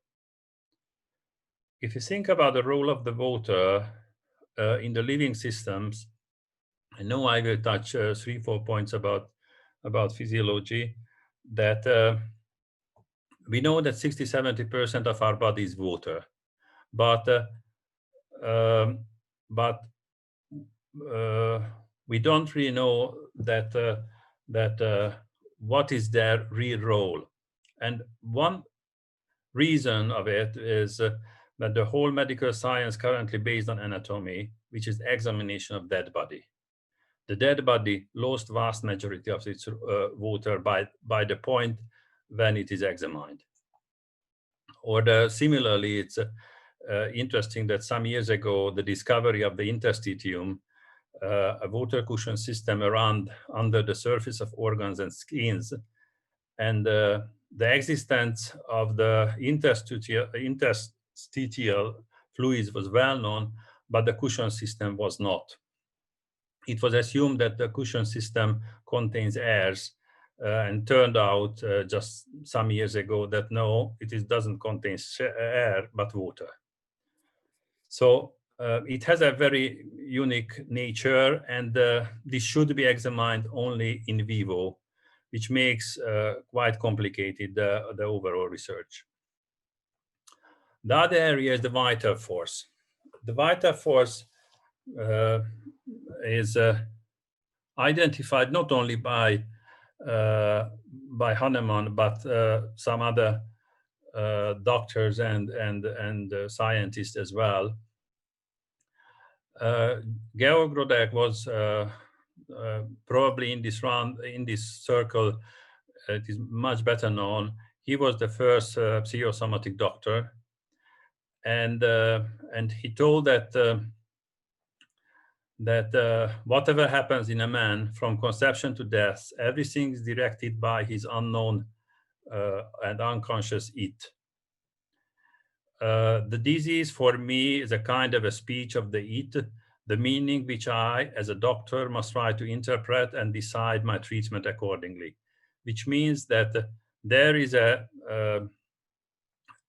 central authoritative entity in the human body, and this is, he speaks something very similar what Hahnemann spoke as vital force. And it's very interesting that this it notion and category was accepted by Freud in a changed and restricted way and used as an id next to the ego and the superego. The other area where we can identify this is, does it mean that I have 5 minutes? Almost over. Just 20 seconds. Over. Okay. You can go for 2 more minutes if you want. Okay, to fine. wrap it up. Yeah, because so in terms of the vital force, a similar system was identified by others as well. If you think that the miasma, the whole epigenetic processes, the trauma theories, the PTSD, or the intergenerational transmission of traumas shows that quite some elements of miasmas are has been identified. So probably a new miasma theory is not too far from us. I just want to mention one thing that which can be interesting for everybody, that human healing has a triple individuality nature, because individuality of the patient, individuality of the disease, and individuality of the healers. And it should not be missed for any healer. So I think that our role as homeopath is to try to build community knowledge and about what we know, the background of homeopathy, and we have to do the research because nobody else will do it. We may not expect that it will be done by biologists and chemists. It's an interesting job, and I just emphasize every homeopath to work on it hardly. Thank you very much. Thank you. That was awesome. Oh, your time's up. Thank you very much. So, yeah, can I just make a comment? Sure, please. Yeah, on the not the last slides, but you said one of the doctors says disease is a speech of the body. Yes. Yeah. So it's exactly what homeopathy is talking about. It says yes, the symptoms or manifestation of disease is your body's language. It's talking to you that there is a chaos, there is this disharmony or imbalance inside the body. So disease, it says the disease for me is a kind of a speech. So that's definitely, that's true. It's right. The book. The book of it. Oh yeah. Okay. Okay. He's what year? 1866 to 1934. Yeah. Thank you so much. I will send you some background. Yeah, that's interesting. That was interesting. So I cannot say that I read all the homeopathic books, but I read a lot But back. he didn't know homeopathy. Yeah, it's a German, but it's German holistic MD. So yeah, when it's in a domain, holistic domain, so most of them, they are familiar with homeopathic concept. But yeah, the homotoxicologist says the same thing. Manifestation of disease is the speech or language of the body.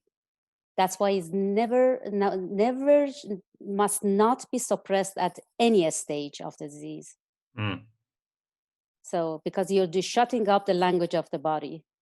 That's what the mainstream does. It's a crime. It's so bad to shut up the language of the body. So we support it with homeopathic medicine. We support the speech of the body, the language of the body, but we calm it down with the true medicine. So thank you. Thank you very much. Next, Mr. Nawaz. Next. Yes. Thank you, Dr. Fabo, for the wonderful speech. Next is Mr. Andres Meyer from Germany. 25 minutes? Yes, 25 minutes. Yes, here we go. He is ready with you. Yeah, hello everybody. I hope you can hear me. Hello. Yes. Yes, okay. So, yes. My name is Andreas Meyer. I'm from Germany, homeopath. Doing homeopathy for about 20 years now. And in this webinar, I'd like to introduce Similopuncture, which is a synthesis of homeopathy with acupuncture, reflexology, trigger point therapy, and so on. And interestingly, there's a link to Dr. Szabó's webinar and the topic of language of the diseases. And as you will see in this webinar, I want to show you what Similopuncture is about. And maybe you think that there already exists some connections or combinations of homeopathy with acupuncture. And well, usually homeopathic remedies are given orally in form of globules or tablets or drop doses. But basically, Similopuncture is about the external application of homeopathic remedies. And it's based on Hahnemann's findings. So first, I want to show you what Hahnemann had to say about it, about the external applications. So first, he mentions it in his work on called Experience of Medicine, Medicine of Experience, sorry, which was published in 1805, some years before the first edition of his Organon, which is a basic textbook on homeopathy. And here he says that external applications could be used, yet the part must be destitute of the coarse epidermis. So the barrier of the skin has to be broken so that the remedies might act, which is one very interesting point. So there are two aphorisms in the Organon of Medicine. And in the one aphorism, 194, he says that the external application are not useful, either in acute or in chronic local diseases. And this is one reason why local applications are not used by any homeopaths around the world. It's not even discussed in the homeopathic community, because they think that if you apply a remedy locally on the skin, in case of skin eruption, for example, then you might suppress the eruption and the disease might change level and change to heart disease or whatever. I guess that's known to all homeopaths and all naturopathic practitioners. And later, after years of experience, he found that the rubbing in of the remedies on the skin could further or enhance the cure, especially in the treatment of chronic diseases. So he changed his mind according to experience in practice. And now he says that the remedies should be applied locally on the skin, especially in chronic diseases. Well, at least in Germany, surveys show that most patients who are coming to homeopaths, homeopathic physicians, they suffer from chronic diseases like allergies, asthma, hay fever, migraines, and so on. So But hardly any homeopath follows this finding of Hahnemann and applies the remedy locally on the skin.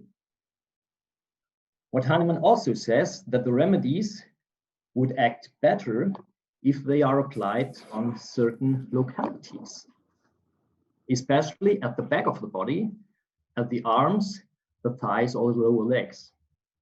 So obviously, there's a link between the place where a remedy is applied and the action of the remedy. Okay?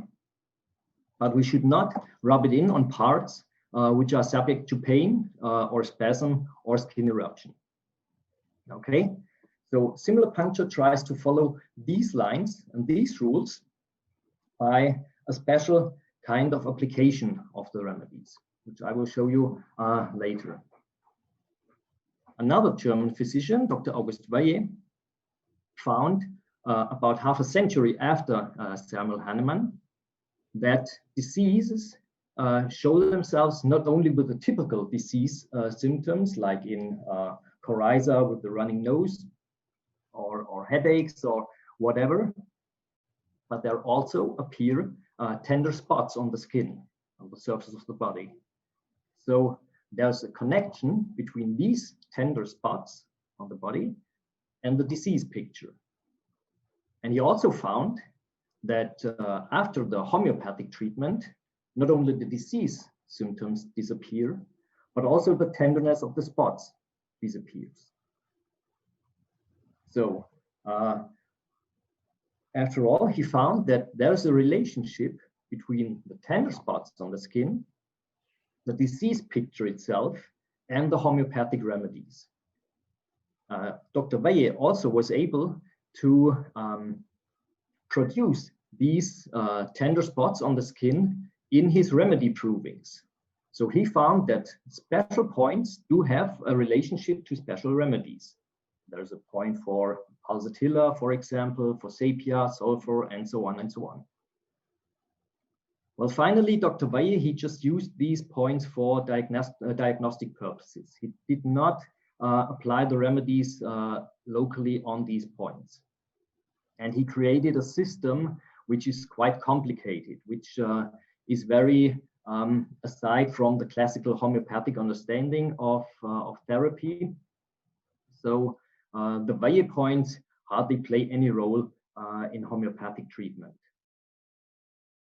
Well, at last, a French acupuncturist, he compared the Weyer points to the acupuncture points.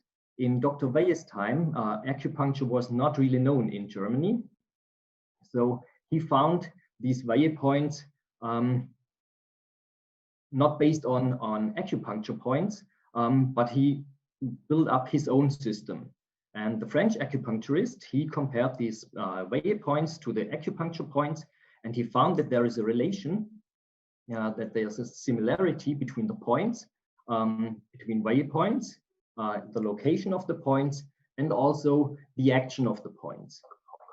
As we know, homeopathic remedies do have a special action. They have a similarity to certain symptoms and are used according to the law of similars.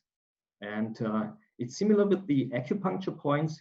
They also have a wide range of action and are used according to the disease symptoms. So when Hahnemann found the patient should rub the remedy in at the back of the body, then we do stimulate also acupuncture points. That's clear, I guess. And on the back of the body, there are different reflex zones, reflex areas, and especially acupuncture points from the bladder meridian, which is known from acupuncture, which goes the whole way down next to the spine and down the body to the legs and to the feet on both sides of the spine. And on this bladder meridian, every single organ has its acupuncture point. or has one acupuncture point where an internal organ can be stimulated. And these points get tender either on pressure or they get painful by themselves. And there's an acupuncture point for the liver, for the kidneys, for the spleen, and so on. And when Hahnemann found that the rubbing in of the remedies on the back of the body, we also do activate these acupuncture points. So in similar puncture, the question is, why not giving the homeopathic remedies directly to the points where the body shows that there's a disturbance of the vital force? That is the basic concept of similar puncture. But there are actually several different therapies where acupuncture is combined with homeopathy, where homeopathic or herbal remedies are used on the skin or especially on acupuncture points. The remedies are injected into the points. Well, basically, the problem is for classical homeopaths that most of these remedies are, which are allowed to be injected, they are combined remedies with very low potencies of homeopathic remedies like the D4 or the X potencies. X4, we call it D potencies in Germany, X4, X6, and so on. So for classical homeopaths, these therapies are not really practicable. Well, there's like homeosymmetry, maybe you've heard of this, or biopuncture, or mesotherapy, or homeopuncture. These are all based on the same, these injections into acupuncture points. Well, the science of acupuncture has revealed a lot about these special points, their meaning of the body, their links to internal organs. And I guess we as homeopaths, we can learn much about these parts and aspects of the body, which are not necessarily based on our homeopathic knowledge. But it widens our field and our point of views. And as I said, I guess we can learn much from these and from the stimulation of external points and how to stimulate the points and in turn stimulate internal organs. So you can see here that bladder 19, for example, there are two remedies linked to this point, which is berberis or chelidonium. And interestingly, points, Bayer points on the body, which are also acupuncture points, which are treated for liver diseases, are linked to liver remedies, like Nux vomica or chelidonium and so on. And kidney points are linked to kidney remedies. So there must be a close connection between these two fields. Well, Hahnemann's explanations of how to use the remedies locally on the skin are very spare. Then that's another reason, I guess, why most homeopaths don't consider this form of application. And I guess if we recommend our patients to rub a remedy in on the back of our body, that will be a problem for lots of patients to get these remedies rubbed in somewhere on the back of the body. And on the other hand, I guess, the patients are coming to our office so that they get treated by us, by the therapist. We are the therapist, and we have to apply the remedy, not just handing out any prescriptions. And with similar puncture, we have the possibility to use the remedies directly at the patient. So he can get the action of the remedy, he can feel the action of the remedy right in our office. For the application of the remedies, I use this instrument, which is known from Chinese medicine, which is a little hammer, with several needles on the head of the hammer, as you can see on the picture. It's called a 7-star needle. There are 7 needles, star-shaped, on the head of the hammer. And this little hammer is tapped, I show you, is tapped here on the skin, on acupuncture points, or on reflex zones, on trigger points, wherever you want. And it stimulates the deeper laying acupuncture points, and which Hahnemann mentions in his Medicine of Experience, it breaks the barrier of the skin. As you can see, this tapping does not lead to bleeding. It just, these needles, they break the upper layer of the skin, the epidermis. They do not go deep into the tissues, and there is no deep tissue injury, no danger of getting pneumothorax or anything like that. But it's just a superficial application. And after this tapping, you tap the skin several times, and the force of the tapping makes how painful the tapping is. And here we just use the Arndt-Schulz law, which Dr. Sarin mentioned before, only with little force, so that there's not too much pain, as is the homeopathic principle, do not harm the patient. So after the tapping, of course, we have to do disinfection before the tapping. And after the tapping, the remedy is applied by, for example, cotton sticks. So the method is quite simple. Anybody can use this without much experience. You just have to get this hammer and try to tap it on your own. Try to localize some acupuncture points. So this is why I think similopuncture is not only for homeopaths, even though you have deep knowledge of the homeopathic principles, the action of the homeopathic remedies, but it's also for acupuncturists who wish to use homeopathic remedies in their clinic. So what are the advantages of local applications? The first one, as I mentioned before, you as a therapist, again, come in touch with the patient. It's not just talking, which is, as I think, after 20 years of experience, patients not only want to get talked to, they do not want to just tell their symptoms, their disease picture, and look at the therapist searching for the right remedy. They also want to get treated. They want to get touched. They want to get examined, and so on.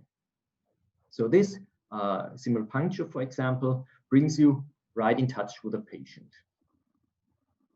The other aspect is that the action of the remedy, as Hahnemann says, is getting enhanced by this form of application. You can see, or the patient can feel the action of the remedy right in your office. Well, usually, I guess, most homeopaths, they write down their prescriptions, get handed out to the patients, and they send them home or send them to the pharmacy to get the remedy. Here with acupuncture, similopuncture, you apply the remedy directly in your office. And often the patient feels, and this is the combination action of acupuncture and homeopathy, we have this instant action of the acupuncture by stimulating the acupuncture point, and we have this remote action of the homeopathic remedy. Like Dr. Szabo told us, the action of the remedy might set in a few seconds after the administration. This is especially seen in acute cases. I guess we as homeopaths have felt this on our own when we took a homeopathic remedy in acute diseases and immediately felt headaches getting better, or sore throat is getting better, it's easier to swallow, and so on. And but in chronic diseases, we often have this problem that we send the patient home with his prescription. He has to get this remedy from the pharmacies, and then we call back, or tell him to call back after 2 weeks, for example.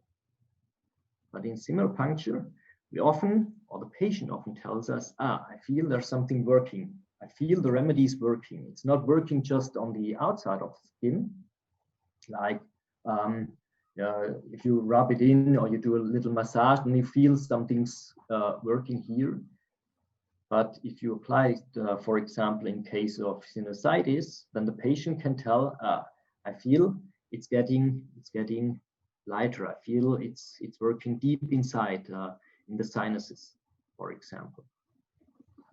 So as Hahnemann told us, we could speed up the cure, which is a big advantage, especially in chronic diseases. And which is also a big advantage, we have total control of the dosage and the repetition, which means we do not instruct the patient to take the remedy 1 or 2 times a day for about 2 weeks. We do not tell him to take it just once, and he calls back 2 weeks later and says the bottle is nearly empty because he has taken it every day or several times every day. With similar puncture, we have a total control of the dosage and the repetition. Okay. So in the end, I just want to show you a small case, an acute case, because for time reasons, he was a male patient about 45 years of age in a good general state of health, and he came with pain in his right forearm. And he was diagnosed with tendovaginitis. The wrist was very painful. He had these symptoms since 2 days, so quite an acute case. But as we know, tendovaginitis tends to become chronic.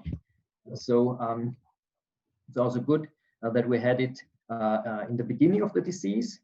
He had used some energetic ointment with but a short amelioration.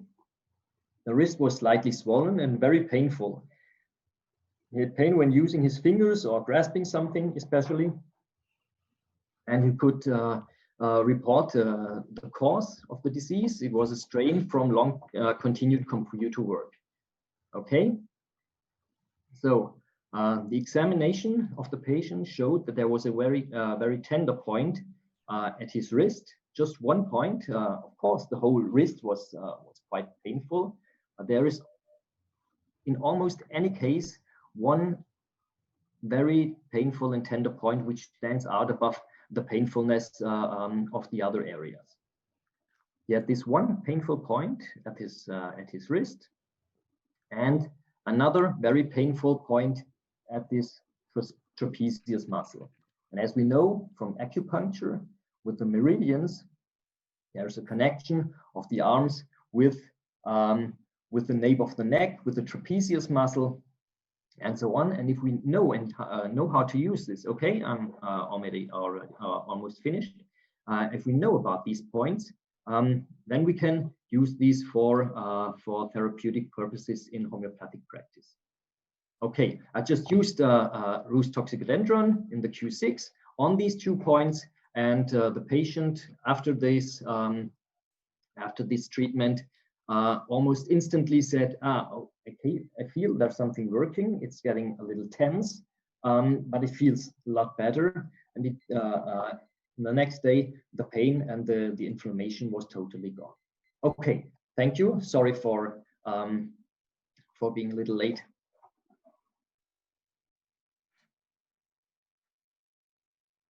But I hope thank you so much.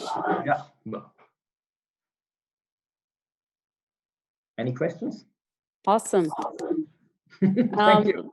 I have questions, but we don't have time. So let's go to the next because it's over. Yeah, you can have a quick question, please, if you want. Yeah, but I want to ask him to go back to the slides. So because there are many slides, so maybe on the panel discussion. Yeah, if you want, you can now. In regards to homeopathy and acupuncture, this is all. It's been my question always. So because I remember, like years ago, in the school, they told us never mix two energy modalities together. Homeopathy is an energy modality, so is acupuncture. And I remember at the school, they told us it has to be at least a week apart or something. Personally, I don't do acupuncture, but I never, recommend to my patients not to have it or have it unless they ask me. I never had a solid answer to that, but I always told them that when you are on homeopathic medicine or homeopathic treatment, don't do acupuncture until you finish the course, then do acupuncture. I just want to know your perspective and your view on this. Can they be applied in conjunction, or based on the theory that we learned at the school, they should not? Well, basically, these statements are based on Hahnemann, who cautioned against the use of acupuncture. He mentions acupuncture in his organon, and he tells us not to use this method. And I guess most teachers, they teach accordingly, exactly. And but we must think about the history of acupuncture in Europe. So he mentions acupuncture together with any other therapies of his time, the bloodletting and so on. And the books on philosophy of Chinese medicine and acupuncture, they were translated to German or English in the beginning of the 20th century. So in Hahnemann's time, the physicians did not know about any philosophical background of acupuncture. And so we can, they might have applied the needles wherever they wanted. And if we think that they did bloodlettings 100 times at one patient, then we can imagine how much needles they applied to the patients.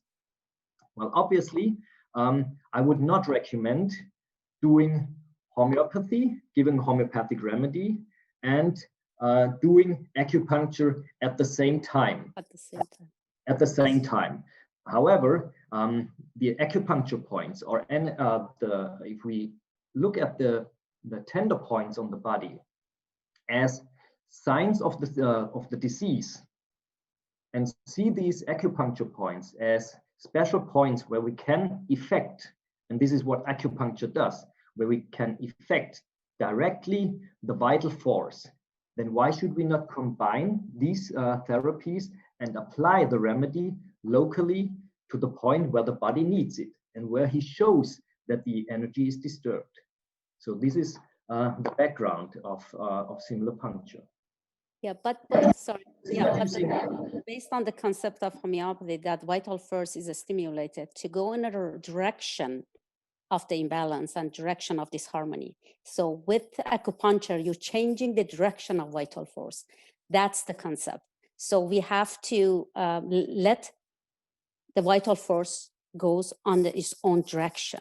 So that's the reason they say two energy modalities should not be combined.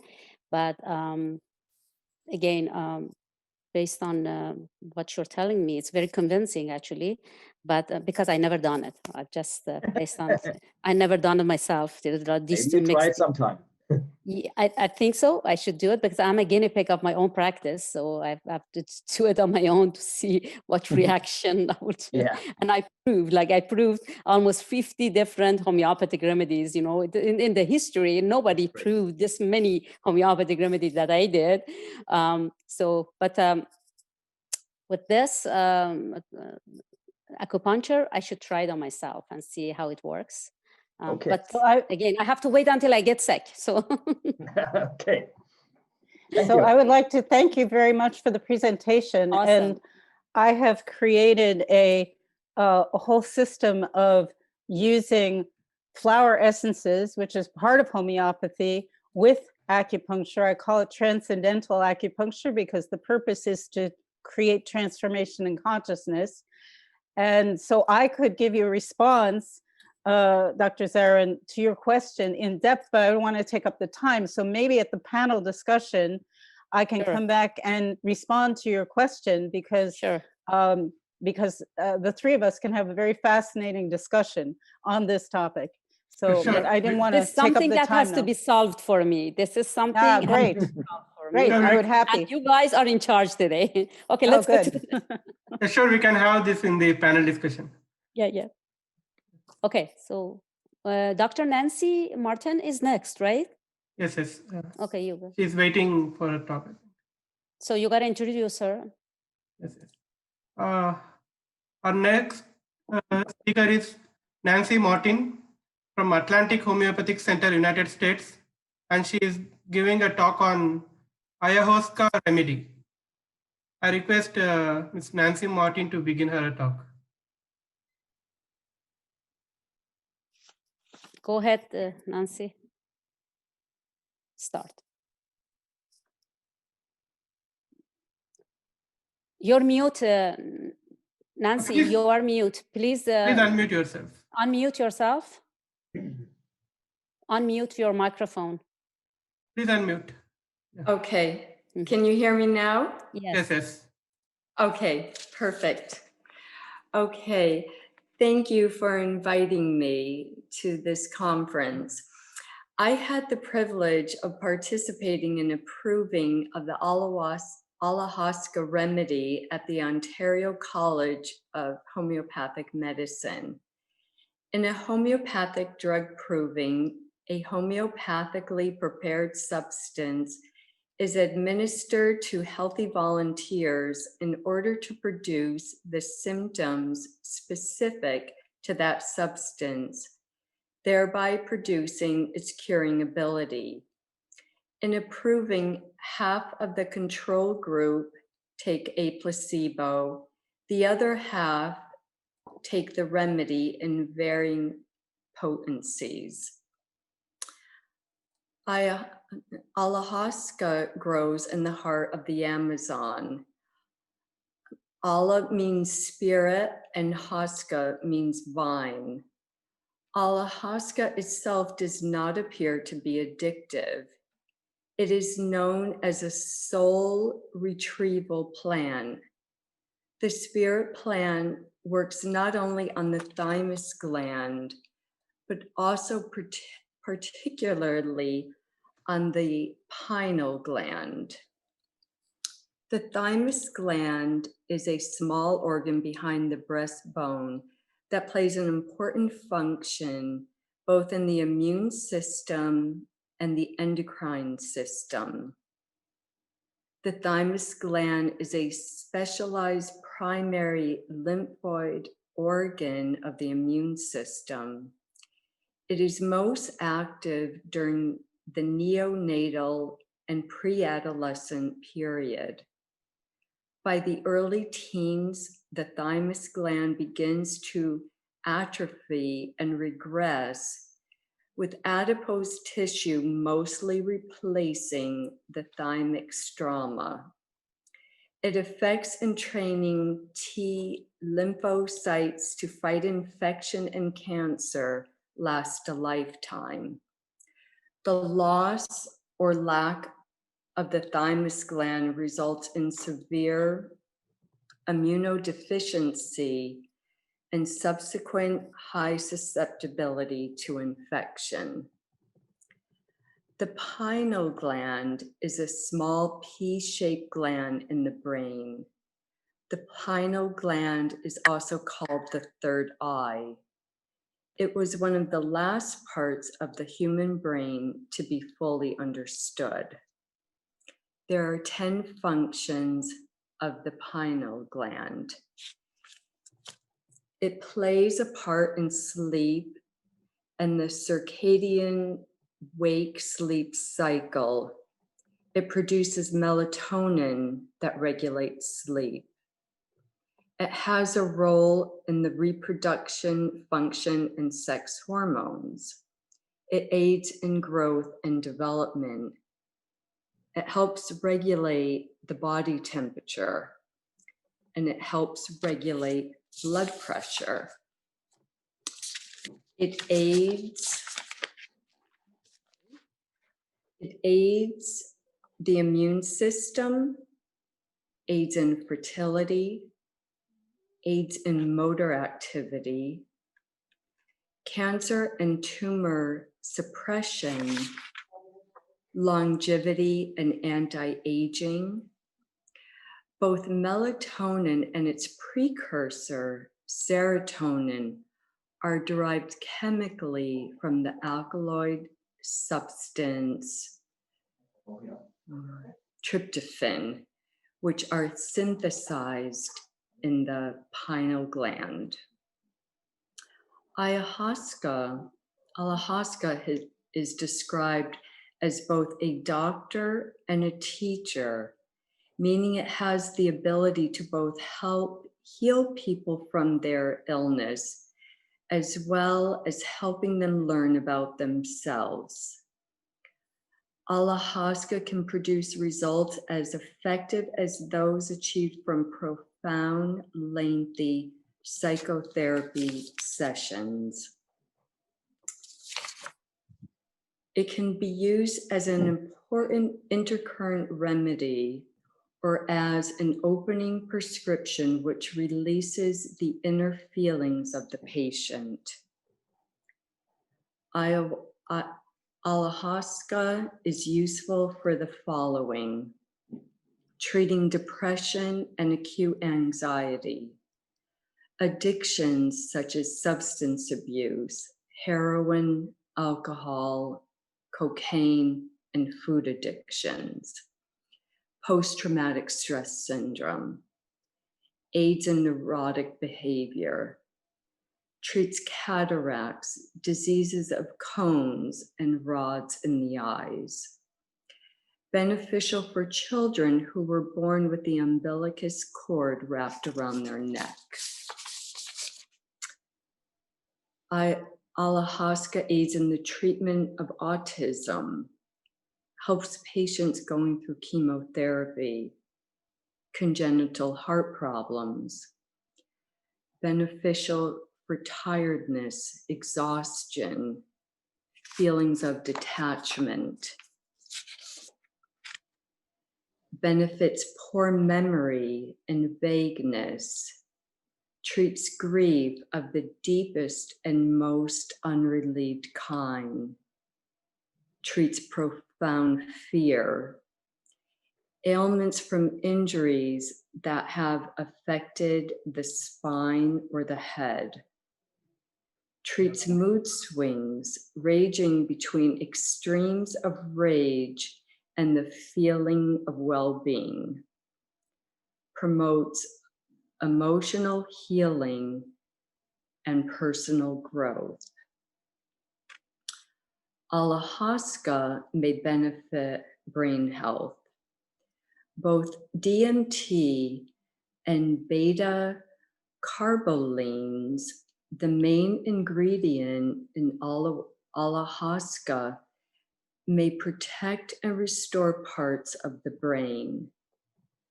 DMT and B-carbolines have been shown to exhibit neuroprotective and neurorestorative qualities in several studies. DMT activates the sigma-1R receptor, a protein that blocks neurodegeneration and regulates the production of antioxidant compounds that help protect your brain cells. A test tube study indicated that DMT protected human brain cells from damage caused by lack of oxygen and increased cell survival.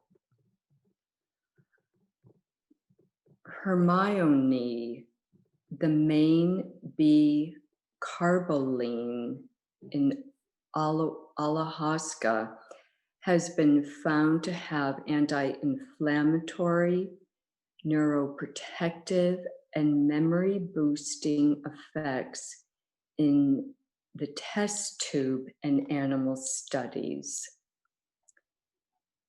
It has also been observed to increase levels of brain-derived neurotrophic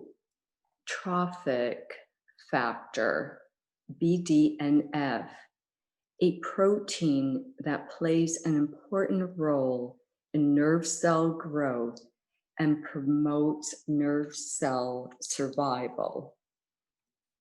Additionally, a test tube study demonstrated that exposure to Hermione increased the growth of human neuroprogenitor cells. These cells generate the growth of new neural cells in the brain. In the ayahuasca study, provers experienced a diversity of important mental symptoms. Here are some of the rubrics. Dreams, death, dying of, dying people are, people died in front of him. Horror, parents died in front of him. Dreams related to a sexual sphere. Mental and emotional rubrics. Feelings of being sexually abused. Peace with his loneliness. Home, desires to go. Forsaken feeling, isolation, sensation of. It can cause subjective changes in perception, thought, feelings, emotion, and consciousness. At the physical level, they said their feelings were flowing out. And many experienced an aversion or aggravation from alcohol. Ayahuasca has a strong affinity with oak and other tree remedies. It works well with the main constitutional remedies, sulfur, calcarb, silica, and phosphorus, often needed before or after lachesis. Ayahuasca is compatible with the nosodes syphilinum and metarhinum. Ayahuasca, silica, and ignatia, given in combination, but not at the same time, have been shown to break destructive bonds between parent and child. The combination of ayahuasca, arnica, and oak is a good remedy for serious injuries to the spine. Ayahuasca, arsenicum, and oak is a useful remedy at the terminal stages of an illness. Now, I would like to discuss 4 cases where ayahuasca was prescribed with success. A woman, age 34, came to the clinic suffering from the following: infertility issues, insomnia, addiction to sleeping pills and alcohol, unresolved grief, and she suffered from chronic colds. She also described herself as a workaholic. She had been sexually abused as a teenager by the father of the children she was babysitting. She was 14 years old. She told no one of the incident. She was given ayahuasca in an LM potency, ascending doses for several months. It was followed by Nux Vom. 6 months later, she was pregnant. She had confronted her accuser, and she said she felt liberated. The next case, a man aged 58 came to the clinic suffering from the following: He had high blood pressure. He recovered from prostate cancer. He had trouble concentrating and remembering facts. He suffered from depression. As a child, this man suffered a serious concussion. He was abused by his father for many years. His home life was in constant turmoil while he was growing up. He was trained as a civil engineer, but chose to be a truck driver instead. He was given ayahuasca and LM potencies, ascending doses. He reported that now he looks at the abuse he suffered as if it were in a television. He sees it, but does not relive the abuse. A man 44 years old came to the clinic suffering from the following conditions. He had an uncontrollable desire to strike. He suffered from poor memory. He could not get close to anyone. He had feelings of detachment, and he had a profound fear of dying. As a child, this man suffered serious abuse. He had never been married. He didn't want children. He would hit people on the bus or subway. His sister brought him to the clinic against his wishes. He was given ayahuasca and chamomile for his desire to strike.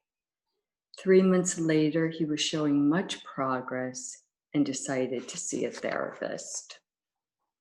The last one that I will share with you is a woman, 52 years old, came into the clinic with the following conditions.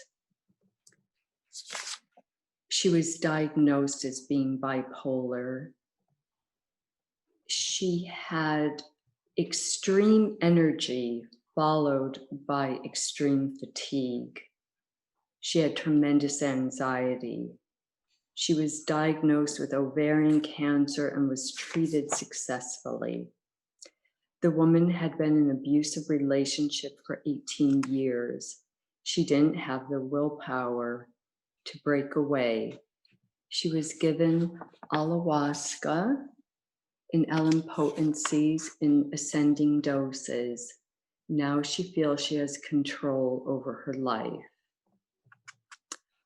Ayahuasca can have immense value in a patient's life. And that concludes my talk. Any questions? Nancy, that was fascinating. Yeah. Because Thank you. I have taken ayahuasca, and on the journeys, physically, that is the concoction or the decoction.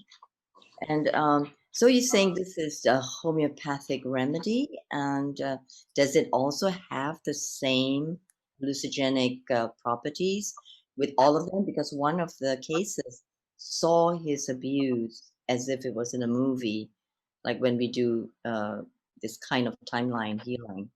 So does it always have that? And that Go on. I didn't mean to interrupt you. So it doesn't have, it doesn't make the patient hallucinate, but it certainly brings their problems front and center. So this one particular man said he now sees his abuser as if it were in a TV, where he's able to distance himself from it, but it doesn't have the control over him that it once did. Just only that, because I take people through the transformational and transcendental journeying to arrive there. So I work with a lot of people with abuse. It seems all the cases that you've mentioned had experienced some kind of abuse. So that's very interesting. Yes, and sorry, is it possible to get some of these, this remedy? Yes, it is. What country do you? I'm in Singapore, Malaysia, so. You should be able. You should be able to get it there. Okay, I'm going to like to try it in a homeopathic remedy, other than the juice itself. Right. Other than the tea, yes. Yeah, and then the infusion. Is there another name for it, ayahuasca? Because it's like, I know it's ayahuasca. Yes. People pronounce it different in the States. We tend to pronounce ayahuasca. Right. Thank you. That's interesting. Thank you. Dr. Nancy, I have a question here. Sure. So ayahuasca, it's to me, because I went to Peru like years ago, that they use it in Amazon all the time, in the Amazon forest, for treating so many traumas and trapped emotions and everything. And I heard a lot of success, but I never heard that ayahuasca is a homeopathic medicine. I know whatever you said exactly applies to ayahuasca. I know exactly what it is. Some naturopaths, even in Canada, illegally they prescribe it, and because it's not legalized in Canada, anyways. But I mean, where did you get it in a homeopathic form? So you can actually order it in the US in the homeopathic form.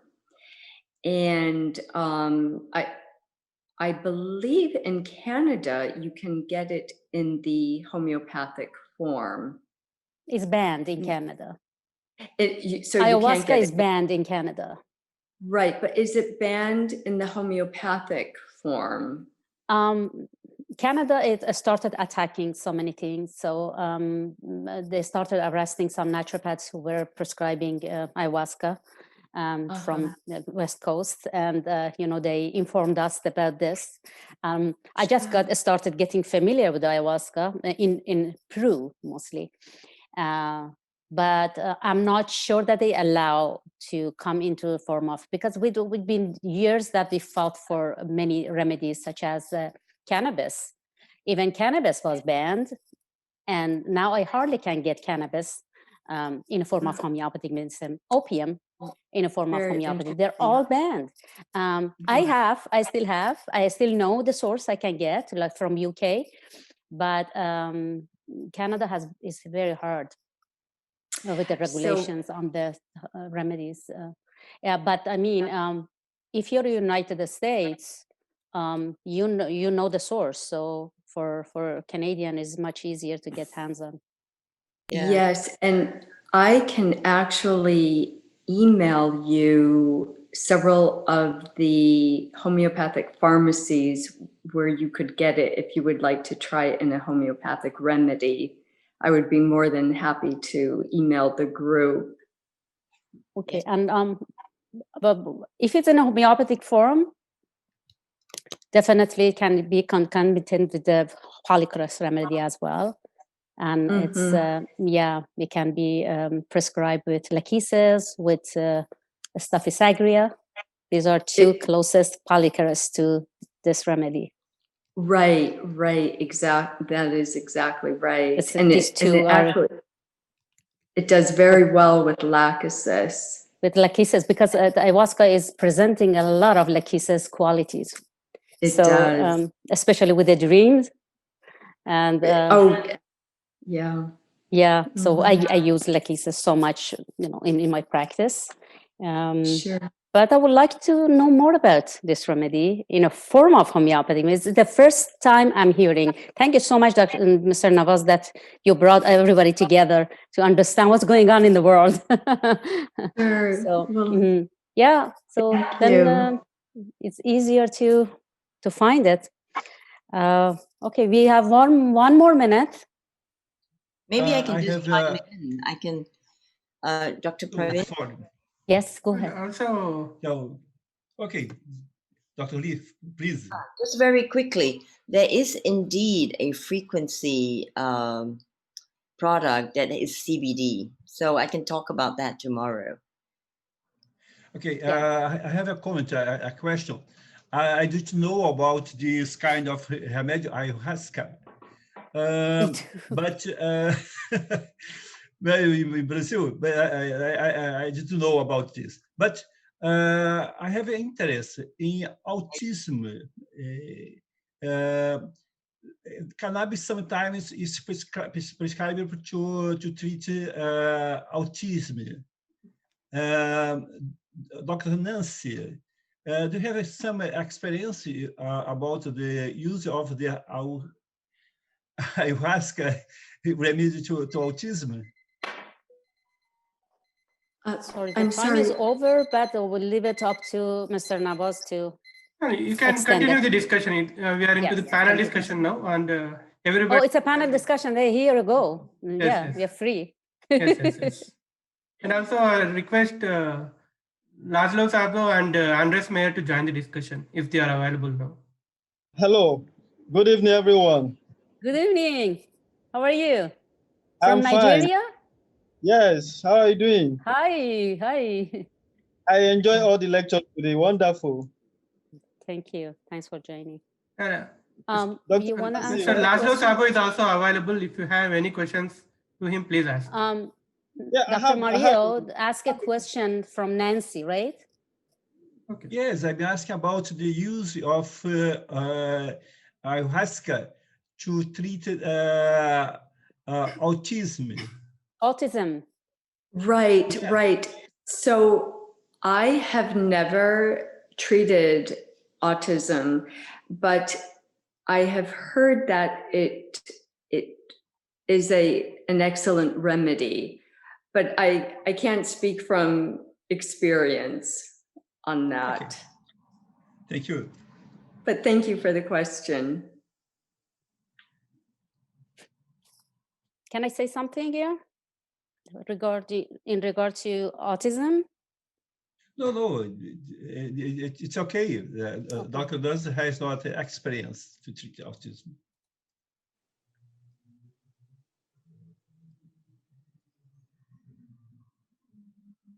So any discussion or?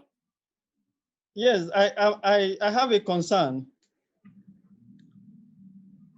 Where are you? Hello? Oh, okay, you're in the middle. You were down. Now you jumped into the middle. I was looking for you. So can you hear me? Yes. Yeah, I understand that we are in scientific world, and every protocol for disease management must have some science basis. If not, the world will not accept it. But in Africa, in Nigeria, we have a tribe in Nigeria, and the form of herbal medicine they practice does not have any science evidences. You go to lab, you conduct some medical analysis, and you go to them, you explain what is wrong with them, and they mix herbal concoction for you. They don't even know the pathophysiology of what you are talking about. They don't know anatomy of the body. They don't know anything about the human body, but they give you these herbs and it works perfectly. I've think a lot. I don't know how these medicines works like that. And the scientists we have around, they are not ready to look into what they are doing to develop it. So I don't know. Is there any organization that you know that are very good in research that one can bring into this? Because they have wonderful herbal preparations and they are very, very wonderful for any chronic disease, and you see the results instantly. So I don't know. Is there any organization that is very good at making research that one can just bring about most of this herbal preparation and we look into it?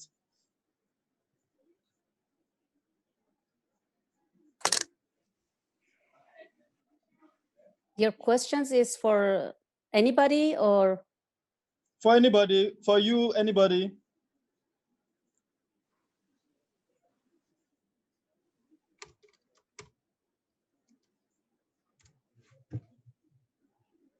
organizations.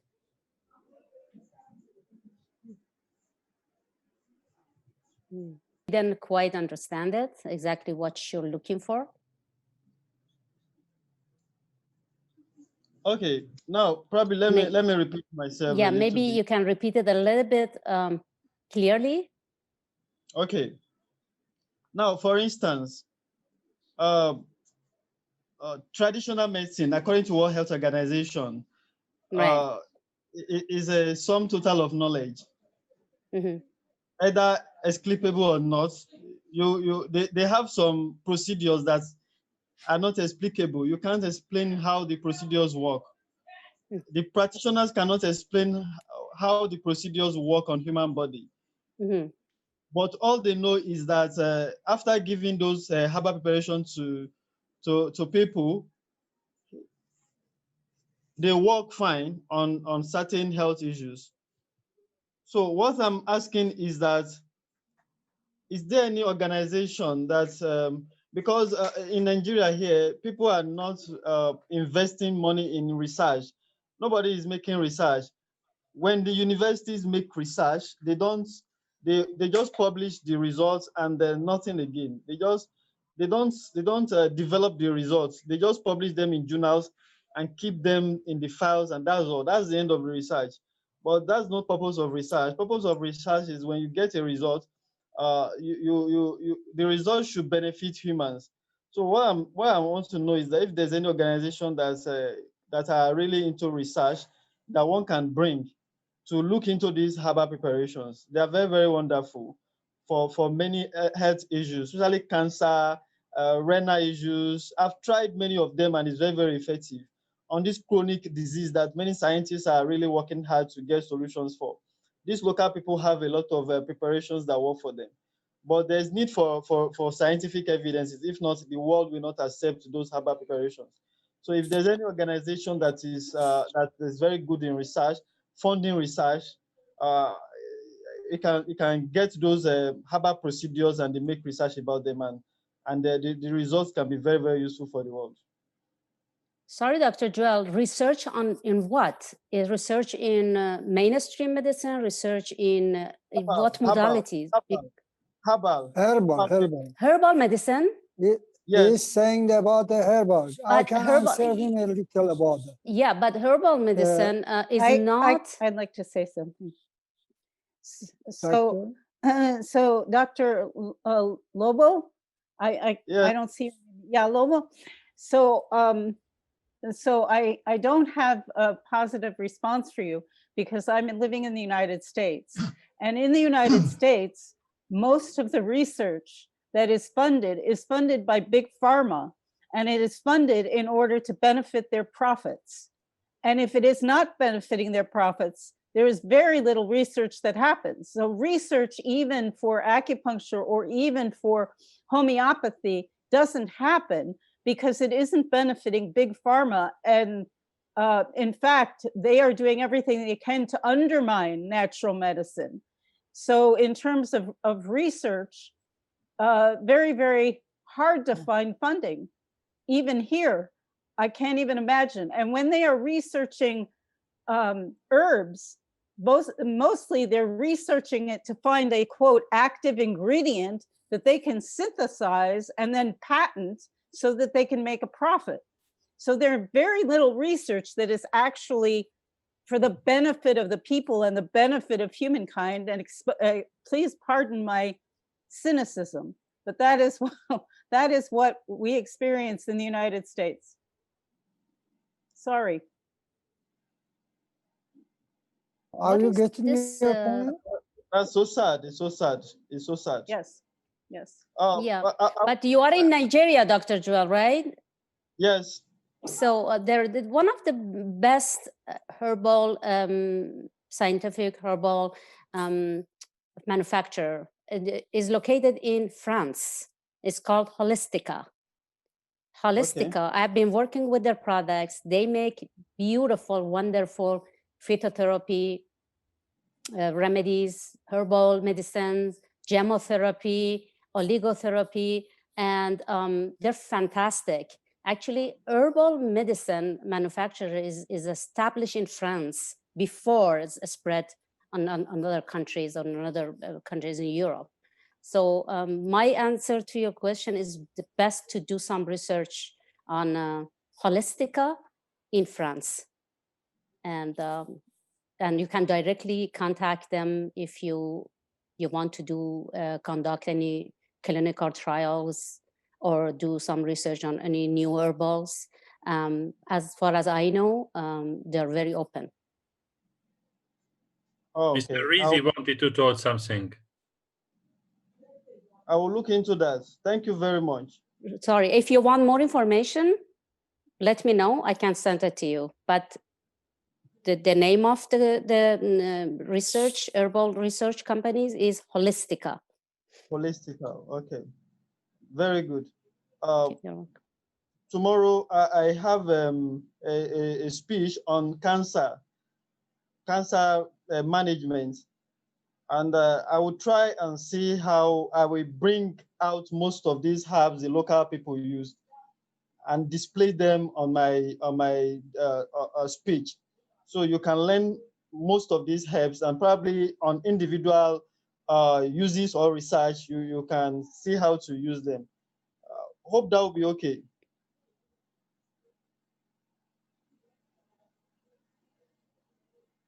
Doctor, I can also advise you, because of natural product, to make it a drug out of that. FDA, the end of the way you can get it approval, but it is very expensive to do it laboratory work and animal tests and human body, and these are things, and by the end, even wherever you are going to get it approval of the FDA, it is too much difficult. I'm saying that in traditional way, as in Iran, is two-way. You can make it the product, new product in Iran. As you know, Avicenna books mention it how to prepare. About the 15 books is available there in our medicinal Ministry of Medicine or Health. They are giving the license of traditional way, and otherwise you have to go through the international license. That is too difficult for you. I think so. You have some experience about the herbal medicine. It is affecting and treating some sickness or something, but it is too difficult to make it a drug out of that international way. But in a traditional way, you can advise the people. This is a problem. But as you know, it is this experiment or testing in the laboratory or extracting the component is very, very, very tough and also very expensive. That is, I'm advising you don't go to make it exactly drugs. You can arrange supplement. Supplement is very easy, and they are giving very easy way to get it the license, and traditional medicine. That is a two-way. Otherwise, that's one impossible. I think so, because during these 30 years, I have not seen it's very easy to get. But you are able to make it copy of some drugs. Suppose the Taxus baccata is, as you say, you have a speech about the cancer. Taxus baccata is very effective, but you can't make it a drug out of that. But you can give it or advising the people which speech is very interest for cancer. It will take a tough discussion in this. I am also able to delivers immune cells more effectively. And then the other thing that the immune system, the lymph system does is that it cleanses the tissues. So cells are, you all know this, but I'll just remind you, the cells are always discharging waste products. Those waste products are infused into interstitial water. Interstitial water then gets picked up as into the lymph system. The lymph then goes into the blood goes through the kidneys and the liver, detoxifies the waste products. So Qigong and Tai Chi accelerate internal cleansing. Qigong and Tai Chi are based on the whole concept of relaxing and generating the relaxation response, which has just a huge array of effects, including neurotransmitter, a shift in the neurotransmitter mix from the cortisol-based neurotransmitters to the choline-based neurotransmitters, cortisol being adrenaline and adrenaline-related, choline being more associated with the vagal system or the parasympathetic system. And so, you know, these are all the features of what we call the medicine within, or the healer within. One of the mechanisms that's been measured very widely for Qigong and Tai Chi is the increase in immune function. And then one of the most interesting things, which I'll mention again here in just a few moments, is the effect of the practice on gene expression. So here's one of the phrases from one of the most famous journal articles on the effect of any practice that increases the relaxation response.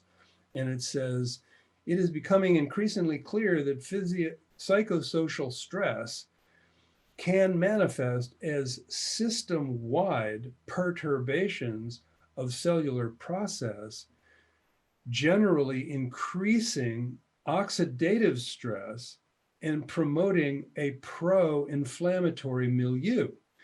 Now, I don't know how many of the people on the line are familiar with the whole idea of oxidative stress and the negative effects of the inflammatory milieu, but these are now the sort of foundations, along with a number of other, shall we say, qualities or mechanisms or functions within the human system that underlie and aggravate all disease states.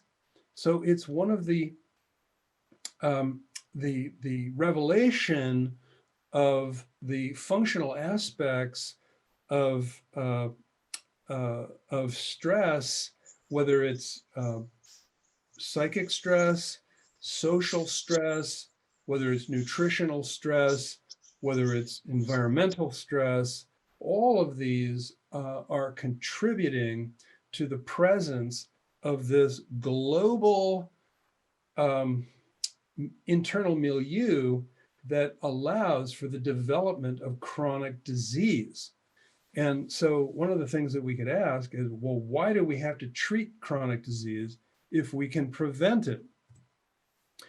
And here are some of the other articles on relaxation response and gene expression. Of course, Tai Chi and Qigong are very associated with relaxing, with suspending judgment of oneself, because when you're learning something new, often people judge themselves.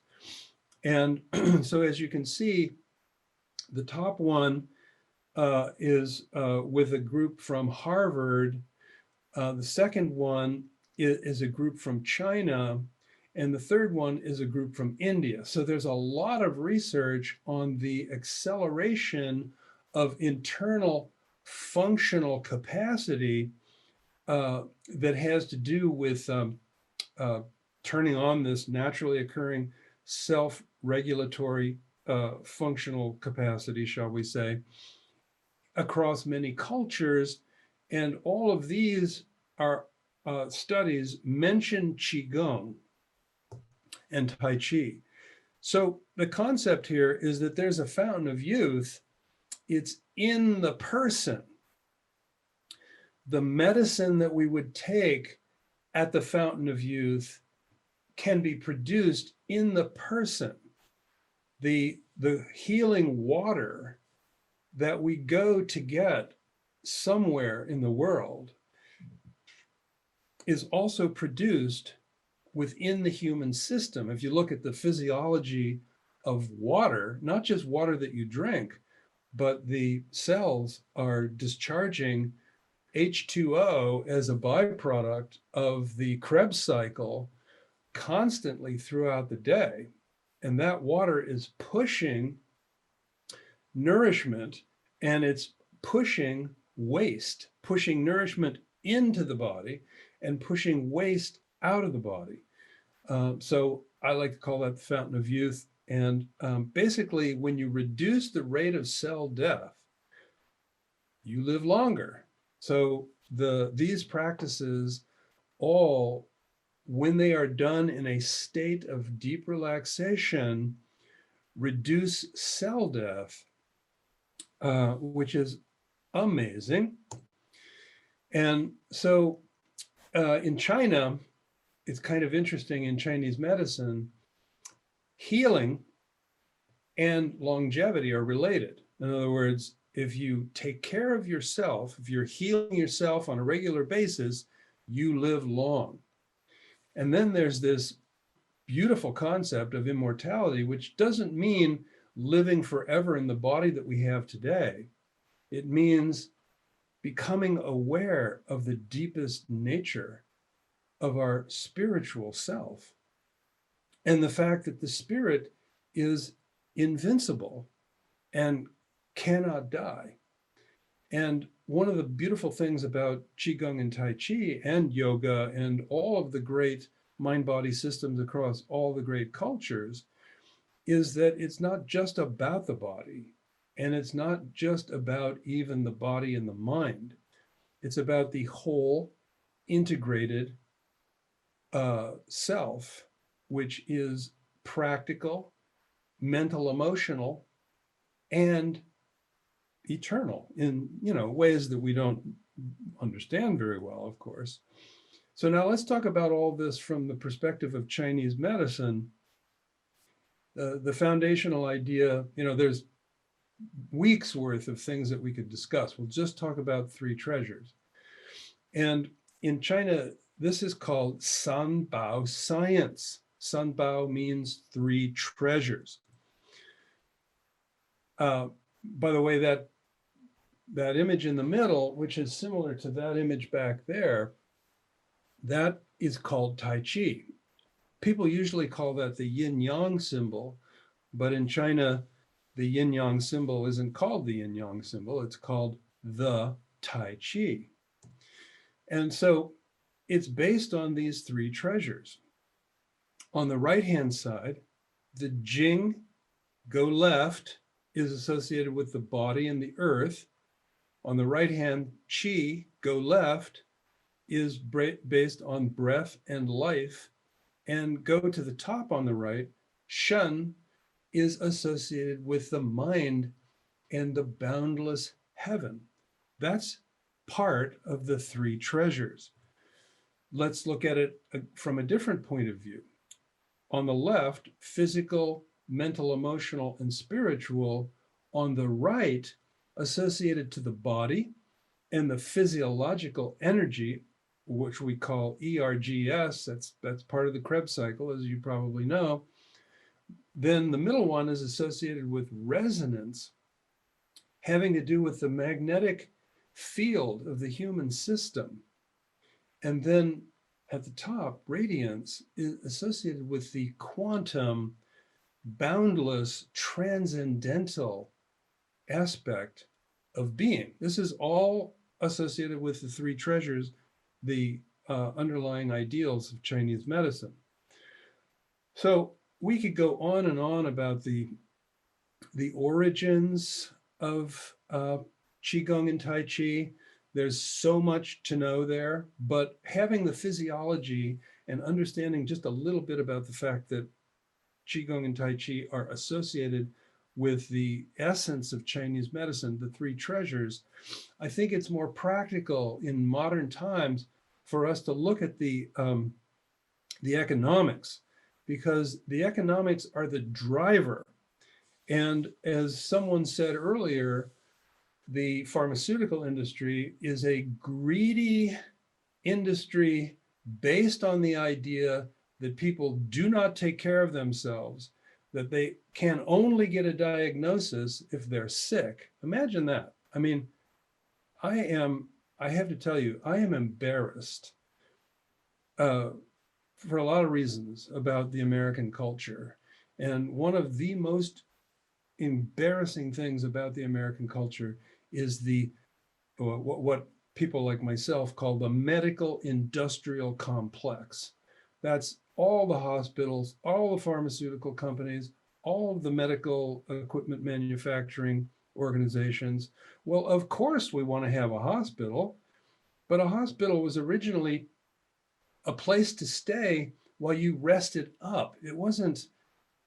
Anyway, we're not going to get lost on complaining about what's wrong with medicine, contemporary medicine throughout the world. And while I'm embarrassed about my society, I'm also embarrassed about the fact that your societies in Africa and India and in China and in South America and everywhere else in the world have somehow taken the bait and gotten swept up into this concept of medicine that suggests that the only thing that you can do is treat diseases. Anyway, you know that traditional medicine is about not treating, but being engaged in a relationship with people who are alive and intelligent and can learn how to take care of themselves. So anyway, the economics go to the issue of if we can't use logic to fight the medical industrial complex and the pharmaceutical companies, maybe what we can do is prove, at least to people, not to industries, because they don't care, prove to people that they can take care of themselves. So here's some statistics. In 2015, in the United States, $3 trillion were spent on treating preventable diseases and accidents and other things like that. Here's a statistic this is from various research studies from the Center of Disease Control, from the Department of Health and Human Services, and from the National Institutes of Health. 75 to 90% of all disease and all medical visits are preventable. And that means preventable through behaviors, lifestyle. So in the US, we could be saving $2.5 trillion every year by just simply preventing preventable diseases. And I'm suggesting that Qigong and Tai Chi are a part of that. Notice here that this is the cost of medicine by disease. And that depression is 72% of all the costs.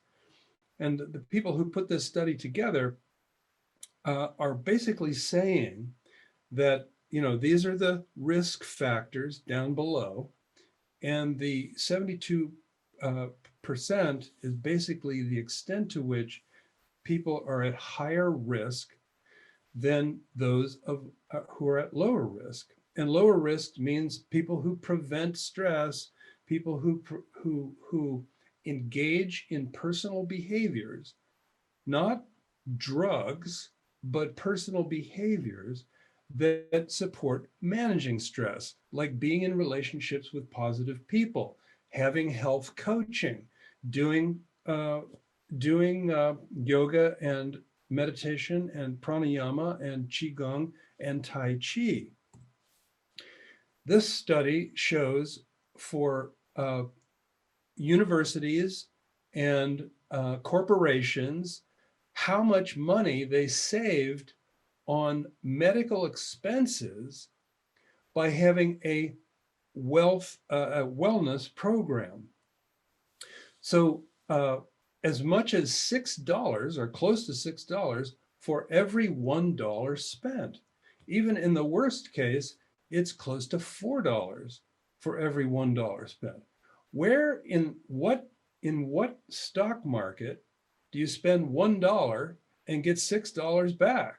Now, this is one of the most profound economic findings in the history of the human race. True,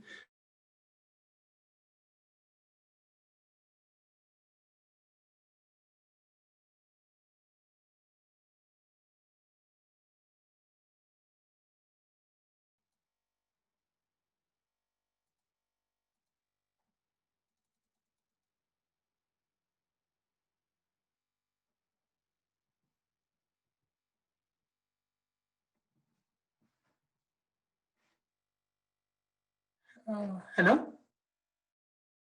of people who went through these trainings. This one is at the University of Wisconsin.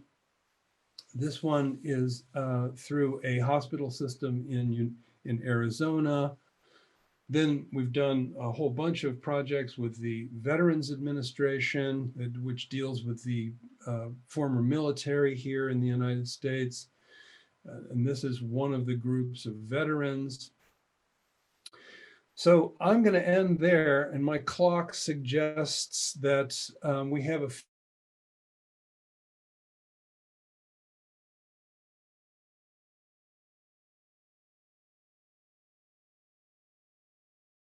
you being interested in these things, and I just want to say my appreciation for every one of you who is focusing on supporting the remembrance of the traditional medicine systems, which are by far more effective, in my mind, than anything modern medicine can do. True, if you are in an accident, you'd like to go to a hospital, get your bones reset. You know, these are important things. If you have a burst spleen, you want to be able to recover in an environment where you have all the medical resources. But this whole idea that we treat preventable diseases, wasting here in the United States, wasting $2.5 trillion every year just seems, I mean, it's embarrassing, it's disgusting, it's a waste of human life. And so my deep reverence for you. Any thoughts? Yes, Professor, thank you for your presentation. And it is my pleasure to listening such a topic. And as you explained, if yin and yang be together, it means the health will be there. I think so. You are explaining like this. Balance of yin and yang. Yes, balances will be there. And can you explain how we can arrange this balance? Because everybody in the world, they are having a lot of problem that is making the disturbance, this balance. Can you explain in your experience how we can make it this balance? Sure. As you know, I never take the medicine, just through the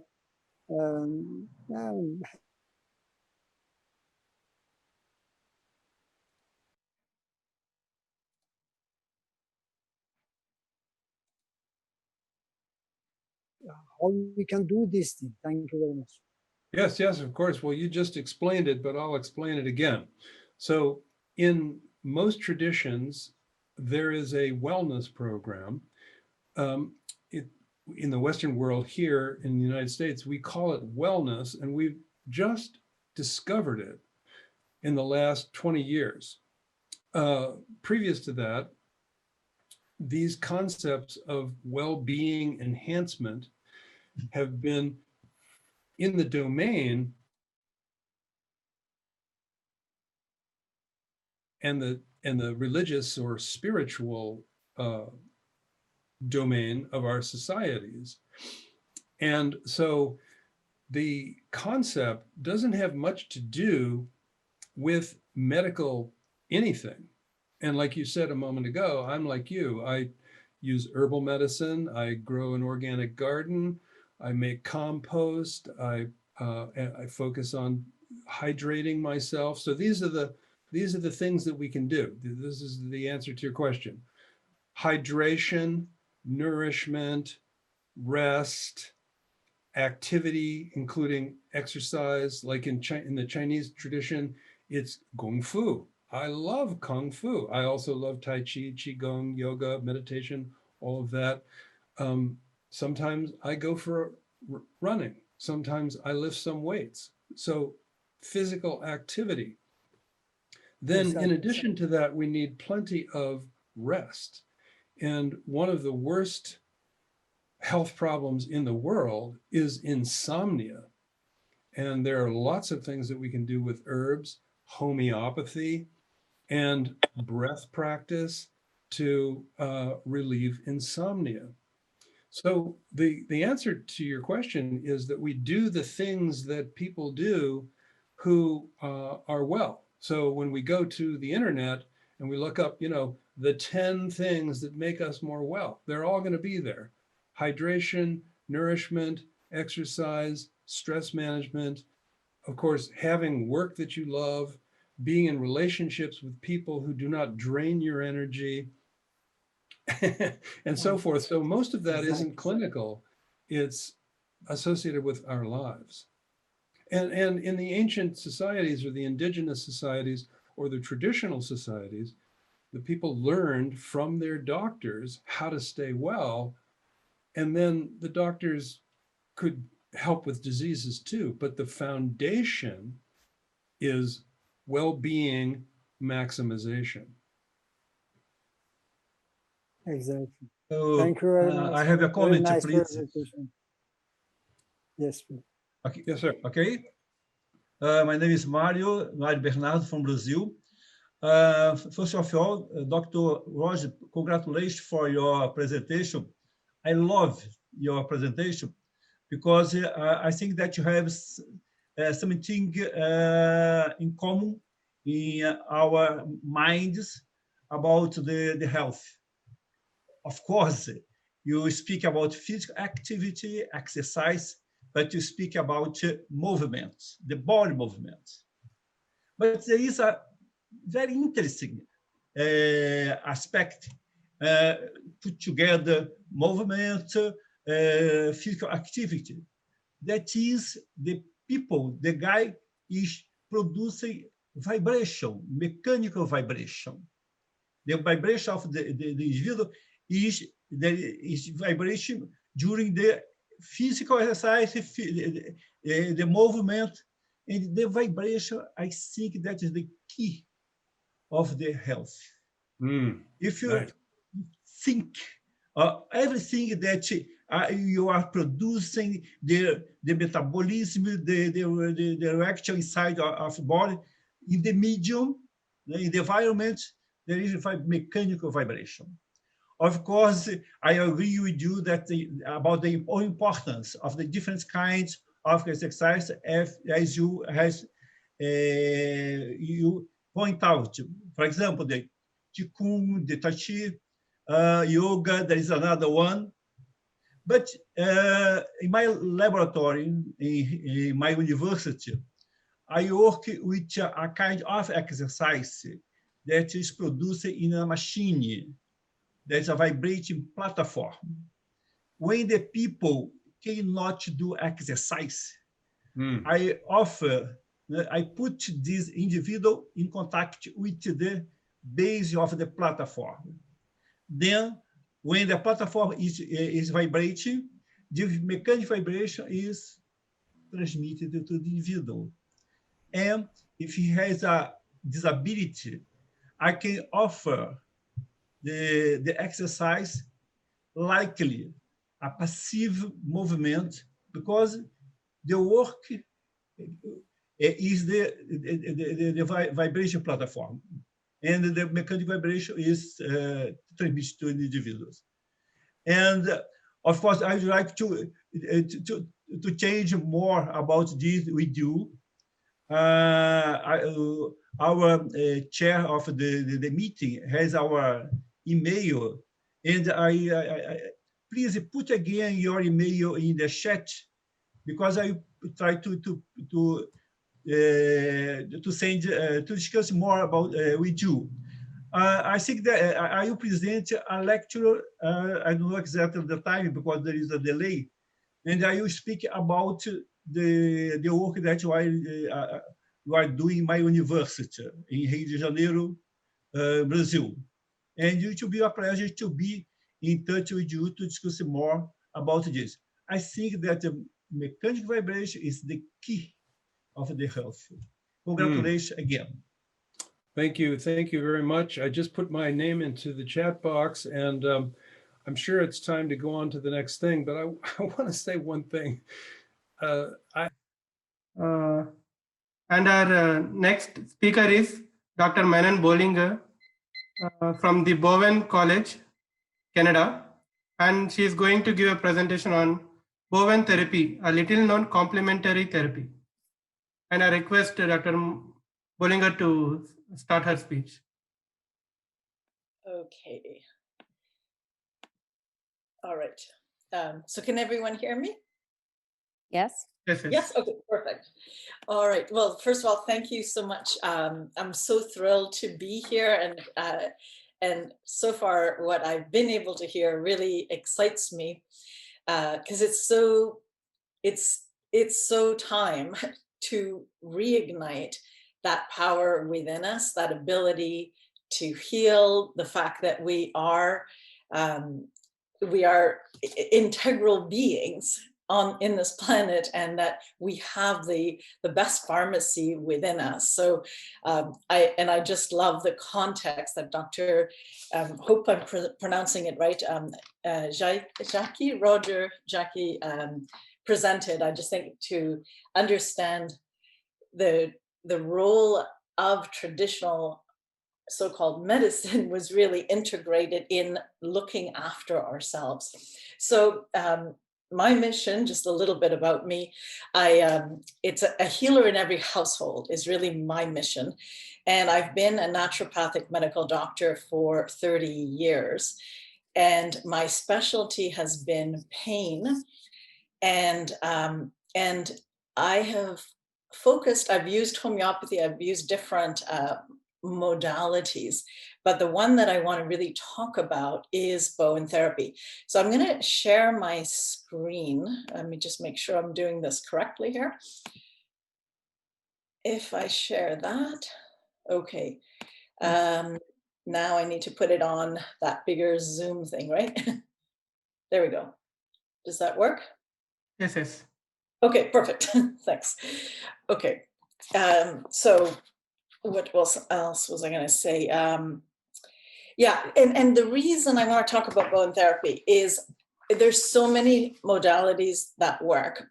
My passion with Bowen is that very quickly the patient, the client, the person experiencing it realizes how powerful and beautiful their own body is, and that pain is a complex syndrome, and they get to feel this. There's a felt sense of transformation and healing very quickly, and that it for me is super exciting, because when people realize they can heal, then so many things are possible. And some of that paradigm shift from treating the problems to realizing that we need to just look after ourselves. How we heal is how we live, basically, is so important to me. Okay, so let me just move this out of the way. I'm going to be giving a TED Talk, which I in January, what if your body is smarter than you think? And we create this division of mind and body, but we are clearly an integrative, complete system. And sometimes I feel that we don't look at the power of the body itself, the importance to connect directly with it. And I'm going to describe a case study which really makes the point to me about not just the problems of our medical industrial complex syndrome, basically, but just the power of how simple people can heal. And so one of the things is, in my experience, the body never lies, and it catalogs traumas. And again, trauma is my specialty. But every fight, flight, freeze, and faint reaction, as well as the swirl of emotions that accompany it, is basically stored in the fascia. So when Michael, that's not his name, obviously, came to see me, he was at the time a well-known Hollywood actor. I live in Vancouver, which is just above the States. I'm in Canada, but there's a lot of movies being done here. And he said his life had basically come to a complete stop, and he didn't know what was wrong with him. He was diagnosed with performance anxiety. And you can imagine, for an actor to be diagnosed with performance anxiety, it didn't sit right with me. So he had gone to see psychiatrists, psychologists. He went to see different types of therapists. He also saw body workers, massage therapists. He took antispasmodics.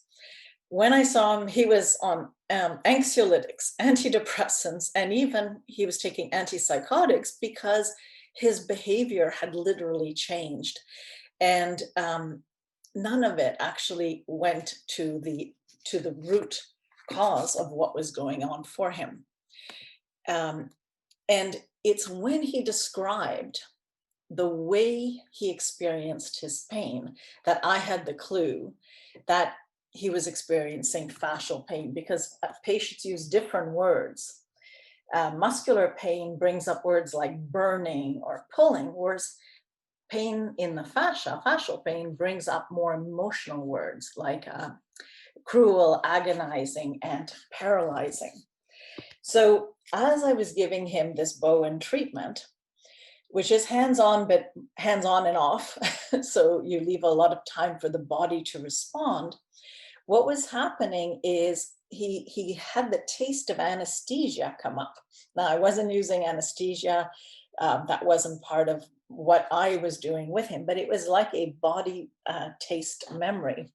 And this took him back to 5 years prior, when he was petrified with his dental surgery. So it was like through the body, he was able to release a taste memory, which then brought back this full memory.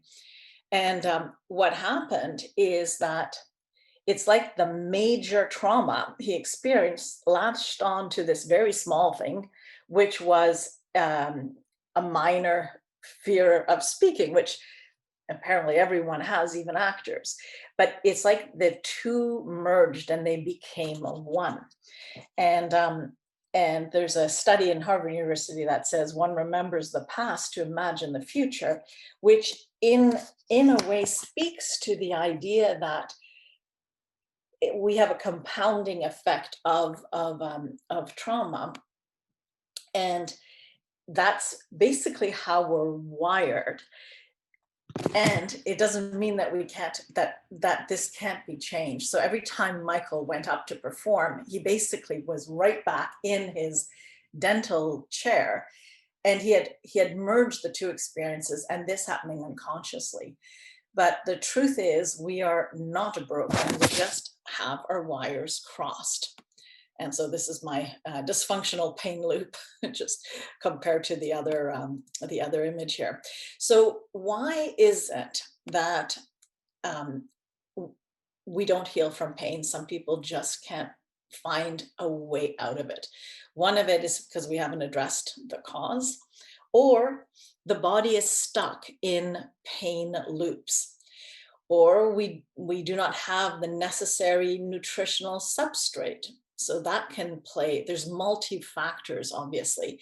And sometimes we believe the problem is purely physical, so we may take a very mechanical approach to it, or we believe it's purely mental or emotional, and we are unaware of what factors may be influencing the results, which is why any therapy that has its own integral, that triggers the body to do what it can do, are the best therapies, because the body knows, it has its own pharmacy, it knows how to do things if you just allow it and trigger it to go back into action. I wanted to talk briefly about fascia and sensory receptors, since this is a key component of one of the aspects of bone therapy. And we know that under the fascia lie sensory receptors that respond to mechanical pressure or distortion. And one of the most involved in touch therapy are these Ruffini receptors. And I'm sure everyone knows what fascia is, but I'll go into it a little bit. Anatomically, fascia is the connective tissue below the skin, which surrounds all of our organs basically, and muscles from head to toe. And it has its own nervous and electrical components, which create a sense of instant communication in our body. And the research has been out, I think now about 10 years on this, but some of these therapies have been long before in effect, without understanding all of the things that science is bringing to the forefront. Now, structurally, it is what keeps our body, our muscles and bones in buoyancy, and allows us to feel proprioception, which is how it's our position in space. And something else, even more important, is actually interoception, which is how our body feels, which is not something that we're used to paying attention to. But once you connect to how your body actually feels, things change, because you bring awareness to your own processes.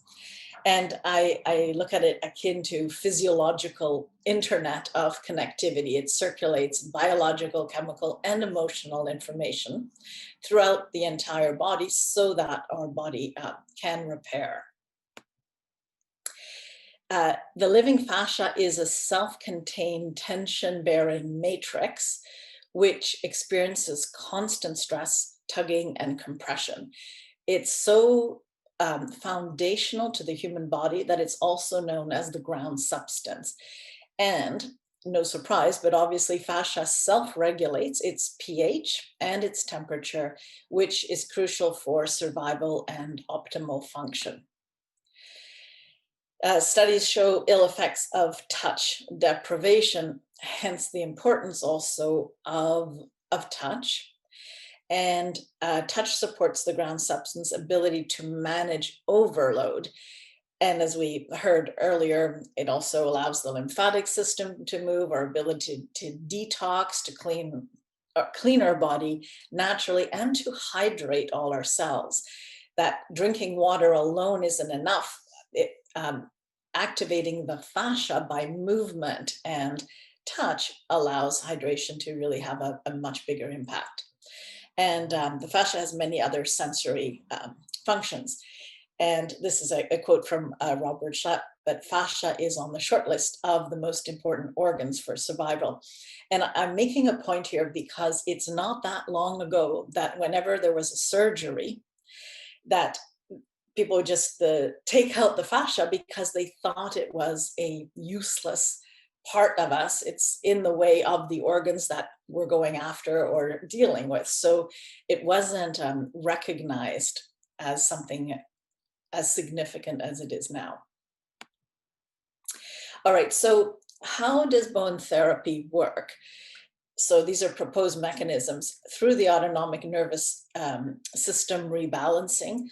So we know the importance of having the body in parasympathetic mode for healing. That's how all healing takes place.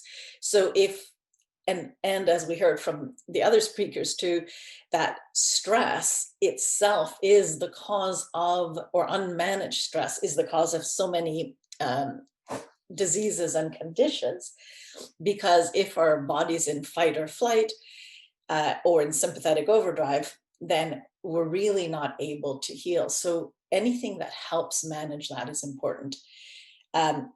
The bone therapy also works through the stretch reflex, Golgi and spindle nerve cells, joint proprioceptors, as we've seen, lymphatic drainage, fascial release, and through the relaxation response. And what's interesting is the moves themselves on the body follow many of the meridian lines, not all of them, but also the marma points, which are part of the Indian culture. So it's interesting. It was actually named after the late Tom Bowen, and the therapy is not extremely well known, though it is practiced in 35 countries worldwide. So I just want to bring attention to this because there is some research. Most of the research is very physical based, because it was at the time looked at as just for physical pain and structural problems. But when I started using the work and then augmenting the therapy with my background in trauma, and as a naturopathic doctor, I started to see that this can go so much deeper than the mechanical approach. So these specialized moves are directed to areas where proprioceptors abound, and through the bio-tensegrity model of fascia itself. But it's the configuration of how the moves are performed that elicit the relaxation response. So it's not about just doing it anywhere. There's actually a method to this extremely simple and teachable methodology. And part of what I'm now doing is teaching the public how to do this. This is part of a healer in every household, is that families can do this to each other. And anyway, and this movement is started after my patients asked me, please get this out in a bigger way. This is what I'm really committed to doing. Okay, we've talked about the relaxation response. I think everyone knows what that is here, but you need specific actions of certain mechanoreceptors. It affects the vagus tone, and the activation of the secondary respiratory mechanism through the healthy maintenance of this pumping action of the cerebrospinal fluid. So it's when we do this work, people will breathe deeper and totally relax, and it will also allow their spines to straighten and do whatever it needs to be in best optimal function. Also, it allows for the healthy positioning of the sphenoid. And that's super important, because if the sphenoid is not in the right position, that also affects optimal function of the pituitary, which is responsible for the secretion of 9 essential hormones. So when pain is associated to trauma, there are numerous other health conditions that can be attributed to the autonomic nervous system becoming frozen in this state of protection. And it's like in many people I've seen that have like car accidents, and it doesn't matter how much physiotherapy they do, if they don't, if we can't deal with the impact of the trauma on the body, then it's much longer, their journey to healing. And part of it too is we have to not, my French is coming out in English here. Let's not forget, I better read, I'm better off.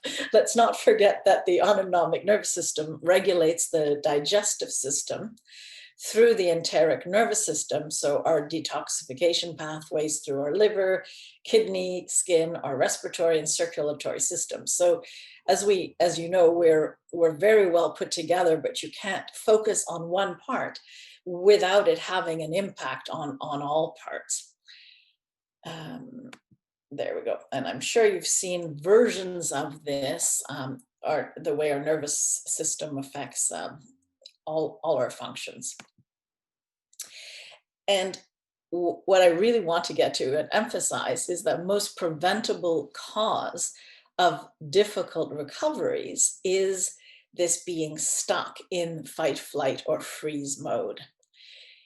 And so when we take mechanistic approaches and we cannot relax the patient or the client, and their breathing doesn't work and all of that, it's very hard to fix it from the outside. And I think in my own profession as a naturopathic doctor, we have forgotten that. We've become green allopaths, throwing a bunch of pills and different things physiologically, but we're forgetting about the client, the patient, who is traumatized by their experience. And so it's very important to have that level of communication and allowing the patient to be heard, and through touch as well, we can liberate that stress in the body very effectively. Okay, stress is intimately linked in part because it ramps up your nervous system and sensitizes it. And when you've got a rapid heart rate or you're sweating, your nerves are primed to feel sensory input. So hence the importance of a felt body experience where the person connects to this interoception and feels their body shifting. And that has a huge impact on physiological stress.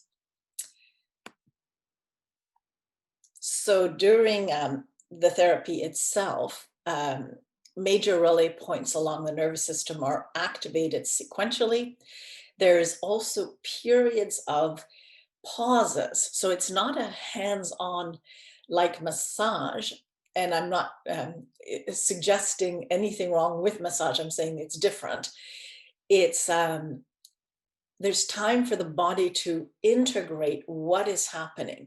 And then it's very few little touches. And then you wait again, let the body integrate this. So it's a hands-off, hands-on technique. So, and I don't know, I'll ask later when I don't have this big screen blocking me, who knows about this and questions.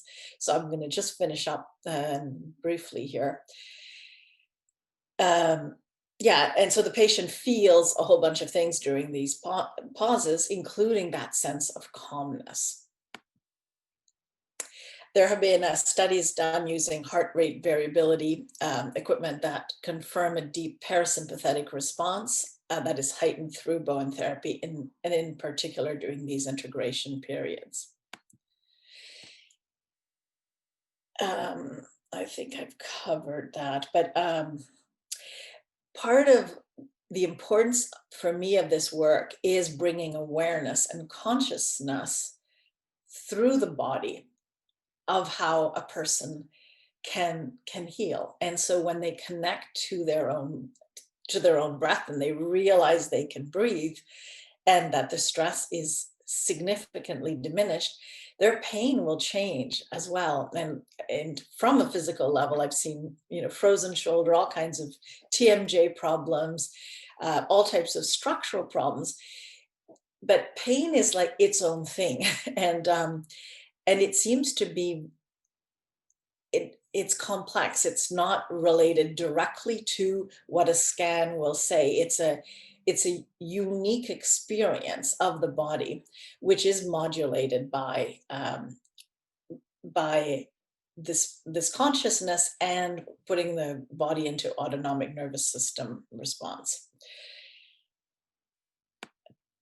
Okay, and it enhances healing. Many of the students that I have trained have seen that it has helped them in all kinds of other therapies. So it's very complementary to other therapies as well. Yeah, so they, like acupuncturists have said, it makes everything go faster, which is an interesting thing for me, because I have very little experience in any other field other than my own that way. Now, let me give you a case that's more physical, but obviously has huge emotional impact. So this was a surgeon that I saw who was in surgery himself for a brain tumor. And he was a huge fellow. And he, when they tried to roll him over, the neck dropped, and like a type of whiplash. And the surgery took 8.5 hours. And he felt as if his head was like 100-pound weight on his neck and shoulders. He had difficulty walking and felt as if his head was literally disconnected from his body. And then he was diagnosed by post-traumatic depression. And for 7 years, that was his actual reality. So I did an initial interview to understand his whole situation. And then we did the work with Bowen, and you'll see, I'll do this very quickly. I don't see the time here, so I don't know how much time I have left. I want to make sure there's some time for questions. Do I have 5 minutes or 10? 5 minutes. Okay, great. Thanks. Anyway, so you could see that very quickly by his second treatment, there was a major change. And by 5 treatments later, he continued to improve. He even started driving. And it was all of him that got better, not just his neck, but his everything, his depression, all of him. And this is all without drugs. Then I saw him another 3 times, and he was basically back to pre-operation levels of energy. His life was back to normal, first time in 8 years, and he had no pain. And I guess the most unfortunate piece is when he wanted to share this with his colleagues, because he was no longer practicing medicine, there was very little interest to how he got better.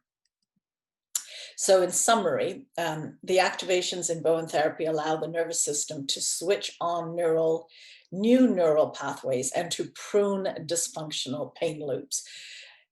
Ultimately, the intracellular communication system becomes more organized and functional.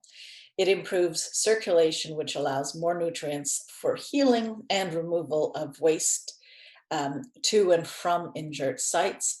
It facilitates tissue repair through more efficient microcirculation. And most importantly, the body knows it is safe to heal, which I think is, to me, fundamental in dealing with any physical or emotional trauma. So that's it. If you're interested in reaching out to me, that's my email at the bottom, and that's the website for the college. But if anyone is interested in being part of or want to share it on any level, a healer in every household, that mission, I'm really looking for collaborators in this big vision. So please feel free to reach out, and thank you very much for your attention. And I'll just get rid of the PowerPoint, which I think I can do like this, and share. There we go. Perfect. Hello, doctor. All right. Hello. I'm not seeing you, but it's a very interesting thing. It is new for every treatment you have given. I started to say it's a very, very interesting thing for me, and very nice presentation. It means all the methodology, they have to go away, and you are starting the new methodology to treat all the body. I think so. It's the main things, nervous system, or any wound, or any digestive things, or like this. Who has started this beginning, and in which country you have followed it? It is a very nice for me to know. Yeah, so the method was called after Tom Bowen, and he was from Geelong, Australia, and he was seeing 13,000 people a year, and helping them in three-ish visits from all kinds of conditions. But very little is known about him, or he was not very talkative. People witnessed his work, and also because of the time period, it was very much function, like pain, but structural pain. And so for me, it was a huge inspiration. I had my own personal discovery with it, with my own pain. And from there, I just took the work and continued to expand it and integrate it. And yeah, it's been huge for me. It's just a lovely, easy work that people get better from. Have you seen any workshop there in Australia or somewhere? Well, I run. This, professor? Yeah, so I run workshops. I was to be more active in the States, but then of course we had the disease, the whatever it's called, the pandemic. So that stopped a few things, but I have a sister college in the UK, and I have other people that are wanting to really continue with me. But if you get hold of me at Bowen College, I'm happy to let you know of people who do this work. I see. Is it any instrument required for making some hospitalities or some place? Yeah, so there is a full. For the people? Yeah, there is to be a practitioner, because I got it accredited as a therapy in Canada. It required to have all the basics of anatomy, physiology, the understanding of the body, not microbiology, not all the other things. So we kept it as simple as possible, that we still understand the body, that for the training. And it's about 1,000-hour training to be able to do it. And the work itself is simple, which is why I teach my patients a simplified version, that they get fabulous effects getting their kids to sleep and things like that. So it's easy to do. Are you using, excuse me, are you using any ointment? Nope. No, you can do it. No, nothing. Nothing. You can do it through clothes. I've done it in emergencies on ski hills when people fall and injure themselves. So it's very flexible, and I had a large geriatric population, so people don't necessarily want to get undressed, at least in North America. So it was easy to work that way. It's a very nice, interesting thing.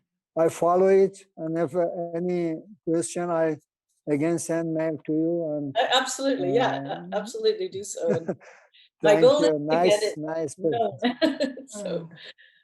And thank you, Dr. Bollinger, for such an energetic speech. And you've been giving the entire speech with a smiling face. That gives us so much positive energy. Well, thank you. Is there time for I one question? love what you're doing here. So, Dr.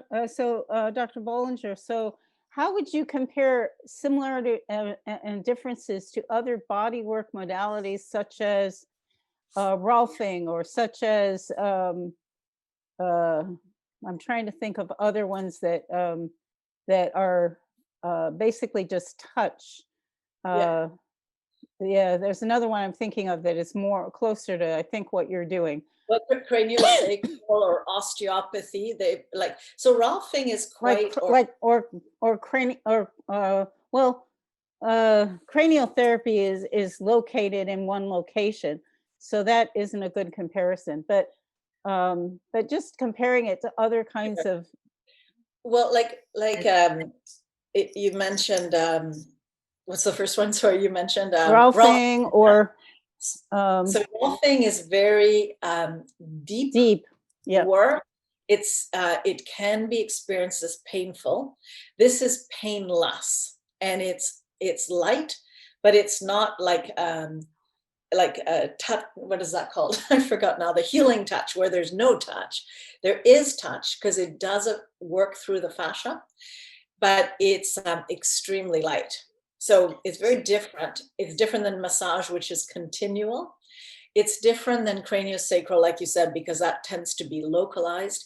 It's the most similar to osteopathic medicine. And I think that's probably, when I got it accredited, it was an osteopathic medical doctor who said, I recognize parts of this. So I think it's similar. But even osteopathy has many different branches where some of it is very different than another, right? So it's hard to tell, but it works. It elicits a healing response. It's not the doer, it's working not on the body, but with the body. If that makes a bit more sense. Yes, it does make sense, because that's what osteopathy is endeavoring to do. But each healing modality sort of has a sort of philosophy and a purpose. It's how it is achieving it. It has an understanding of how it's achieving. So I was just trying to get a sense of Bowen, what its purpose and it's sort of what its agenda is, how it achieves it. Yeah, it's a very good question. I would say it would be similar to the understanding that I have of osteopathic medicine. In other words, the body knows the best position, knows how to get there, and we are simply instruments in touching it to feel where it needs to go, but without forcing it. So it's very different than chiropractic. And again, chiropractic has so many different schools, so we can't go there. But there's no force, there's no pain. It's really like a language of the body that the body then responds. Thank you. That's, yeah. And I'm going to work on that. That's a great question to actually do the philosophy, because it's not really there. Yeah, and to me, I saw questions, Doctor. Sorry. Can I ask you a question? Absolutely. Can you hear me? Yes, I can hear you. I can't see you, but. Okay. Yes. Yeah. I'm just very interested in that this Bowen that he needs that therapy, and I'm wondering that do you have any specific assessment, the way to assess the patient and the diagnosis, and also different kind of techniques of manipulations? Yes, there's different things we do. It's not a lot of the work has to do with the temporomandibular joint, which is often a piece that's missing in some of the therapies, and also with the tailbone, two very large innervated nerve endings. But we also have moves for certain body parts, if required, like frozen shoulder. There's moves that help the shoulder heal.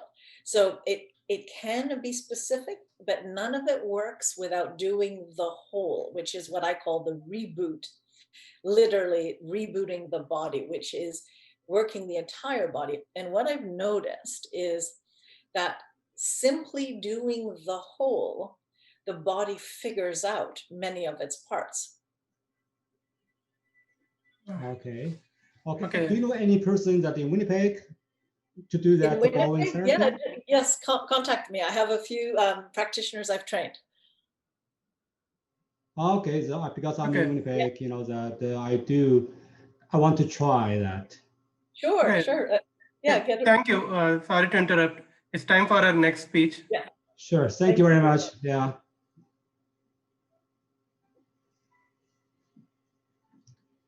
Our next speech is from Professor Mario Bernardo Filho. He's from Rio de Janeiro State University, Brazil. And I request Professor Mario to begin his talk.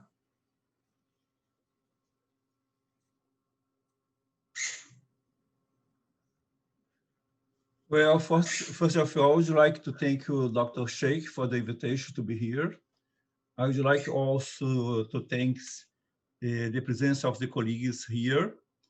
My talk will be about two techniques, two procedures.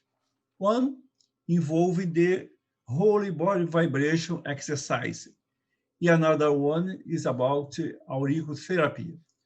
Of course, I think that in this meeting you have already discussed something about auricotherapy, but about whole body vibration exercise was not discussed yet in this meeting. I'm from Brazil. That's my university, Rio de Janeiro State University.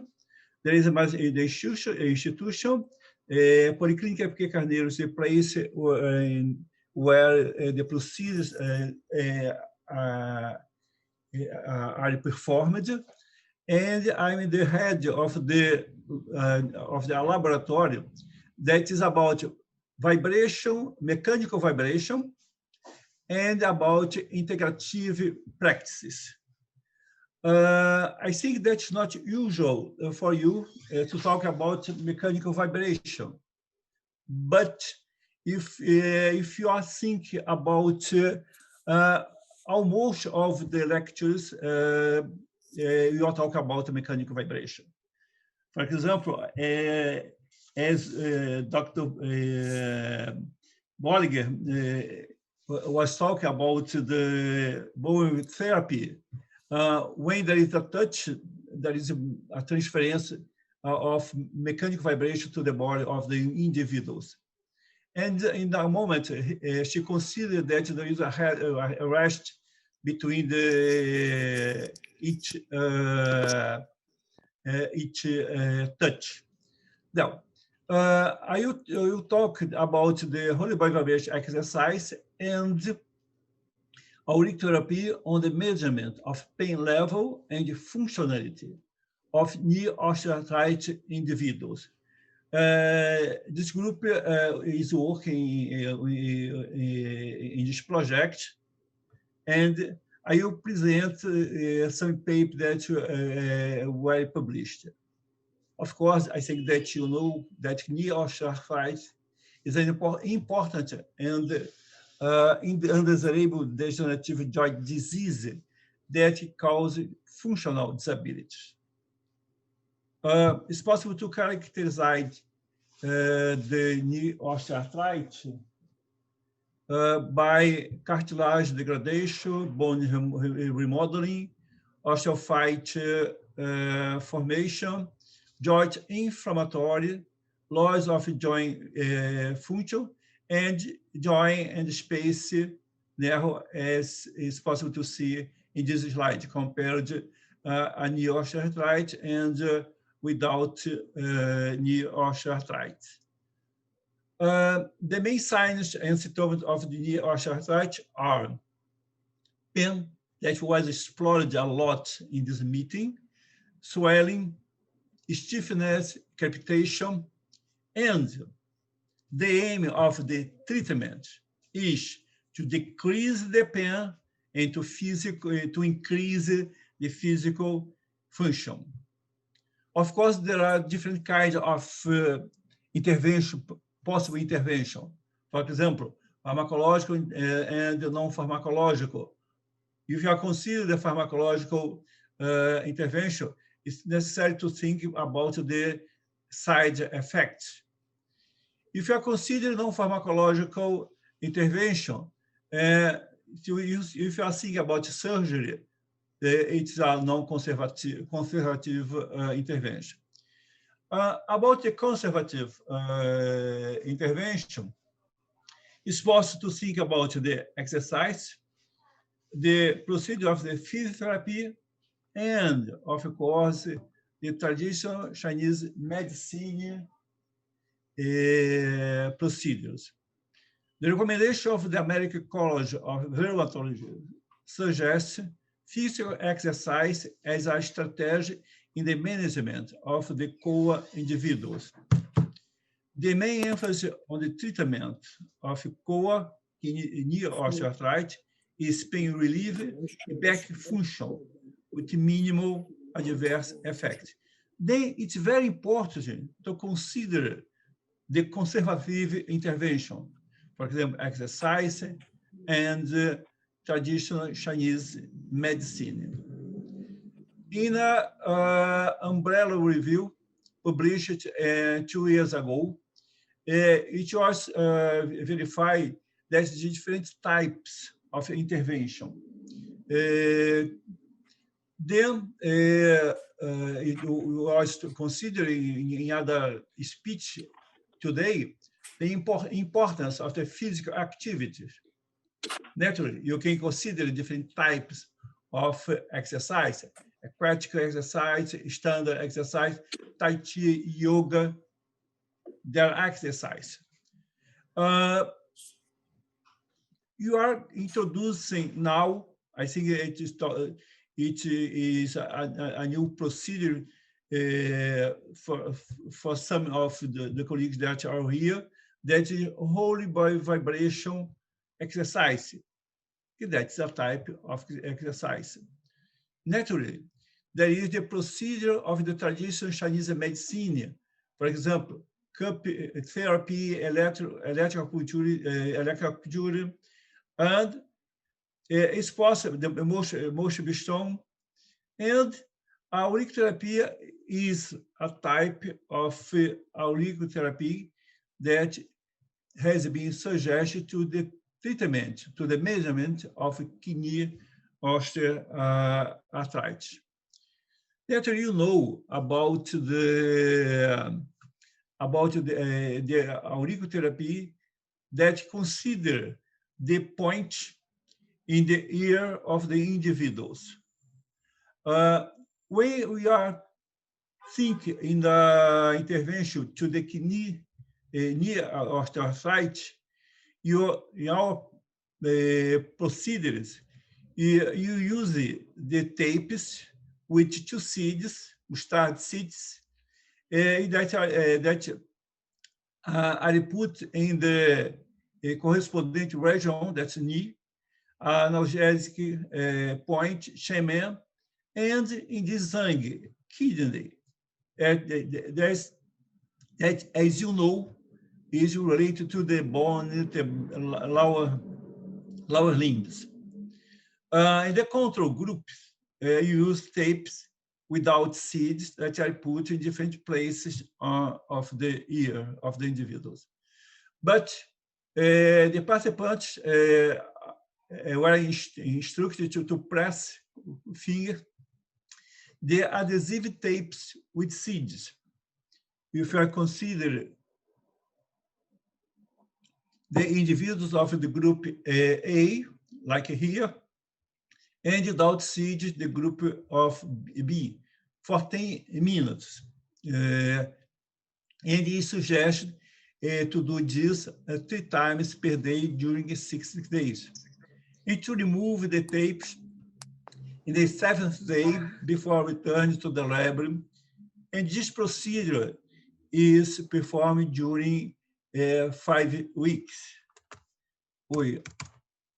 I am a problem in my computer. The slide is not going.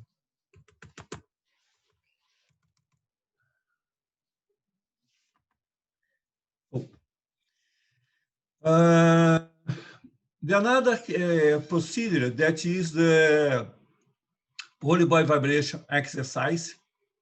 And in this kind of exercise, it used a vibration platform. There are different types of platform. That there is one in which the individual with knee osteoarthritis, normally the guy is standing on the platform. In this project, like the patient has knee osteoarthritis, the guy put only the foods on the base of the platform, and the vibration is transmitted to the body, the individuals. In this procedure, it's possible to control the frequency that is used, and it's possible to use a low frequency like 5 Hertz.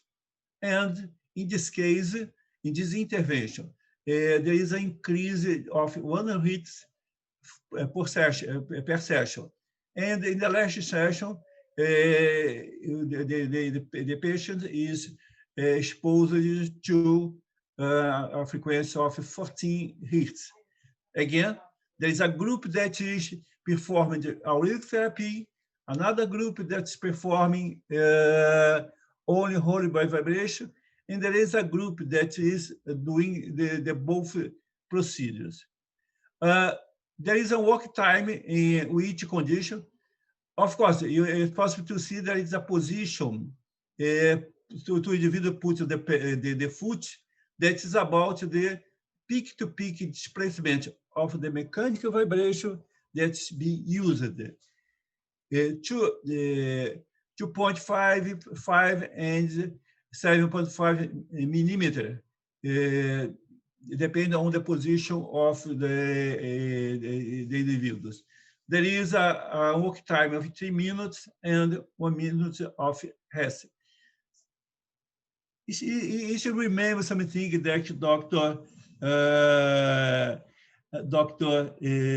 Bollinger said about the procedure that she has presented.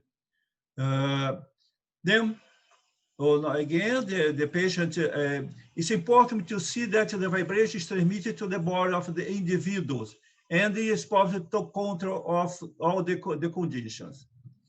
I presented the findings of our group that was published in very important journals. For example, the Acupuncture and Intellectual Therapeutic Research was published a paper about the beneficial effects of whole vibration, whole body mechanical vibration alone or combined with auric therapy on the pain, on the flexion of knee of the individual of knee osteoarthritis.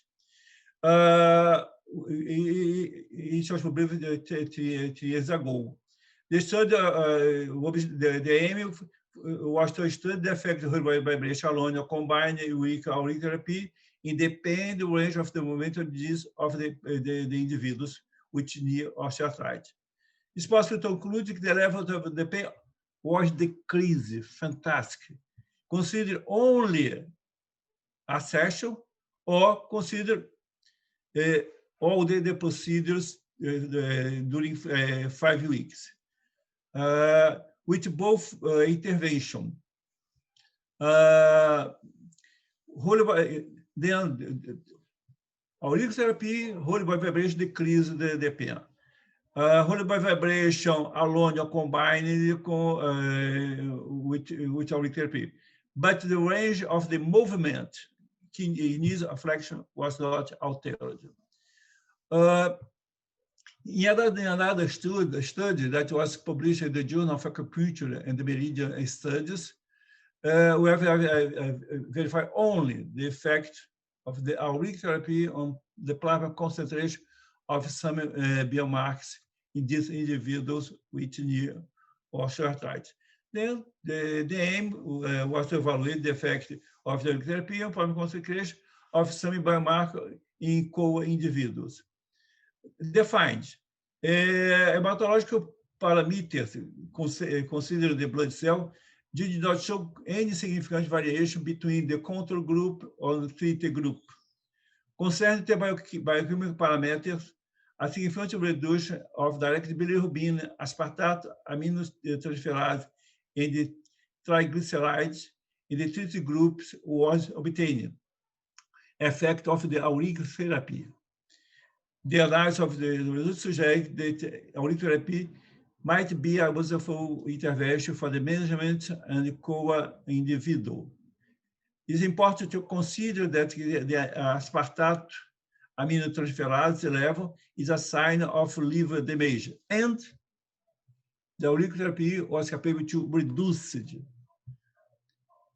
Another study now involved the two procedures, whole body vibration and auric therapy, that was published in this journal. I know that you know well.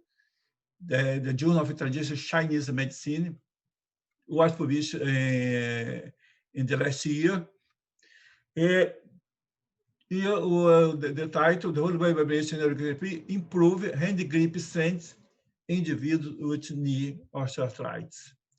Then the aim was to verify as on the whole body vibration, the auric therapy, on the management of knee osteoarthritis individuals, and analyze the hand grip strength. The intervention with whole body vibration alone or combined with auric therapy in a cumulative response, 5 weeks, there is improvement of the hand grip strength. It suggests whole body vibration alone or combined with auric therapy might promote biological effects that interfere with the hand grip strength in individuals with COA.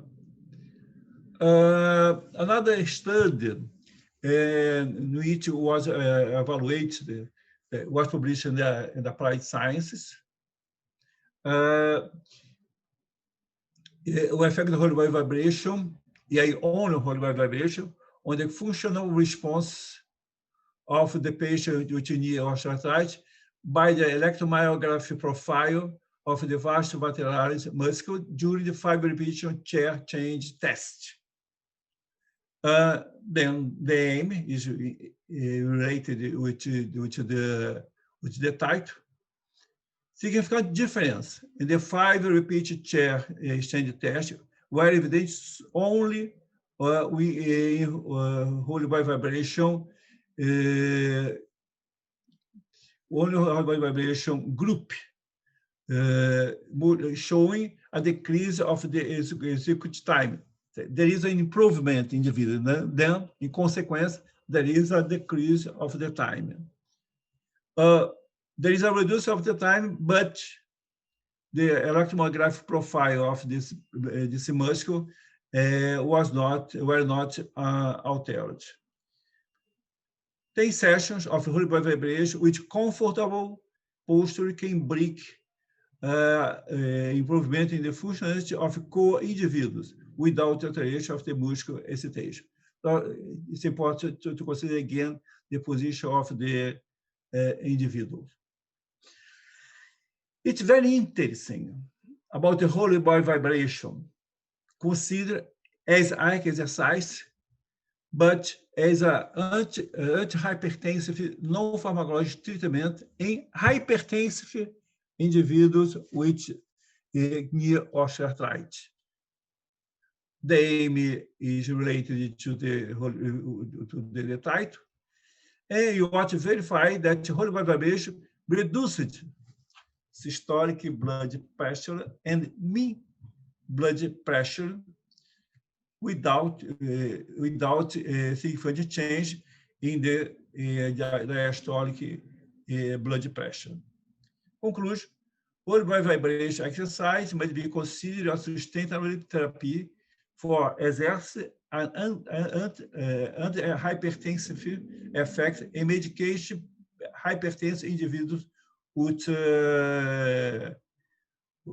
COA. This decline, this reduction in blood pressure might translate to a reduce in pharmacological need. It's very important.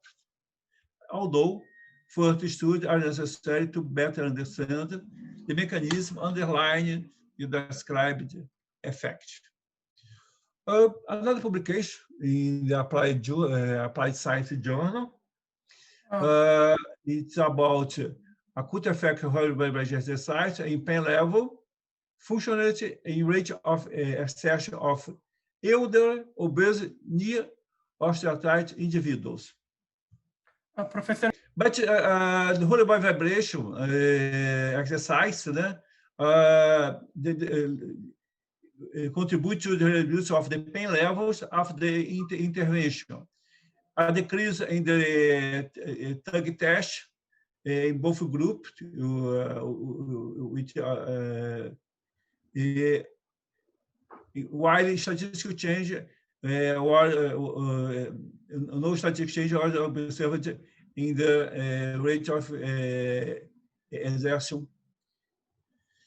On session of vibration can lead to important improvement in individuals with COA. As I think that the last slide, consider whole body vibration exercise and the auricular therapy on the functionality of the knee osteoarthritis individuals. Both procedures that you use in these individuals, and whole body vibration alone or associated to auricular therapy, besides being a safety and feasible strategy, likely produce physiological response that improve the functionality of core individuals, considering the mission of the anterior trunk flexibility, that is an improvement, was defined of the anterior trunk flexibility and the score of the short physical performance battery. In conclusion, consider the findings described in this lecture. Whole body vibration exercise alone associated with auricular therapy, besides being a safe and feasible strategy, likely produce physiological response that improve the clinical status of COA individuals. However, further studies are necessary to understand better the mechanism underlying the described effect. Again, thank you very much for your kind attention. Thank you. Let's move on. Our next speaker is Dr. Sheldon Karasik from Sheldon Karasik PC Law Firm from United States, and he's going to give a talk on legal issues affecting alternative medicine. And I request Dr. Sheldon to begin his talk now. Thank you. Can people hear me now? Yes, yes. Wonderful. So my topic is the legal issues affecting alternative medicine. I divide the issues into two categories. The first is the issues which affect the relationship between the medical provider and the patient. I call those the micro issues. The second are the issues affecting the relationship between the medical provider and either the government or conventional medicine. Those are the larger macro issues. I'm going to start with the micro issues, and I'm going to focus my presentation on the United States. But such US issues have significant ramifications around the world. With improved technology, with COVID, and similar situations, more and more doctors are treating patients virtually, telemedicine. Importantly, if an American patient is treated by a foreign practitioner, and the American is in the United States and the foreign practitioner is in his native country, and that patient claims injury, he can potentially sue the practitioner in the United States. That occurs really in the alternative medical field, more in the situation, and I'll talk about it later, just give you a heads up initially, in the lack of treatment field rather than in the field of the treatment itself. And you'll see what I mean as I turn to some specifics. In any case, American courts take a very expansive view over personal jurisdiction. Also, any regulatory restrictions in the United States on the practice of alternative medicine and the drugs they prescribe can have an obvious effect on overseas drug manufacturers or on US drug manufacturers with operations overseas. In addition, such US regulatory restrictions may also persuade other countries in the West to take a closer look at the practice and the regulation of alternative medicine. And I'll get to that later. I'm going to start now with the micro issues, the legal issues which affect the relationship between the patients and the medical providers. Those issues usually arise in the area of a malpractice case. Malpractice requires the showing of a duty, the breach of the duty, the breach causes injury, and the injury is one for which damages are available. The breach of duty can be shown by a departure from the standard of medical care. The cases have held, interestingly, that non-conventional treatment for serious medical conditions can be a per se deviation from the standard of medical care. I'm going to also, as I go through the presentation, cite some cases, and certainly I'm happy to elaborate after the presentation on any of the case law. Anyway, the first case is the Sherrill versus Gonzalez case in New York, where cancer was treated with hair analysis and nutritional care, and the provider did not inform the patient of available conventional treatment. In that case, the provider was found to have breached his duty of the standard of care. Now, traditionally, medical doctors were judged by what's called the local rule, the standard of care exercised by other doctors in the same geographic area. That local rule, over time, was supplanted by a national rule, such that the providers became judged by the standards of other doctors in the same specialty. Now, courts generally hold that the standard of care for alternative practitioners is the degree of care and skill exercised by reasonable practitioners under similar circumstances in the same field, which is obviously a critical point because you don't want to be in court as an alternative provider and have your standard of care governed by what conventional medicine does, because it's a per se deviation, as I mentioned before. There's an important Wisconsin case, Kirkman versus Hintz, where the patient was treated by a chiropractor and diagnosed with cervical subluxation. The court held that since he was licensed as a chiropractor, not a medical doctor, he wasn't required to make medical judgments. He only had to determine if the patient was treatable through chiropractic treatment. He had to stop the treatment if the condition didn't respond, and if it was outside the scope of his expertise as a chiropractor, he could not treat the patient.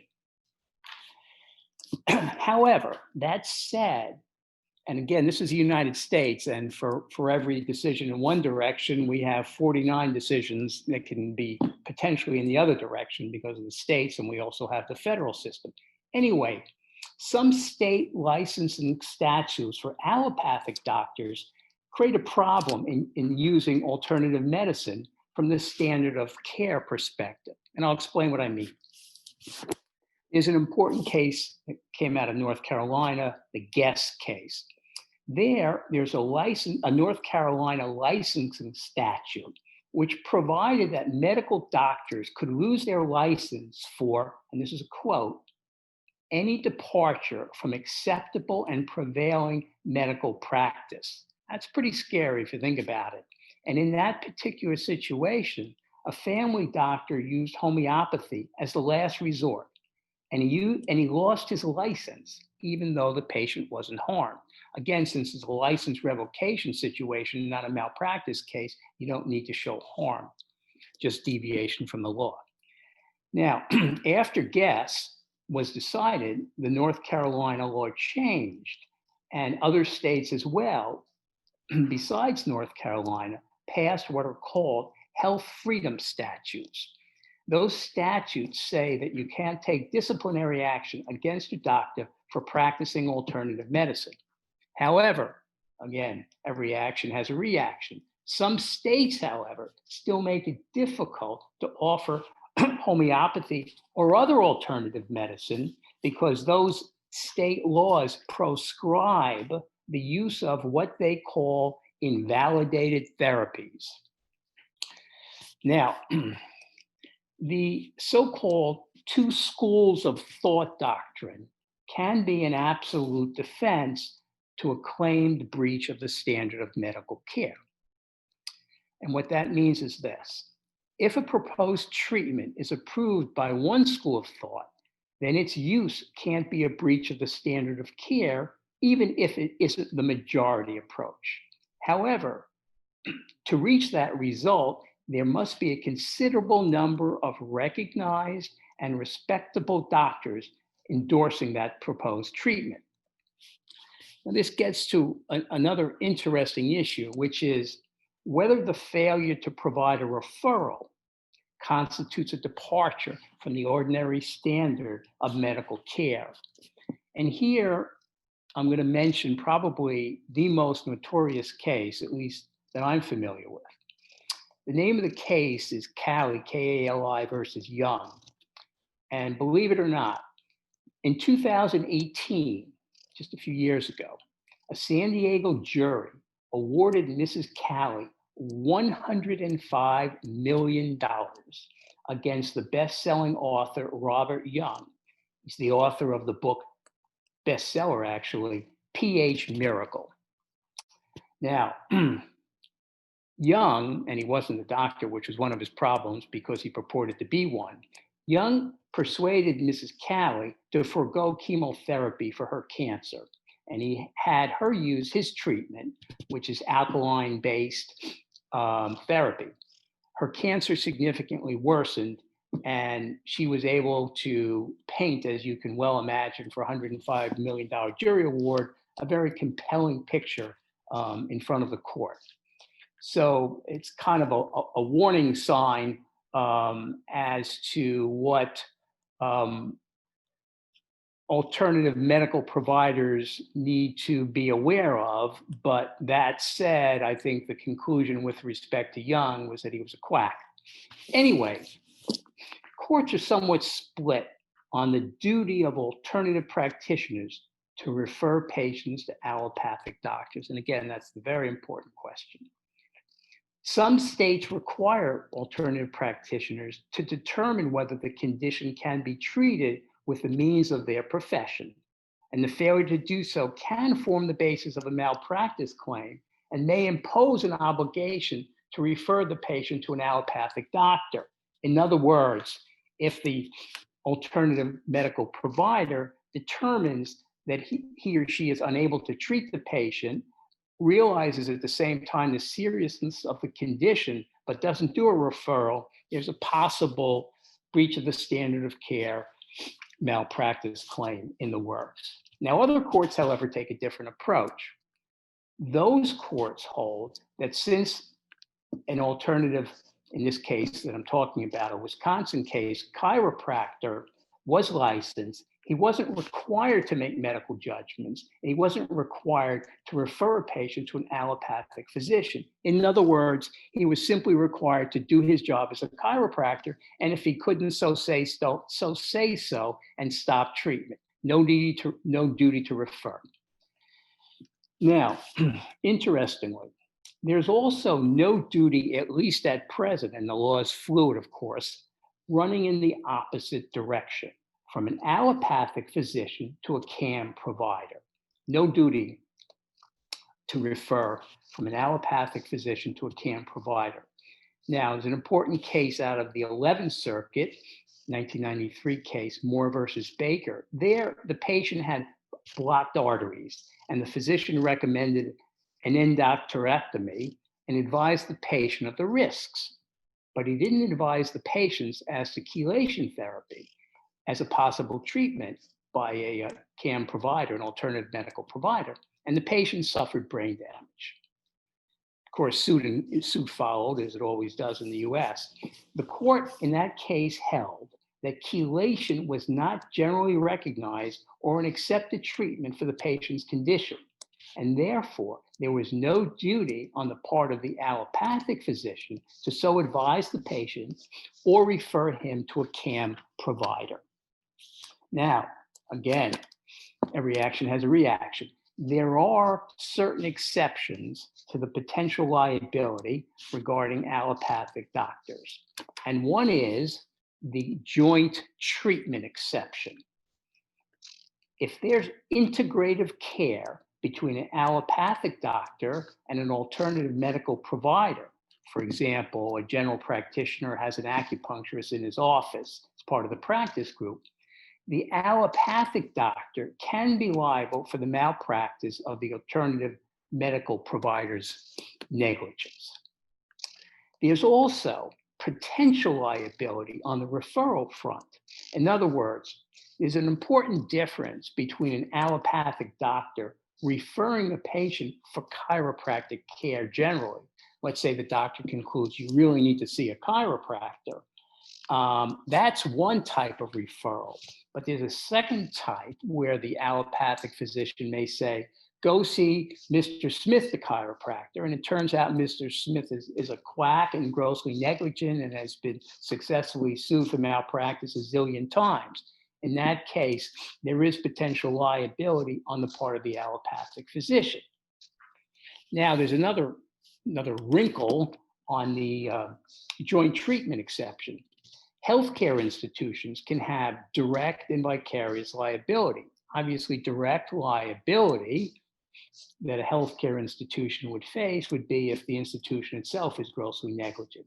But vicarious liability could also be faced by the institution if there's any integration of outside CAM therapy to the care provided by the institution. Let's say there's a referral to a chiropractor or a homeopath or a naturopath or anyone else. So that referral could end up imposing agency liability if that particular alternative medical provider has some level of affiliation, not a direct employee of the institution. Okay, that's the bad news. Now let's talk about the good news, which would be the defenses available to the medical profession to a malpractice claim. The first and foremost is express consent. That's ordinarily, but not always, an absolute defense. It requires a full disclosure of material risk to the patient and the patient's informed consent to the treatment after the full disclosure of material risks. The document that the physician should have the patient sign would read something like this: my consent to this course of treatment is given voluntarily, without coercion, and may be withdrawn. The specific risks in making my choice of treatment are, and then you would list the risks, of course. I knowingly, voluntarily, and intelligently assume those risks and agree to release the physician or the alternative medical provider from all liability in connection with the treatment. I've carefully read this form and I acknowledge and understand that, and then it gets signed and dated. That's an express consent. Now, there are two standards of express consent: the patient standard and the professional standard. Now, under the patient standard, the doctor or the alternative medical provider must disclose any fact which might reasonably affect the patient's decision whether to undergo the treatment. But again, how do you know what's in the patient's mind, what the patient's thinking, what concerns the patient may have? So that's a little difficult. The other standard is the professional standard. The doctor must disclose any fact which a reasonable physician would disclose under the same circumstances. Well, that's a little easier to show. And in litigation involving injuries and malpractice cases, that gets established through expert testimony. Other doctors come in as witnesses or provide affidavits, depending on the status of the case, and they indicate that a reasonable physician under these circumstances would disclose XYZ risks. However, there's always a however. One court took a more aggressive approach in refusing to accept explicit consent as a defense. In that case, the physician only practiced homeopathy, and the patient consented and insisted, in fact, upon that treatment and then died from AIDS. The consent that the patient signed and gave was not an absolute defense to liability. Now, another exception to the absolute defense of express consent is that some courts won't accept a doctor's waiver of medical liability. An important Florida case recently, Brooks versus Paul, a neurosurgeon had an agreement with a patient that he couldn't be sued. The court held that agreement to be unenforceable because such agreements are very carefully reviewed. And here, there was no exception for the doctor's intentional misconduct or recklessness. And the waiver also said that the doctor would strive to meet the standard of care. Well, that's not good enough sometimes. The other type of consent is implied consent, and that's a partial defense to malpractice cases. It lacks the full disclosure of express consent, doesn't have all the requirements in there, or on the other hand, there may be no consent document, maybe simply an implicit agreement by the patient to the procedure. Patient shows up in the doctor's office or the alternative medical provider's office. Here I am, do it. Never signed a piece of paper. Well, his consent's implicit. He's in the OR or he's in the doctor's office. Or the form that he did sign lacked all the legal niceties of an express consent. Okay, that's the more of the meat and potatoes, as we say in the States, of some of the micro issues. Now I'm going to turn my attention to what I call the macro issues, which are much more in the forefront of the news today, and I'll get into that. So I'm going to talk now about the legal issues between alternative providers and either the government or alternative providers and conventional medicine. There's a long-standing conflict in the United States between allopathic medical care and the alternative medical providers. A couple of speakers have alluded to that, I think, in questions. Now, we can debate whether that conflict reflects a genuine concern over the safety and the efficiency of alternative care, the influence of big pharma, or the American Medical Association's attempt to monopolize the practice of medicine and economically suppress all rivals. Whatever it is, it exists. Conventional medicine's position vis-a-vis alternative care has been supported by the government's paternalistic attitude toward medicine. The government has the right, for example, to decide what's best for the patient. The US Supreme Court has held that a state's broad authority under the police power, which is the power to protect health and safety, allows the government to regulate healthcare, even over the objections of the practitioner or the patient. As far back as 1904, the US Supreme Court rejected a patient's argument that he had a right to care for his body and upheld the right of compulsory vaccination for children. More interestingly, in the adult world, in 1979, again, the US Supreme Court, in US versus Rutherford, rejected the argument that a terminally ill patient had a constitutional right to privacy and could thus obtain a non-FDA approved drug. No way, not happening. The conflict between allopathic medicine and alternative medicine is best epitomized in this case, the Wilk, W-I-L-K versus AMA case, probably the most important case I'm referencing. It's a 1990 appellate court case. Now, for many years, the AMA had ethical principles which characterize chiropractic medicine as quackery, literally, those words. It stated that it was unethical for allopathic doctors to associate with unscientific practitioners. And that general language goes well beyond just chiropractic. Medicine would encompass everything that we've been talking about for 2 days. It was unethical for allopathic doctors to associate with unscientific practitioners. That's amazing, AMA. Anyway, the chiropractors challenged that proscription in court. And after many years, they won. The court, the appellate court in Chicago, the Seventh Circuit Court of Appeals, concluded that the American Medical Association was involved with its members in an illegal conspiracy to restrain trade in violation of the U.S. Antitrust Act. About time, really. Now, the attack by the government and conventional medicine against alternative medical providers is now reaching a crescendo in the proposed treatment of homeopathy. And that's the last area that I want to address. I call it homeopathy under assault. Historically in the US, homeopathic medicine has been regulated, and put that word in quotes, as a drug under the Federal Food, Drug, and Cosmetic Act of 1938. The act defines drugs to include articles recognized in the homeopathic pharmacopoeia, as well, of course, as the US Pharmacopoeia and the National Formulary. And it's part of that act that says any drug, and this is very important, any drug labeled and offered for sale as a homeopathic drug shall be subject to the provisions of the homeopathic pharmacopoeia of the United States and not to those of the US Pharmacopoeia. Critical language. Anything labeled and offered for sale as a homeopathic drug is only supposed to be regulated by the homeopathic pharmacopoeia. That's what it says in the act. Now, homeopathic drugs are regulated under the act, of course, through the separate protocol established by the homeopathic pharmacopoeia. As everybody here knows, better than I, established a comprehensive oversight process for the approval of homeopathic drugs and their inclusion in the homeopathic pharmacopoeia.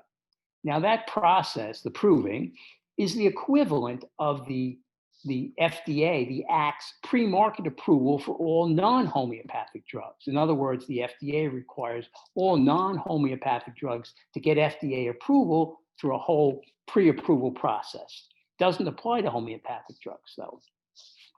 And basically, the determination by the inclusion of the homeopathic drug in the homeopathic pharmacopoeia amounts to a recognition by qualified experts, meaning the homeopathic practitioners, that the drug is safe and effective. And that's critical language, safe and effective, because that's the standard the FDA uses for the pre-approval now, at least since 1962, of non-homeopathic drugs. So that said, technically the FDA, which is the Federal Drug Administration, which is the agency charged with the enforcement of the act, the Federal Drug and Cosmetic Act, has never approved a homeopathic drug. There's not one homeopathic drug that's been approved by the FDA. Instead, it has deferred to the homeopathic pharmacopoeia and the convention under it. So all that may change, and that's the point of it all right now. All of that may change, and this is critical. In October of 2019, the FDA withdrew its 1988 compliance policy guide regarding the conditions under which homeopathic drugs may be marketed. Now that guide, 1988, was very critical to the homeopathic practitioners and homeopathic drug manufacturers. It specifically acknowledged the homeopathic pharmacopoeia's role in the approval process and implicitly confirmed that the FDA was continuing to take a back seat in the regulation of homeopathic drugs. Now, they did something else, the FDA, besides withdrawing that the compliance policy guide in 1988. Besides doing that, they also issued at the same time draft guidance. Draft guidance basically saying that homeopathic drugs we now wish to treat differently. And I say draft guidance because it hasn't been approved yet. And relying on their authority to determine whether all drugs are safe and effective The FDA now intends to take an active oversight and enforcement policy regulating homeopathic drugs, and that's where we're at today. They're no longer going to defer the homeopathic pharmacopoeia in making those determinations.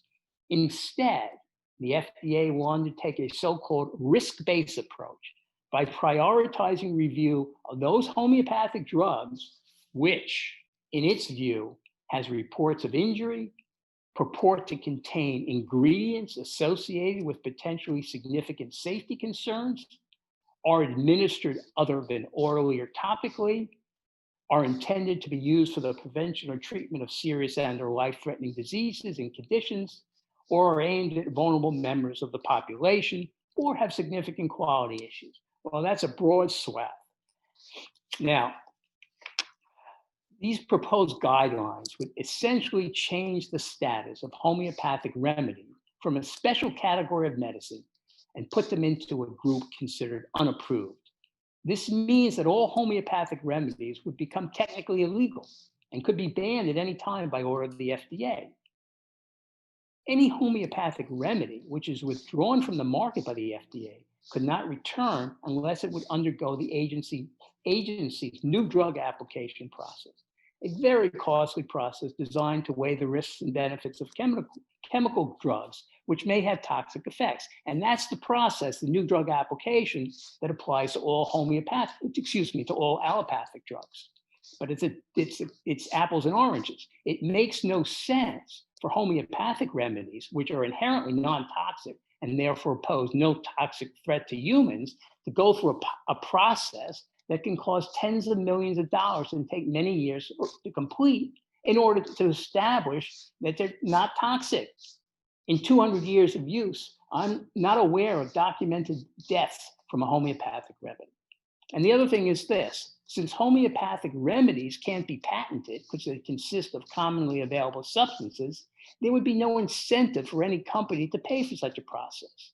The requirement that a homeopathic remedy undergo the new drug application process could be a de facto permanent ban.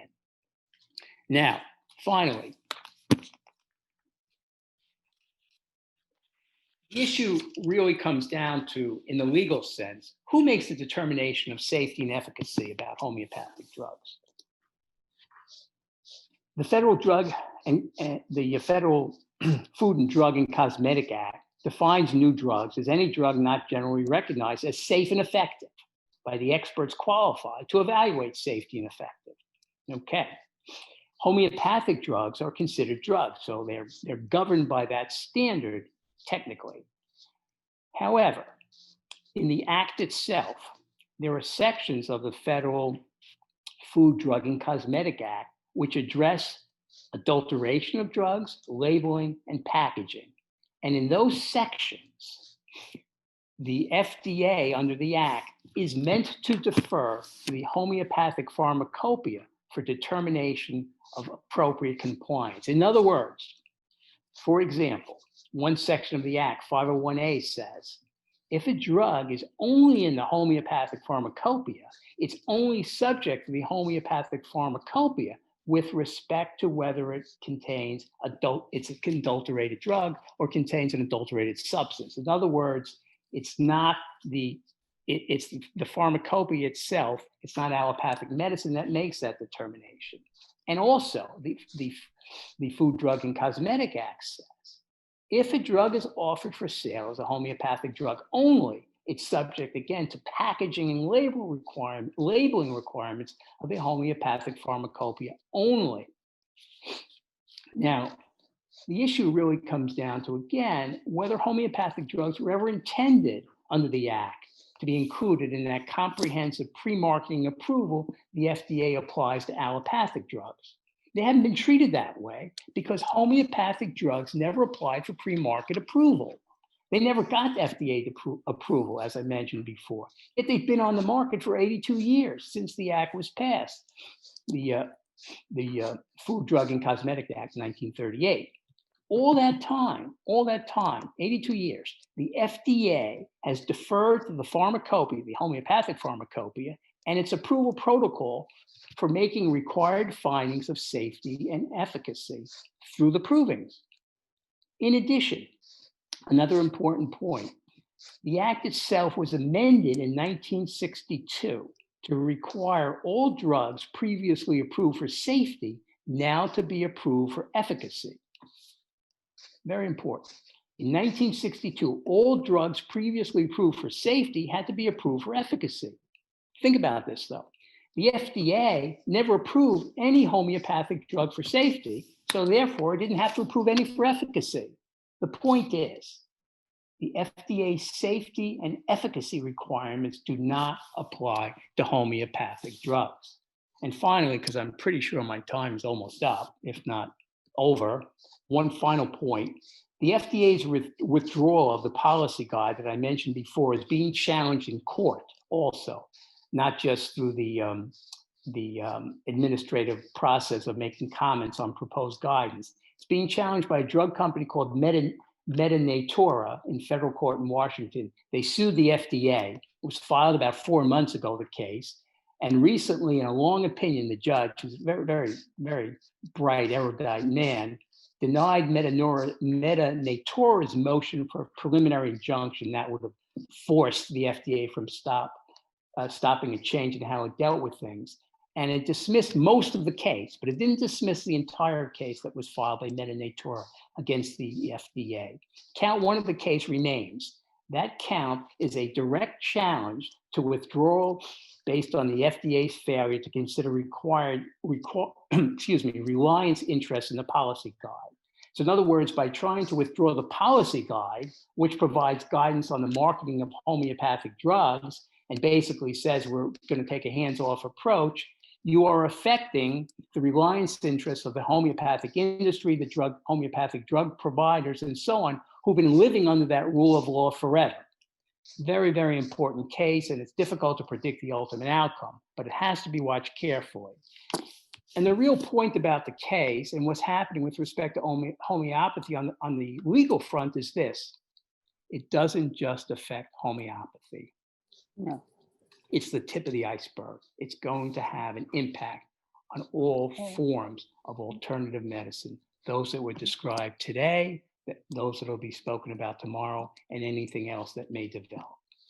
Thank you very much. And please, if anybody has any follow-up questions, has legal issues, seeks guidance of any sort, feel free to contact me. My email is S like Sam, G like Gary, K like kitten, lawfirm@gmail.com. Thank you.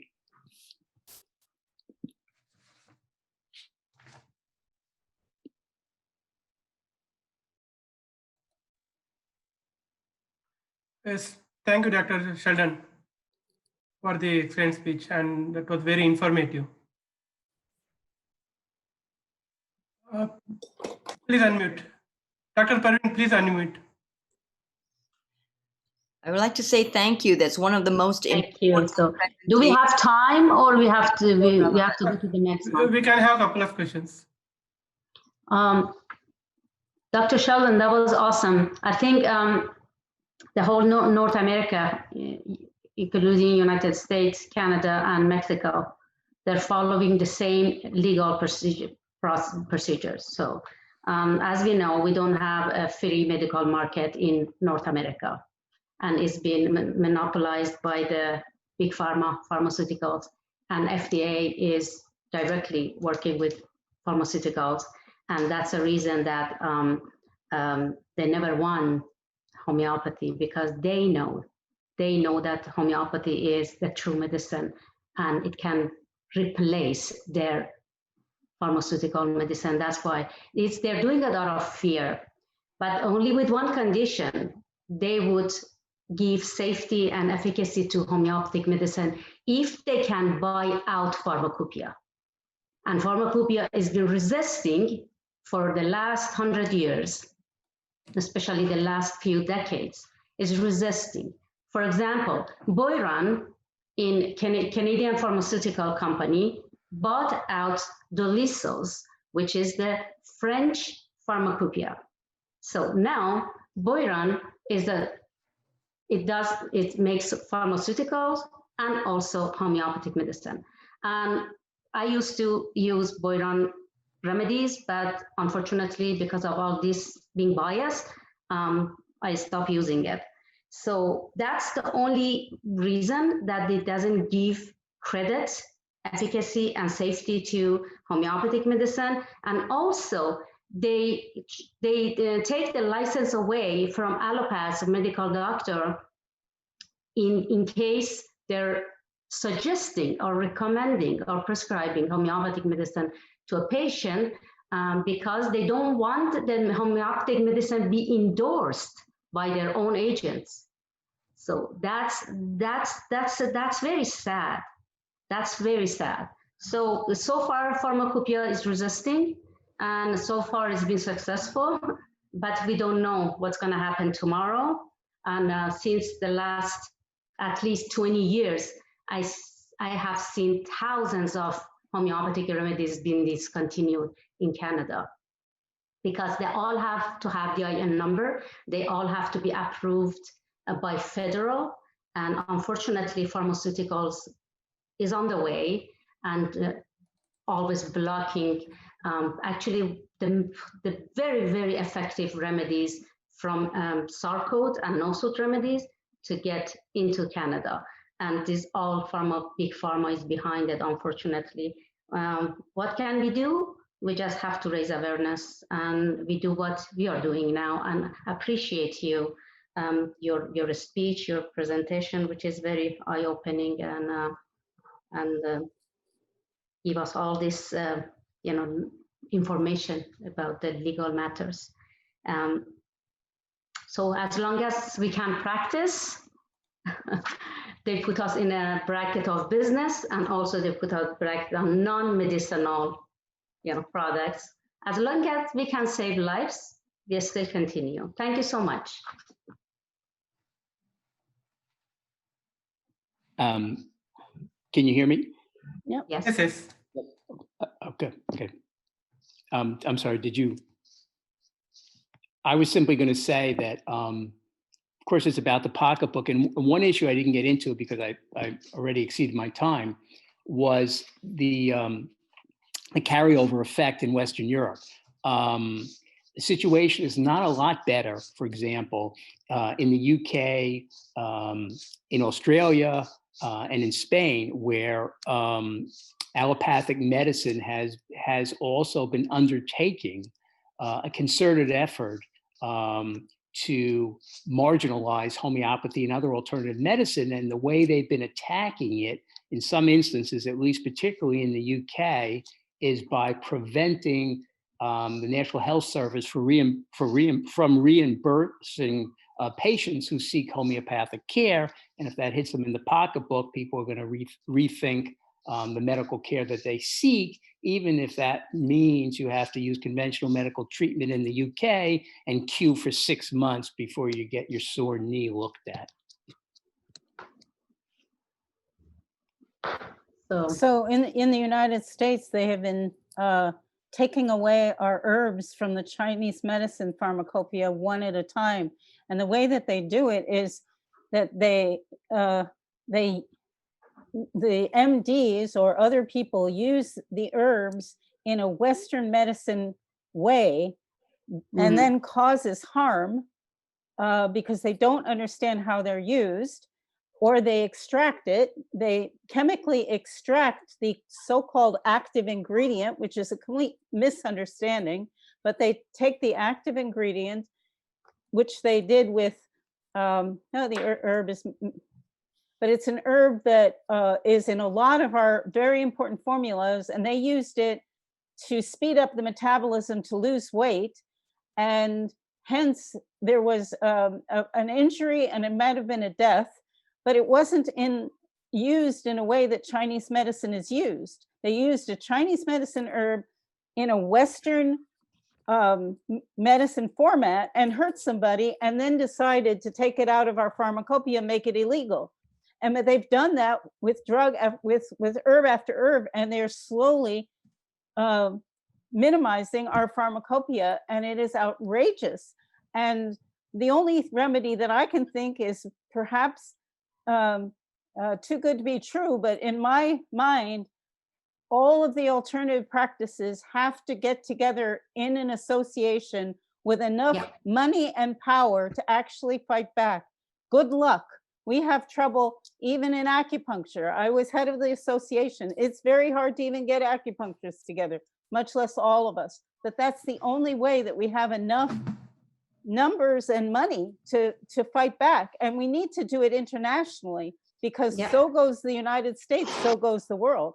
So we really need to unite. Yeah.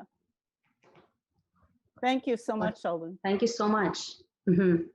But these legal procedures is not applied in Europe, like because they have their own standards. They don't follow FDA or big pharma in North America. So that's why in Canada, we are much safer than United States, because everything comes from Europe and Canada has its own policy. And I know that a lot of remedies is being cut out, but they couldn't get the IN number from the federal. They couldn't get approved. But generally speaking, because European pharmacopoeia, they don't follow FDA and big pharma, it's much easier to work and get homeopathic medicine from them. And I think, sorry, Go ahead. sorry. Go ahead. I think I was hearing in England that they were closing in on Chinese medicine just a few years ago, and I don't remember the specifics. Maybe Sheldon has them. They were closing in on Chinese herbs and formulas in England, and then because England at the time was part of the European Union, that was also affecting the other countries. I don't remember the specifics, but yes, there are different laws, but the big pharma agenda is the same. So they will just find different ways of enacting it in different countries, but it's the same agenda. Sheldon, do you agree with me, or do you? Can you hear me now? Yes. Okay, 100%. Because it's about the pocketbook, and the situation is the same in a lot of these Western European countries, meaning that you'll have a group of allopathic physicians get together pursuant to some law to review the safety and the efficacy of alternative medicine. They will conclude that they're not satisfied that it reaches appropriate standards of safety and efficacy, and therefore they can't endorse it anymore. And if the medical system provides reimbursement for the use of alternative medicine, they will say, well, that's ridiculous, because reimbursement by the medical system and the government is conveying the message that alternative medicine works. So take away reimbursement because we don't endorse alternative medicine. And it's the fight. It's a fight in the West. It's not a fight in the East. But I do see a trend in Western Europe in the same direction. And in Australia as well. I mean, they're trying to, in Australia, there was a big push about 3 to 4 years ago to try to bar pharmacies from selling homeopathic remedies. It didn't pass, but there's a lot of movement in that direction. So you're right. Also, I agree with you. Your earlier comment about banding together. I'll make one quick comment on that. The homeopathic providers have been very successful in doing that. There's an organization now, Americans for Homeopathic Choice, that's really behind the challenge to the change in the FDA guidelines that are being proposed, and a bunch of other homeopathic organizations, more local ones, have gotten behind the Americans for Homeopathic Choice and have endorsed their efforts to fight these change in regulations.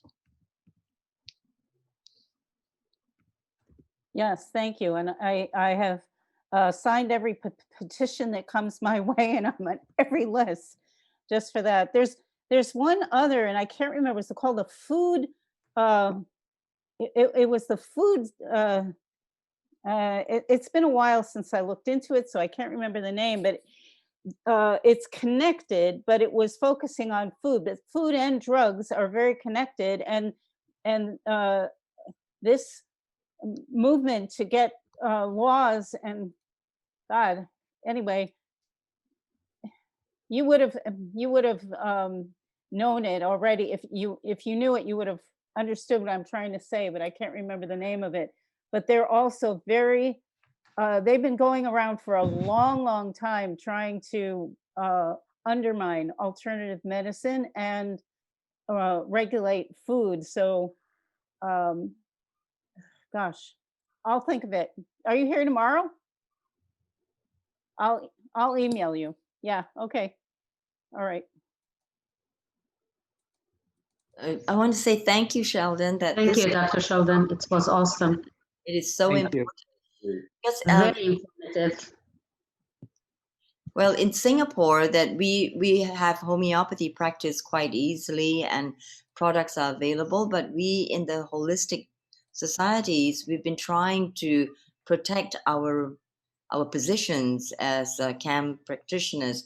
And where I was in about three different hospitals and clinics, and we have to have even separate entrances, and we cannot, as you said in your presentation, we could not actually be share the same entrance as a medical doctor. Actually, it had to be registered as two separate businesses.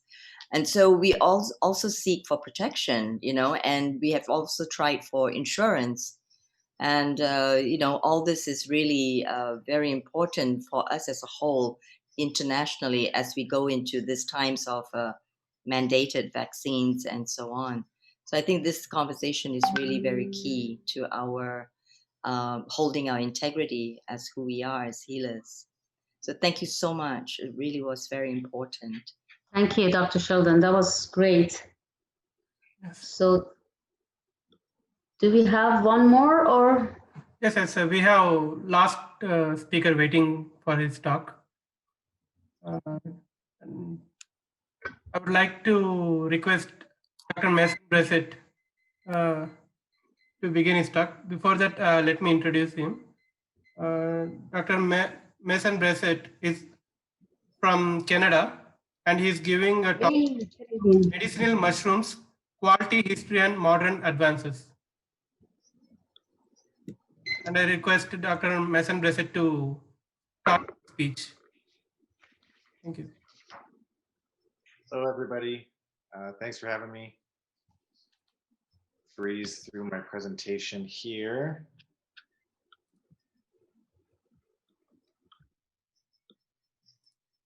See my screen? Yes.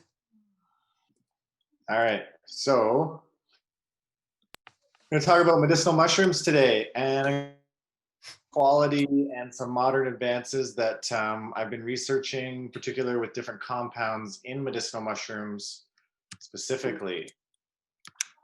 So here's my disclaimer after that excellent lawful presentation before me. So I'm a naturopathic doctor exclusively with herbs, medicinal mushrooms, and homeopathics that we were just talking about. And I help people with the research, uncovering different oncology research and different lifestyle and clinical use of medicinal mushrooms. So we're going to talk a little bit about the quality, like I said, talk a touch on history, but I really want to get into the physiology and some compounds that you may or may not have heard of. So medicinal mushrooms, they've been either as medicine or as food. And I believe that they are hitting a phase right now where they're emerging as a trend. And I think that it's a huge mega science that has been neglected in terms of medicine, lifestyle, agricultural uses, and even the new studies that are coming out with neuropsychiatry. So there's many different ways that you can use them. The actions of these medicinal mushrooms are plentiful. However, we most know them best for interacting with the immune system, specifically in different oncology treatments and targeting the immune system we know them best as. Historically, they're used more as food and more as a longevity tonic or for more spiritual. So there's been some great wisdom keepers that have sort of started and held this knowledge, and I'd like to just give them reverence because that's where we've learned a lot of the homeopathic and herbal medicine and mycology information from. So this slide's just really interesting and between mycology and biotech. So penicillin we know is a fungus, paclitaxel that's derived from the yew tree, and that actually is available due to an endophytic fungus in that tree. I learned this specifically from a botanist that lives in Ontario here, and she's a biochemist and a researcher, and she believes that a lot of the plant that are symbiotically interacting with plants have a lot of potential. That were first derived. Cyclosporin, a common immunosuppressant, was originally derived from cordyceps, an asexual species of cordyceps. These aren't derived from fungus, but they hold a similar mechanism of action that the reishi. So in order to talk about the mushrooms and how they interact with our physiology, I thought I'd like to talk about medicinal mushrooms. So you can see here in my image, there's 3 parts. You have the mycelium, which is the underground root structure. It's off the organic matter, whatever the mushroom is growing on, whether that be raw organic matter and some sort of grain. And then you have the mushroom. So this is the above ground portion. And this is where as I believe a lot of the bioactive compounds come in this mushroom form. And specifically if the mushroom is growing on a particular substrate. Mushrooms are bioaccumulators, so it's really important to know they're gonna pick up on and use that for better or for worse. And then we have the spore. That's basically just how they reproduce. They are airborne, and then they find a home. And if it's a nutrition, they'll become mycelium, and then the cycle goes on. So I think everyone here, most of the practitioners here, we've been talking about a little bit about informed consent throughout our practices, but also some of the talks. And hard know what we're giving our patients and the regulations and the guidelines that go behind that. So the FDA, Health Canada here in Canada, and the AHPA are usually what set these guidelines, specifically here in North America. Sorry, I'm not too up to date with different parts of the world. There was an interesting study that happened in 2019, which evaluated the quality in the medicinal mushroom world collected in the United States. What's interesting about this study that was published in Nature Journal showed that only 26% of the were actually in they were. So only 26% of them. So 74% of the products on the market were not able to hold up to their reputation of what they're putting on the label, whether that be from labeling the wrong part or just not even the right extract in there. So different types find on the market. There's liquid fermentation mycelium, which is where they use these vats and use a liquid culture to produce mycelium. So that's that root-like structure that I was talking about earlier. Once you get that, you get a pure mycelium. This is different from what we know as mycelium grown on grain or myceliated grain. There's another, but mostly it goes by mycelium grown on grain. And what this is that you get grain, and that's the substrate that you're growing your medicinal mushrooms on. Most likely it's something like rice, different things. And this is how you make mycelium grown on grain. So what happens in the end process though is that that mycelium and the grain that it's grown on get mushed up, get processed, and they become inseparable of the final product. What I've ended up seeing here is that And why this is different, I'm going to talk a little bit about later, and you may have heard if you've used mushrooms anything about medicinal mushrooms, is that we know that through research and through the interact with our immune starches that we're looking for. And those are known as the beta polysaccharide.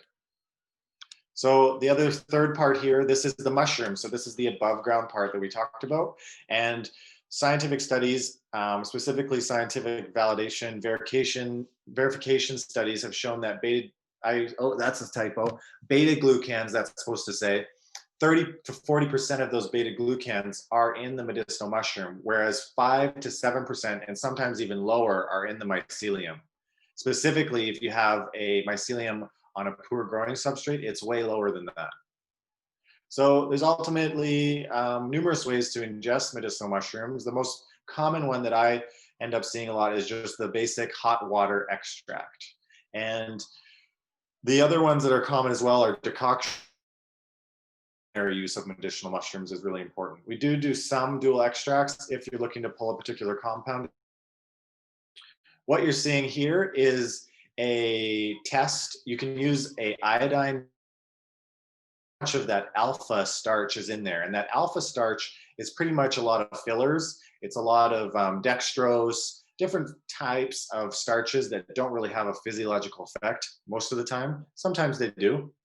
So this is just showing the bottom right obviously had more alpha starch iodine starch test. And if you want to know how to do this test with any medicinal mushroom supplements that you have in your clinic, just email me or message me in the chat and we can talk about that. It's pretty simple. You just need water, a specific type of iodine, and your product. So different types, like I said, there's the mycelium, and then there's the mushroom, and then there. In traditional Chinese medicine, we use a lot of poria, and poria actually isn't a medicinal mushroom per se. It's not in the same family. It and we know as sclerotia. So there's a ton of different ways that medicinal mushrooms are interacting with our body via inflammation, the innate and adaptive immune system, the microbiome, nutrients. There's a ton of nutrients in medicinal mushrooms, and they are really, really great immunomodulators. So moving along here, because I don't want to get behind myself. Medicinal mushrooms have an effect on inflammation for good and bad. Some of the inflammation factors are pro-inflammatory, and some of the inflammation factors that mushroom. Why you may want some pro-inflammatory action is in that first stage where you're revving up your immune system to give it a little boost so it knows that it has to amplify its effect. And then again, globally, medicinal mushrooms are just very anti-inflammatory in the antioxidant properties that they have in them and the anti-inflammatory properties. The immune system is an ever evolving field of study, immunology is, and it's quite complex, and there's many, many moving parts. That's a great picture of a lion's mane mushroom there. And like I said, that initial reaction is the innate immune system, and that's where I feel like medicinal mushrooms are working initially, and they do have an effect also on the adaptive, the second phase of the immune system. Here's some immune cells that we know they are implicated in, like interferon alpha, and then gene transcription relating to different cytokines, and specifically natural killer cells. Again, here's a couple more. And then we know that these medicinal mushrooms are having an effect on cytokines, and this has been studied a lot in the oncology world. So we know which mushrooms are stimulating or depressing certain cytokines. And again, I think it's in this first stage, so the preventative and the initial infection stage, where medicinal mushrooms may have the biggest role to play, because that's when they really rev up that innate immunity. And that's what we're seeing with a lot of viral loads, syndromes, different viruses. We're seeing that innate immunity, as well as some T cell adaptive immunity later on, is what's impacted the most. Microbiome. So turkey tail, I would say, has the biggest effect on the microbiome, and its ability is in its effect on increasing different species, like the good bacteria we know live in the gut, like the different lactobacillus and the different bifido species. And they can increase short chain fatty acids, which we know are great for colon health. Reishi, its effect on the metabolic system is actually theorized to be due to its effect in the microbiome. And they have a great amount of soluble fiber and insoluble fiber if using them in a culinary fashion. The extracts will have a bit, but not as much as using them culinary. Okay, so these are kind of the nutrients. These are kind of pretty standard. We got our B vitamins, we got some macro and micro minerals. They're very low calories, so anybody on a metabolic program, mushrooms are an excellent source of fuel for their diet. Some have a decent amount of protein, so if vegans or vegetarians are looking for some more aminos, there are some proteins in mushrooms. They also have chitin, which is the cell wall, and it's not that absorbable. Some populations in Africa have more of an enzyme to digest that chitin, and but here in North America, Europe, not as much chitin or that enzyme to digest that cell wall of the mushrooms. So that's why a hot water extract becomes very, very important. So there's some great culinary studies just using mushrooms in the diet to influence health. And the biggest ones that I've seen or that I've come across are in the breast cancer, prostate cancer, and the cognitive function world, specifically lion's mane. There's a few studies, some of them aren't great. And in a couple, you actually have eating the medicinal mushroom lion's mane for the effects to keep going. There was one that synergized green tea, which showed decreasing different factors in oncology care. These things aren't showing like complete remission, but they're helping things like quality of life, survival time, and different factors like that. So again, I mentioned the cognitive decline studies, and then there's also some good studies in the breast and prostate cancer world. Reishi, there's some studies on reishi showing its ability to increase the adaptive immunity, specifically in children. And this is a great study because we don't have a lot of data on medicinal mushrooms in children. And some mushrooms possess natural aromatase inhibition activity. So they're known as biological response modifiers because they're basically giving our immune system information. And we know there's a class of medications that do this, like the biologics and some different heavy hitters with the immune system, but mushrooms are also classified as a biological response modifier. So the way that they are interacting is through the gut usually, and it's through the polysaccharides that we talked about earlier, the beta-D glucans. They have a complex structure, which makes them different from other polysaccharides, and that's how we think they're interacting. Different receptors there if you're interested in the physiology. So these are the compounds I want to get into just briefly here. So ergosterol, this is actually how we test the fungal content of products on the market. So with mycelium, you can see that the beta-D glucans are quite low at 6% compared to 30 with the actual above ground mushroom. With the alpha glucans, you can see that the mushroom has very, very low, less than 1% there. And then the mycelium, again, coming in at 40%, very high with those alpha glucans. So ergosterol, again, we see that it's high in the mushroom, low in the mycelium. Ergosterol is also known as pre-vitamin D2. So ergosterol plus UV light equals ergocalciferol. And there's different products on the market right now that are fungi-derived vitamin D2. Not the same as D3, but again, it's another form of D2 or vitamin D in the body. And we know that it may be able to get converted into the active form via the kidneys and the liver. So it's a great option for those demographics that aren't eating the food-based sources of vitamin D3. Mushrooms actually have a little bit of glutathione. They're not as much as you're going to get in an IV or with a superior bioavailable supplement, but they do have a little bit. They also have an interesting compound known as ergothioneine. And ergothioneine is very similar to glutathione, and they actually may classify this as a vitamin in the future. They think it may be a glutathione cofactor. They find it positioning itself in the literature as an adaptive antioxidant. And an adaptive antioxidant because it's showing that it's low in a lot of neurodegenerative diseases like Parkinson's, dementia, and they're showing it's very high in tissues that are experiencing a lot of oxidative stress. Different antioxidants like polyphenols, they go into the body and they get released very quickly. But ergothioneine, it sticks around, and that's different for an antioxidant, but we think it's doing something in there that's important. It's a sulfur-containing amino acid, and fungi are surprisingly one of the highest food sources of this.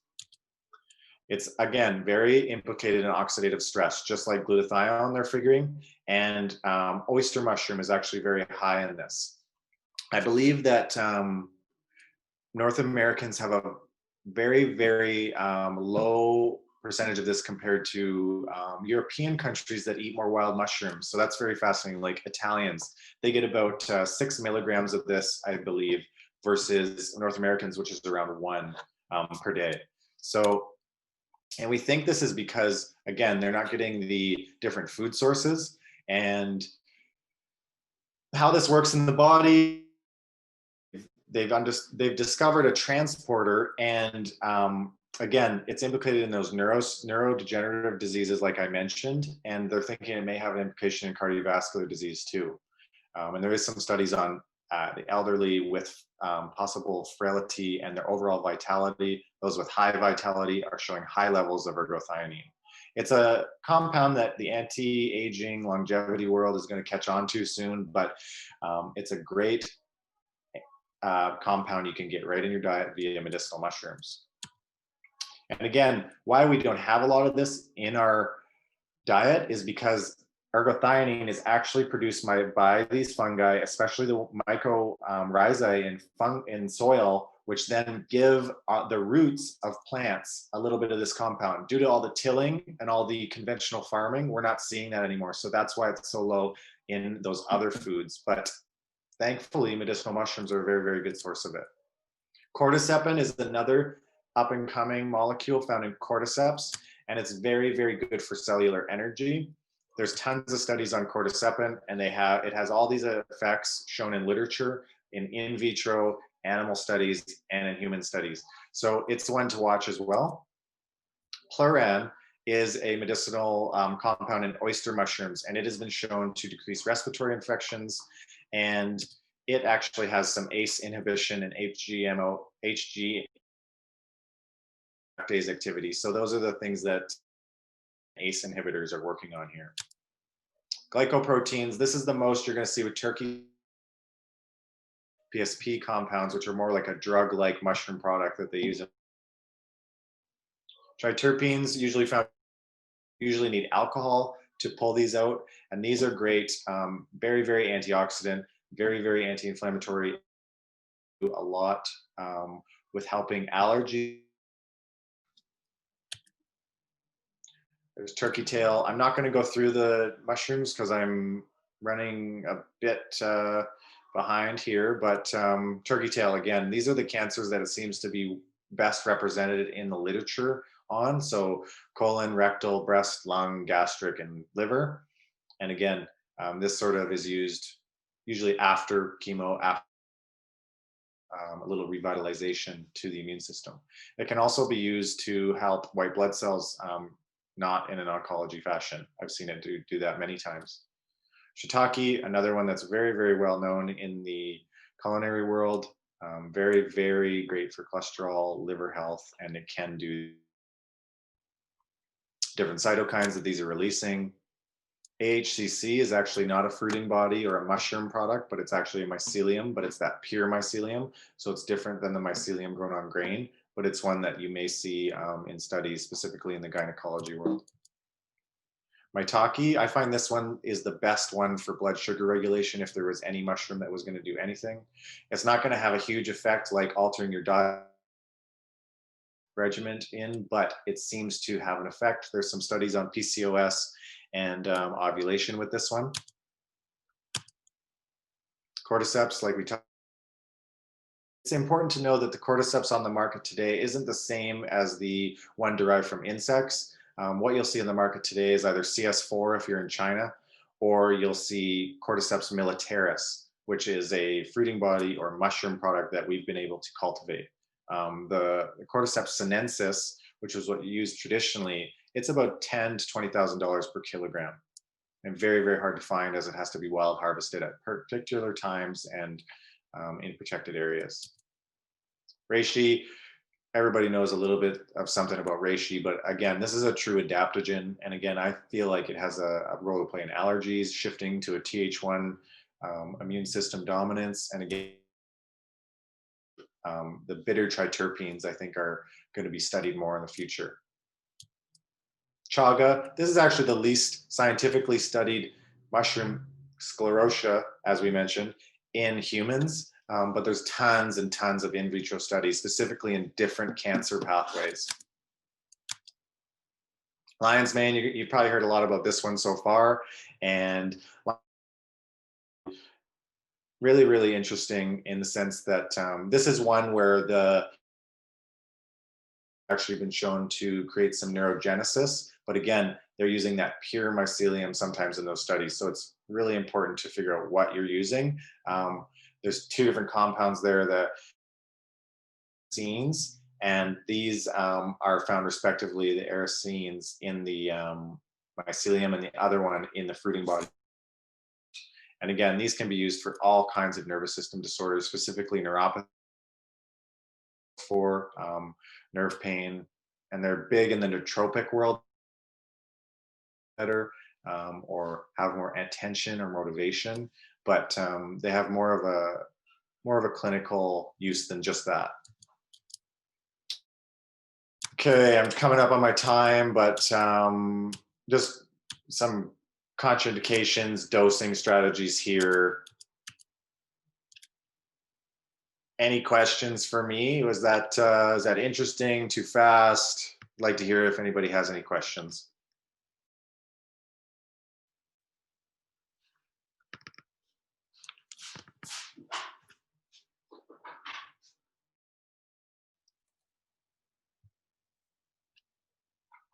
Does anybody have any question?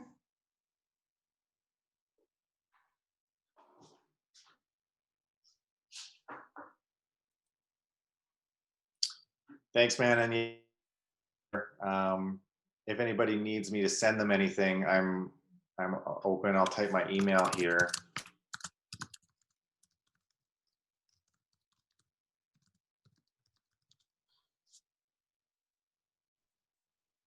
Okay. I hope you learned something about medicinal mushrooms. Where are you located? Where am I? We're in now. We moved from Vancouver. It's nice to see you. I tuned into your talk. I live in Sarnia, and I think you know somebody who lives in Sarnia. I do. Okay. Oh, anyway, great talk. We're in Sarnia now. We opened a clinic.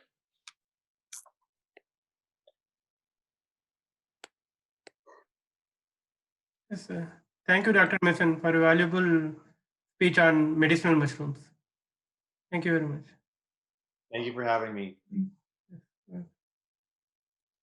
And I would like to thank Dr. Wai-Ching Lee. She has been awake all the night. You don't believe it's 8 a.m. in the morning for her. Thank you very much. She's been awake all the night to listen the talks. It's 8 a.m. in the morning for her. Yes, 8 a.m. in the morning. It's been absolutely worth it. Thank you so much, all you, Mr. Nawaz, and the organizing committee.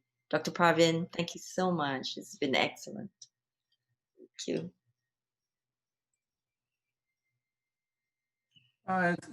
Any more questions?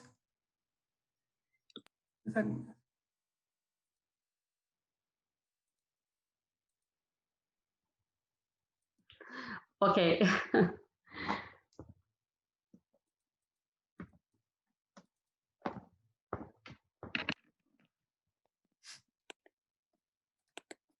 Okay. Thank you so much, everyone. That was awesome. Yeah, it's worth every single moment.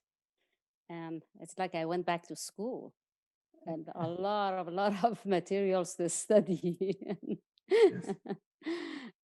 And I found wonderful colleagues. So where have you been, guys? So thank you to Mr. Nawaz again to bring all experts together to share knowledge and also to know each other. So it makes us stronger. As I mentioned yesterday, we are not supported by any governments. We are not supported by big pharmas. We are not supported by insurance. We are supported only by our knowledge and true knowledge and each other. So that's why it's the best way to all come together. And now I found Canadians that are in, you know, kind of in the same domain. I had hard time to find Canadians. So now Dr. Bolliger, Dr. Mason, some others, and amazing. So it doesn't make you know, the difference. But I mean, I didn't know many Canadians that they are willing to support each other. And now I'm so glad.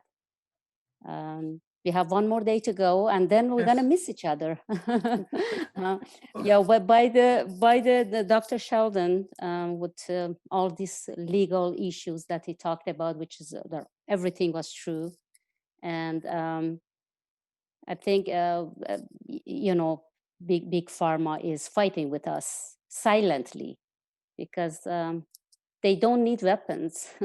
They have their own ways to fight with us, cutting down the remedies, medicines, herbs, cutting, you know, out insurance, not allowing MDs to refer patients to us, not allowing to integrate. You know, these are the silent, you know, these are the weapons that pharmaceuticals is using against our modalities.